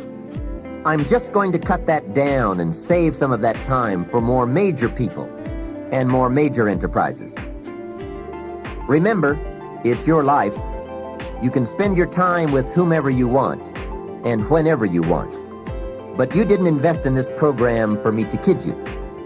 Take a look at your priorities and your values. We have so little time at our disposal. Wouldn't it make sense to invest it wisely? If you have only $100 in your pocket, it's okay to spend $20 for fun and put $80 toward your important values and commitments. But would you be the judge? You must determine whether the situation and the people call for disassociation or limited association. But remember, if it isn't taking you where you want to be 5 years from now, 10 years from now, now is the time to fix it. The third process is the one I most strongly suggest you begin, and that is called expanded association. That is, spending more time with the right people, people of substance and culture, people who understand philosophy and discipline, people of accomplishment and character. Many years ago, Mr. Schoaf said to me, "Mr. Rohn, if you truly wish to be successful, you've got to get around the right people." Then he said, "It looks like in your present circumstances you're going to have to plot and scheme." And that was true. I had to plot and scheme to get around the right people. On some of those early opportunities I had to be around successful people, I would park my car a couple of blocks away. I knew that if they saw my car, I'd never get in. On more than one occasion, I got the question, "How did you get here?" To which I would respond, "Oh, someone dropped me off." And that was me dropping me off a couple of blocks away. Whatever you have to do it. Keep asking the question, who can I get around? Who could I spend some time with who would have a positive influence on my life? I played every trick in the book I could think of to get around the right people, but it was worth it. Now here's the surprise. It is possible for a modest investment to get around major people. If you had a chance to sit down for an hour or two with a wealthy person, and all that you had to do was to pick up the lunch tab, wouldn't that be a bargain? That person might drop an idea on you that could change your life. For a lunch tab. And that's where we need to go to get our success plan, from successful people. Don't pick up your plan, especially your financial plan, from unsuccessful people. Here is something else exciting. It's possible for people of modest means to start a wealth plan. You don't have to be wealthy to have a wealth plan. You don't even have to be healthy to start a health plan. All you have to be is smart. Smart enough to say, "Hey, I've got the wrong plan, and I'm going to get around someone who has a better plan and make it my plan." So, find some successful people to help you fill out your success plan. Find somebody healthy to get your better health plan going. Find somebody living a unique lifestyle to develop your lifestyle plan. This is called association on purpose, getting around the right people by expanding your circle of influence. I have a really unique friend. I'm always trying to find more ways to spend more time with him. He's the big game hunter, millionaire, businessman, traveler, and in my opinion, one of the world's great philosophers. He has two special gifts among many that make it worth all the time I can possibly spend with him. And those gifts are, one, the ability to absorb, the ability to soak up a day and all of its events. His memory is uncanny. I swear he remembers in detail almost every day of his life and every book he's read. I think it is more exciting for him to go to Spain and come back and tell you about it than it is to go yourself.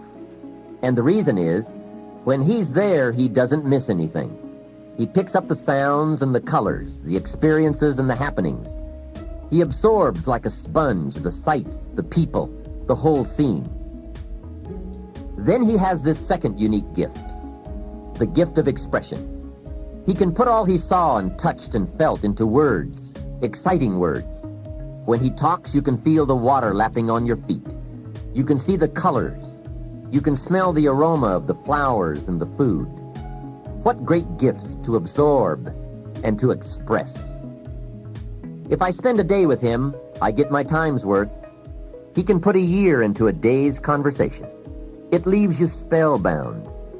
He can read a book and with flawless detail give you a capsule version, and more often than not, make it more exciting than if you read the book yourself.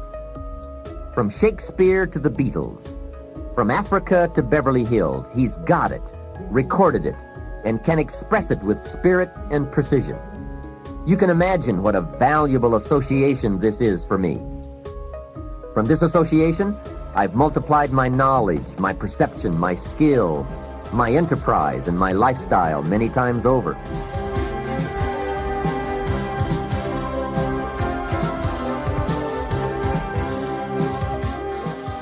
Here's another good question for you. Where do you go for your intellectual feast? Where do you go? Pity the man who has a favorite restaurant, but not a favorite thinker. He's picked out a favorite place to feed his body, but he doesn't have a favorite place to feed his mind. One way to associate with people of influence is through their writings, books, cassette tapes, whatever you can pick up. Maybe you can't meet the person, but you can read his books or listen to his cassettes. Churchill's gone, but he's left some books. Aristotle's gone, but we still have his ideas. Search the catalog for cassettes and libraries for books. Search the magazines, search the documentaries. They are full of chances for association and intellectual feasting. But in addition to reading and listening, We also need a chance to do some talking and sharing.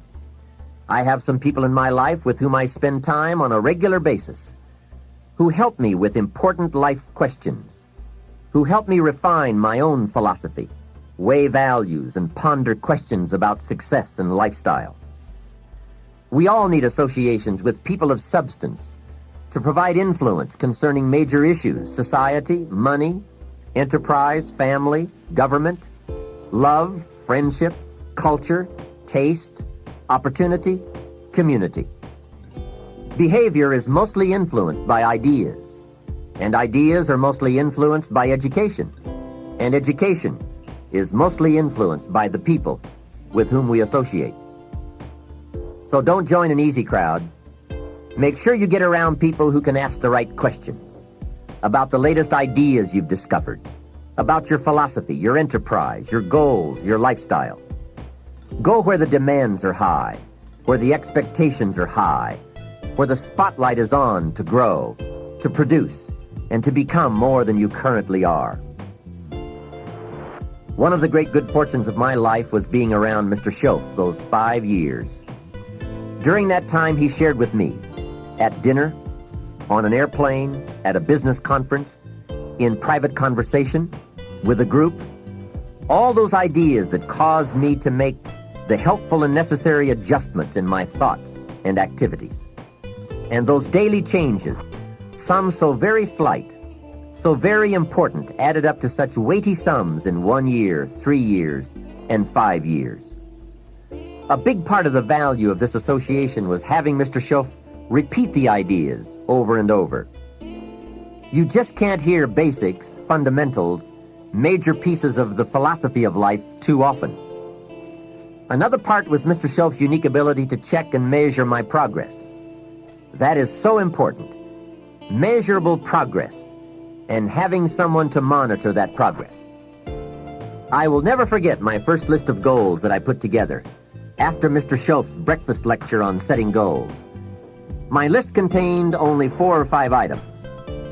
When I showed it to him, he said, "Is this your list?" I said, "Yes." Then he started asking those very wise questions that all people of success and substance are inclined to ask. He asked, "How about your health goals?" I didn't have any of those on my list. He asked, "How about your investment goals?" Those were lacking. "How about your travel goals, your family goals? How about your goals for gifts and sharing? Who would you like to meet? What would you like to become? What skills would you like to develop? Did you ever want to write a book, a poem? Would you like to be a sophisticated person of power and influence and culture? How about education for your children? Would you like to be debt-free? How about a splendid library stocked with the best of books? Would you like to make some new friends? Did you ever want to parachute out of an airplane? Fly a glider? Own a music library? Would you like to see New York? Visit Paris? Explore Rome? Do you need a ranch someday? A cabin in the mountains? Is there something you'd like to prove? A mark you'd like to make?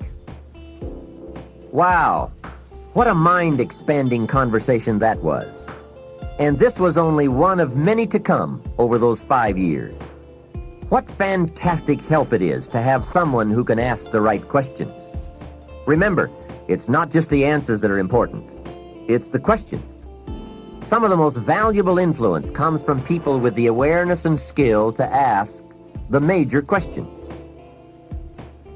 Here's a project you might consider. Choose 2 or 3 people for whom you have a great respect. Ask each of them to make a list of the major questions they would ask if they wanted to help someone make the best choice that would lead to a successful and happy life. If you get 3 lists, you will be surprised at the difference among them. Successful people approach life from a variety of experiences and a variety of attitudes. Now, from these questions, you may get enough homework to get busy on for years to come. Another benefit of my association with Mr. Schoaf was that I kept growing in experience, knowledge, and accomplishment, and was able to bring all that value to the same basic questions. What a learning experience that was. Some of the early questions I had shrugged off, I now saw a growing importance they had. It was really my education that was changing, not the questions. It's like reading the Bible or listening to cassettes. When you have some added, measurable experience, you now bring to the reading and listening a new worth. You now listen and read at a new level. And the substance gleaned, the wisdom gathered from that new level can well be where your fortune and the best of your lifestyle can be developed. One more thought, and that is, strive to become the kind of person that people of quality and substance would want to be associated with. Become a person of skillful language, positive attitude, well-read and well-disciplined, a person of culture and intelligence. You will be uniquely rewarded by this reputation, drawing exciting people to you. Remember, to attract valuable people, you must be attractive. Association is truly one of the 7 fundamentals to your future wealth and happiness. It has such a major effect on how your life works out. Constantly be aware of the power of influence. Continually weigh your time and your associations and put them to better work for you. Of all the parts of our life we want to work well, perhaps the most important is lifestyle. Mr. Schoaf gave me one of his strongest concepts when he said, "Don't just learn how to earn, learn how to live." And that's what lifestyle is all about, learning how to live. Here's one of the great challenges of life, being happy with what you have while in pursuit of what you want. I have found it a practice well worth exercising with skill. Now consider this. Some people have plenty of beautiful things filling their days, but they get little happiness from them. Some people have money, but they have trouble finding joy in their lives. Imagine, a father wads up a $5 bill and throws it at his son, saying, "Here, if you need the darn stuff that bad, take it." Same money, poor style. And remember, it's not the amount that counts. It's the style that counts. Mr. Schoaf taught me lifestyle in those early days, starting with small amounts. He said, imagine that you're getting your shoes shined, and the shoe shine boy has done a fabulous job. You have one of the world's all-time great shines, so you pay him for the shine. Now you consider from the change in your hand what kind of tip to give him. And the question pops into your mind, shall I give him 1 quarter or 2 quarters for my neat shine? Mr. Schoaf said, if 2 amounts for a tip ever come to your mind, always go for the higher amount. He said, become a 2-quarter person. I said, what difference would that make, 1 quarter or 2 quarters? He said, all the difference in the world. If you said, well, I'll just give him 1 quarter, that will affect you for the rest of the day. You will start feeling bad. Sure enough, in the middle of the day, you will look down at your great shoe shine and say, I've got to be cheap. 1 lousy quarter. That will affect you. However, if you go for 2 quarters, Schoaf said you can't believe the feeling you can buy for another quarter. That's lifestyle. Becoming a 2-quarter person and learning to get joy from the greater person you are becoming. A man came up and introduced himself to me after one of my seminars in Detroit, Michigan. And he said, Mr. Rohn, you got to me tonight. I've decided to change my whole life. I said, fantastic. He said, you will hear about it someday. I said, I don't doubt that. Sure enough, a few months later, I was back in Detroit for another lecture. And the same man walked up and said, Mr. Rohn, do you remember me? I said, I do. You are the man who said he was going to change his life. He said, that's me, and I've got to tell you a story. Here's the story he told me. After the last seminar, he said, I started thinking about ways to begin changing my life. And I decided to start with my family. I have 2 lovely teenage daughters, the best kids anyone could ask for. They never give me any trouble. However, I've always given them a hard time, especially as teenagers. One of the things they dearly love to do is to go to rock and roll concerts, to see their favorite performers. Now, I've always given them a hard time on this subject. They would ask to go, and I would say, no, I don't want you to go. The music is too loud. You'll ruin your hearing. And besides, it's the wrong crowd. I would always give them a hard time. Then they would beg, "Please, Daddy, we want to go. We don't give you any trouble. We're good girls. Please let us go." Well, after they had begged long enough, I would reluctantly throw them the money and say, "Okay, if you have to go that bad." So that's where I decided to start to make some changes in my life. Then he said, here's what I did. Not long ago, I saw this advertisement that one of my daughter's favorite performers was coming to town. Guess what I did? I went down to the concert hall and bought the tickets myself.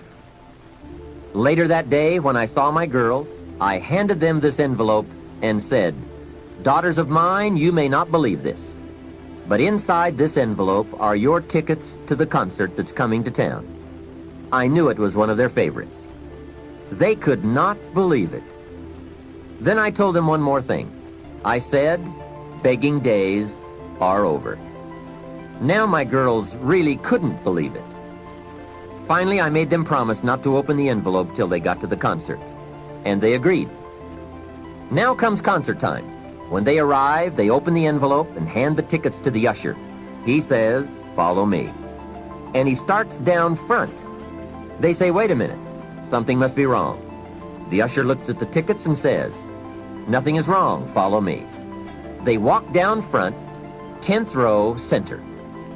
Now the girls really cannot believe it. He said, "I stayed up a little late that night, and sure enough, around midnight, my daughters came bursting through the front door.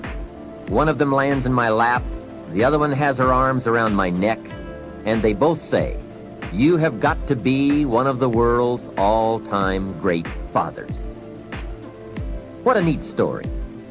What a great example of how it's possible, with just a change in attitude and a little thought, to live the good life. Same money, different style. Remember, the challenge is to get joy from your life and what you have to share. It's not the amount that counts. It's the uniqueness, the love, and the attitude that counts. Even people of modest means can experience a sophisticated lifestyle. They simply learn to save up some of their Pepsi money for a bottle of fine wine. Don't spend all your money a quarter at a time. Save up and buy something of special value, something fine, or something that lasts, or something you are proud of, or a gift of value to give to someone special. Even with modest means, you can save your candy money for a concert. And for a sophisticated person, a few may be better than many. Better a few treasures than a house full of junk. Lifestyle is a matter of awareness, values, education, and disciplined taste. It is an art that brings joy as it's practiced, not just a subject to be studied. It is the deliberate decision to savor and enjoy all the experiences and possibilities of life. Lifestyle means expanding your knowledge and experiences from the influence of books, people, films, and new adventures. So take advantage of everything and everyone with whom you come in contact. You can begin expanding your lifestyle today. Think of something you can do today to make you feel richer and better about yourself and your life. Make a phone call. Reserve tickets to a concert. Buy some unique music records. Send flowers. Send a thank you note. Plan a trip of new discovery. Begin to read a classic. I'll bet that within 50 miles of where you are right now, there are some places you have never seen, some foods you have never tasted, experiences you've never had. I grew up in Idaho, and I've never been to Yellowstone Park. And part of it is in Idaho. Thousands of people from all over the world have traveled to Yellowstone. Old Faithful? Doesn't everyone know about Old Faithful? Hey, I've been to Africa, but not to Yellowstone. Isn't it easy to miss something? Isn't it often easier not to do something, see something, experience something? Hey, let's all set a new goal not to miss anything, especially things within our reach, within travel time, walking time, effort time. And that's the key word, effort. Remember, all good things are upstream. A conscious act from a unique thought. That's where the pleasure is. And the act serves as a bridge between dreams and reality. So develop your lifestyle a little more. Your style of seeing, giving, sharing, enjoying. It's not the amount that counts, but the experience of choosing to live with style. I remember saying to Mr. Schoaf one time, if I had more money, I would be happy. And he gave me some of the better words of wisdom when he said to me, Mr. Rohn, the key to happiness is not more. Happiness is an art to be studied and practiced. He said, more money will only make you more of what you already are. More will only more quickly send you on to your destination. He said, if you're inclined to be unhappy, if you get a lot of money, you will be miserable. More money will only make you more. More money will only amplify. If you're inclined to be mean and you get a lot of money, you will be a terror. If you're inclined to drink a little too much, when you get a lot of money, you can now become a drunk because you can drink everything. So style is not more. Style is an art, a genius, a design. Lifestyle is reserved for those who are willing to study and practice the higher arts of life. Lifestyle is culture, music, dance, art, sculpture, literature, plays, concerts. Lifestyle is a taste of the fine, the better, the best. Mortimer Adler, the philosopher, says, if we don't go for the higher tastes, we will settle for the lower ones. So develop an appreciation for the fine. That is a worthy purpose. Developing an appetite for the unique things in life. Study the art and reach for the best. To have the best in the time we have available to us, that is the quest. Remember, it's not the amount, it's the imagination.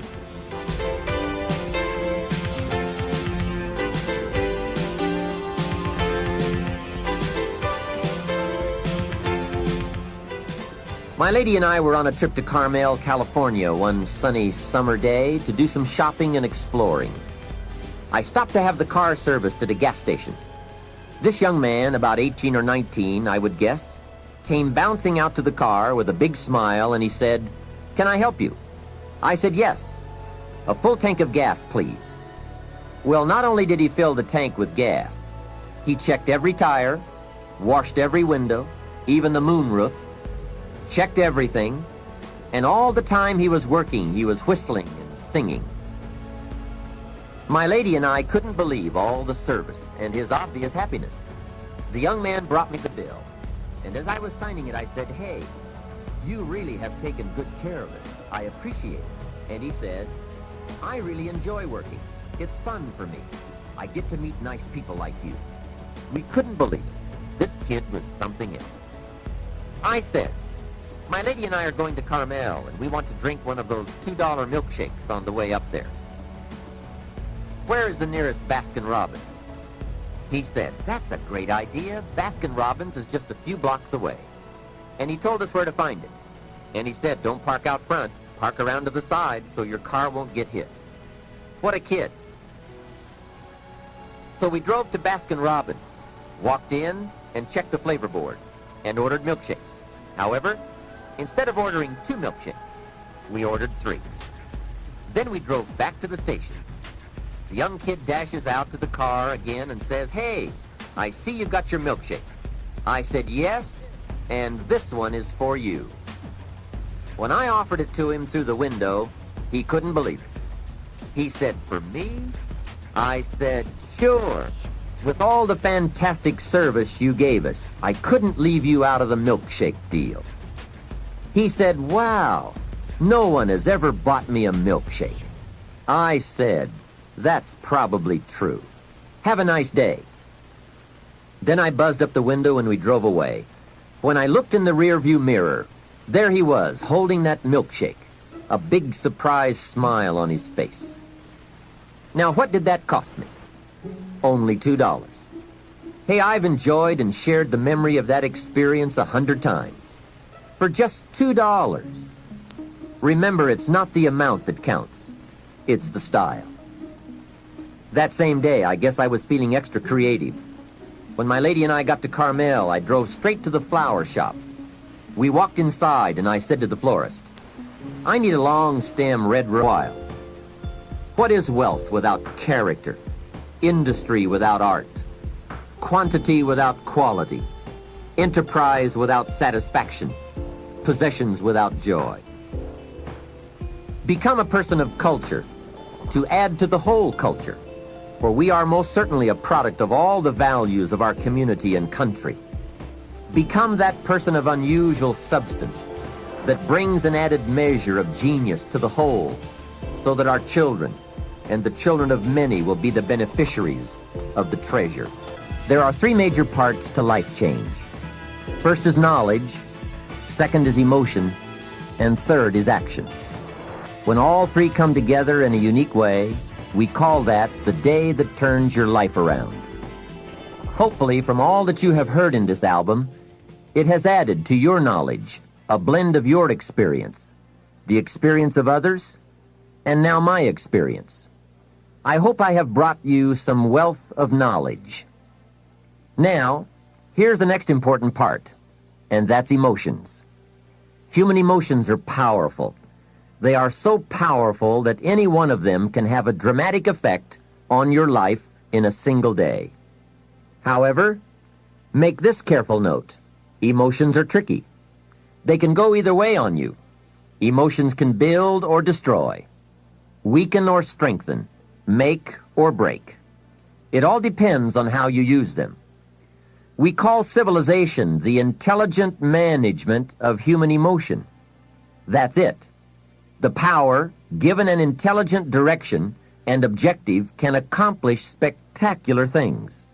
The power, the feelings, those surges of heart and soul. What are they? What can they do? Well, here are some. First, disgust. Disgust is a powerful emotion. Disgust says, "I have had it." Hey, that could be the day that turns your life around. That's what I said the day that little Girl Scout came to my door. I give her the big lie, she leaves, and I say to myself, I don't want to live like this anymore. I've had it with being broke. I've had it with being embarrassed. And I've had it with lying. What a day. A life-changing day. The day when you've had it.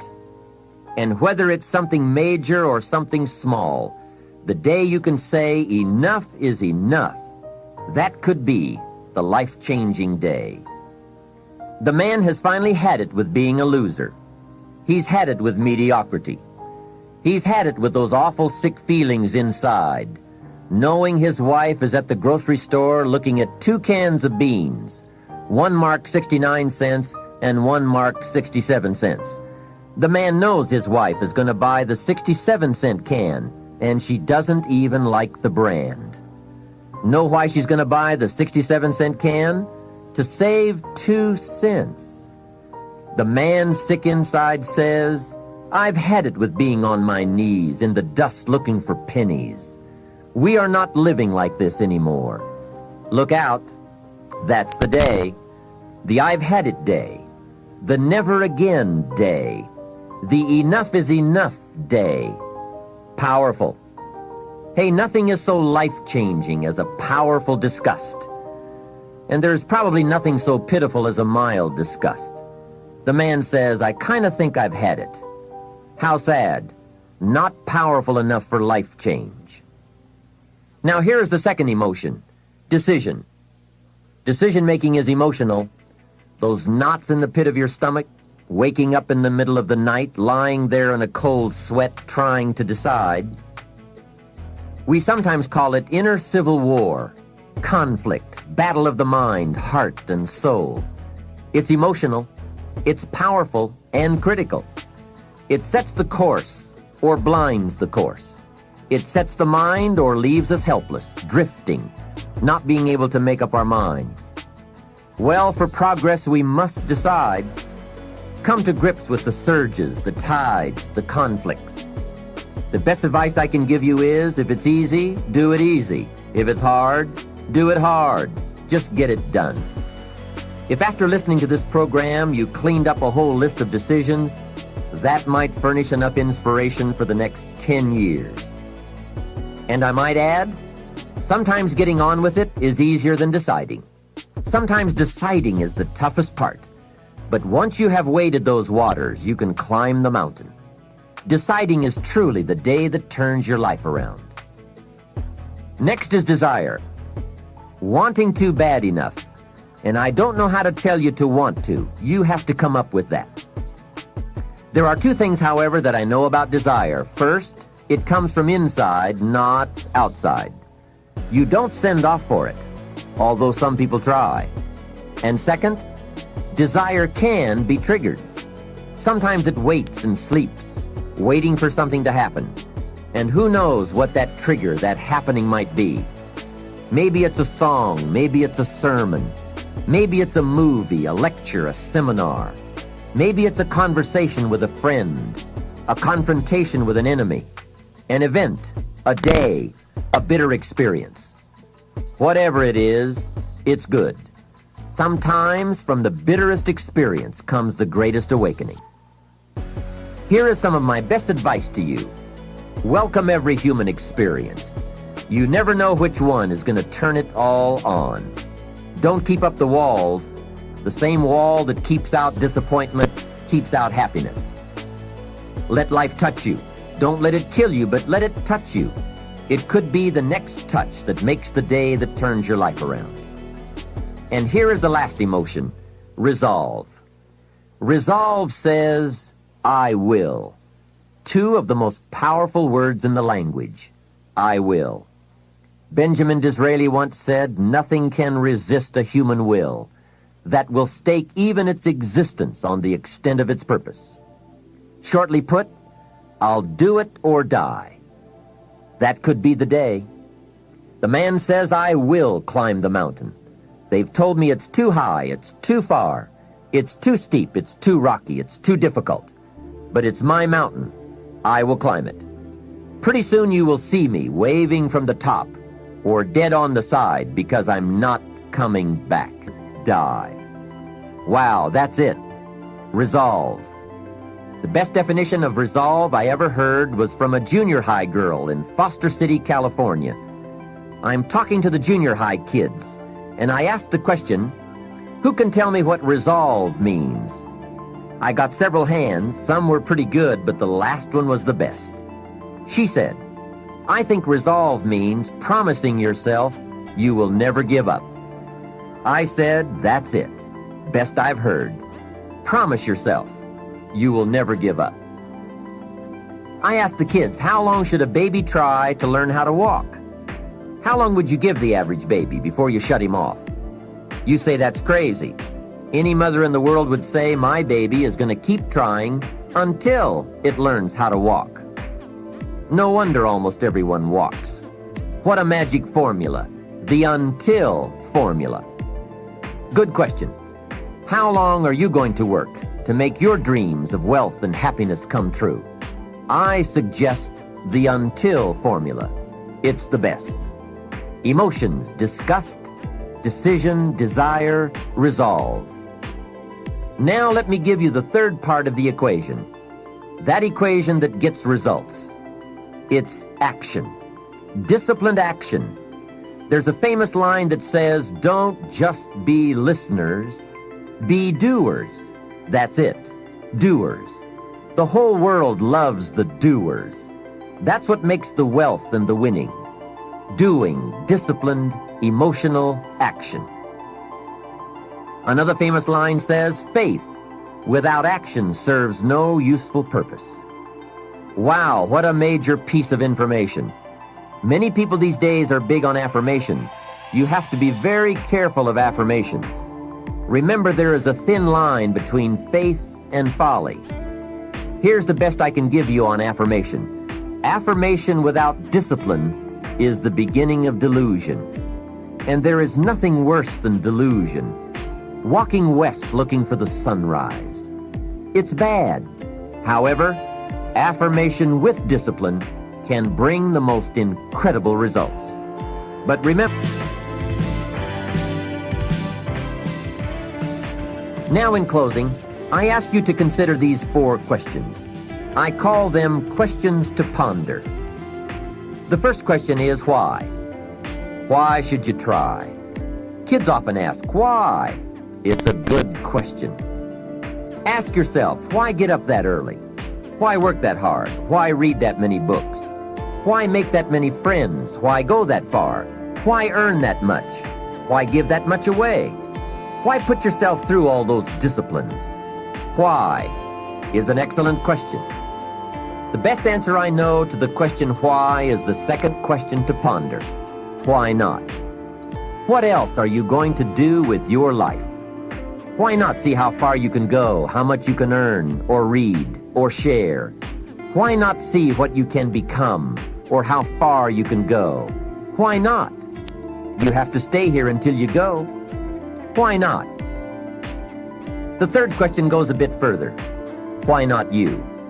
Some people have done the most incredible things with a limited start. Why not you? Some people do so well they get to see it all. Why not you? Why not you watching the morning mist rise over the mountains of Scotland, soaking up history in London, or exploring the mysteries of Spain? Why not you having lunch in one of those neat little sidewalk cafes in Paris? There's nothing like a stroll through the Palace of Versailles. Someday you must gaze directly at the Mona Lisa. Why not you on a sailing schooner in the Caribbean? 2 weeks there and you lose all your cares. I can show you where to find the most exquisite seashells in Australia. I know where they are. Why not you? Why not you shopping on Fifth Avenue in New York City, staying at the Waldorf, or having sliced roast goose on a bed of apple strudel at Luchow's? Stop off and drink in an Arizona sunset. Take a quiet walk along the beach with that incredible feeling, knowing you are enjoying the result of a disciplined effort. Why not you, with an unusual awareness to the heartbeat of life? Why not you? The last question is the key to action. Why not now?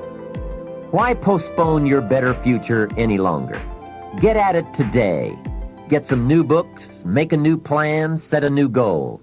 Ask some new questions, lock onto a new resolve, make a new effort, and do it all now. Another thing is to ask for God's help, which may sound a little strange. This is not a religious program. My personal word would be that humans are unique, but we could all use a little extra help. Of course, it's a two-way street. I think God will do his part if we will do our part. During this program, we have talked about our part. There is a story about a man who took a rock pile and in 2 years turned it into a fabulous garden, and people came from everywhere to see it. One day a man came by, saw the garden, and thought it was fabulous, but he wanted to make sure the gardener did not take all the credit. He had this deep feeling inside that a lot of people leave God out. So he toured the garden and had a chance to meet the gardener. When he met him, he shook his hand and said, "Mr. Gardener, you and the good Lord together have made this beautiful garden." The gardener understood his message and his point, so he said, "I think that's true. If it was not for the sunshine and the rain, and the miracle of the seed and the soil and the seasons, there would be no garden at all. But," he said, "you know, you should have seen this place a couple of years ago when God had it all by himself." I think that's true. We do play an important part in this challenge called making all we can out of all we have.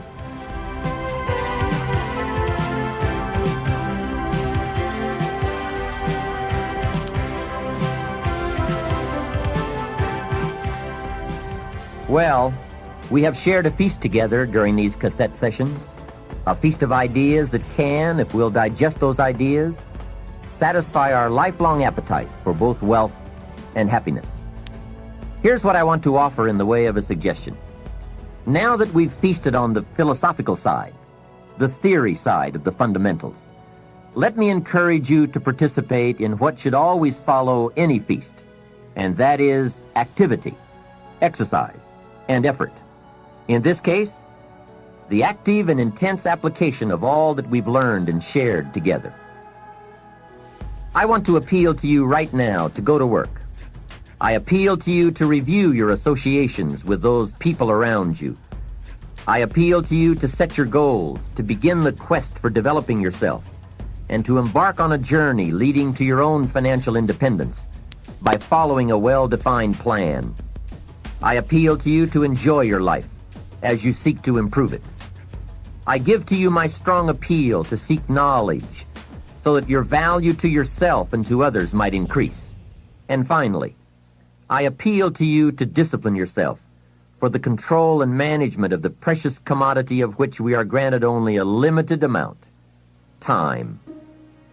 Work on all these areas, but by all means work.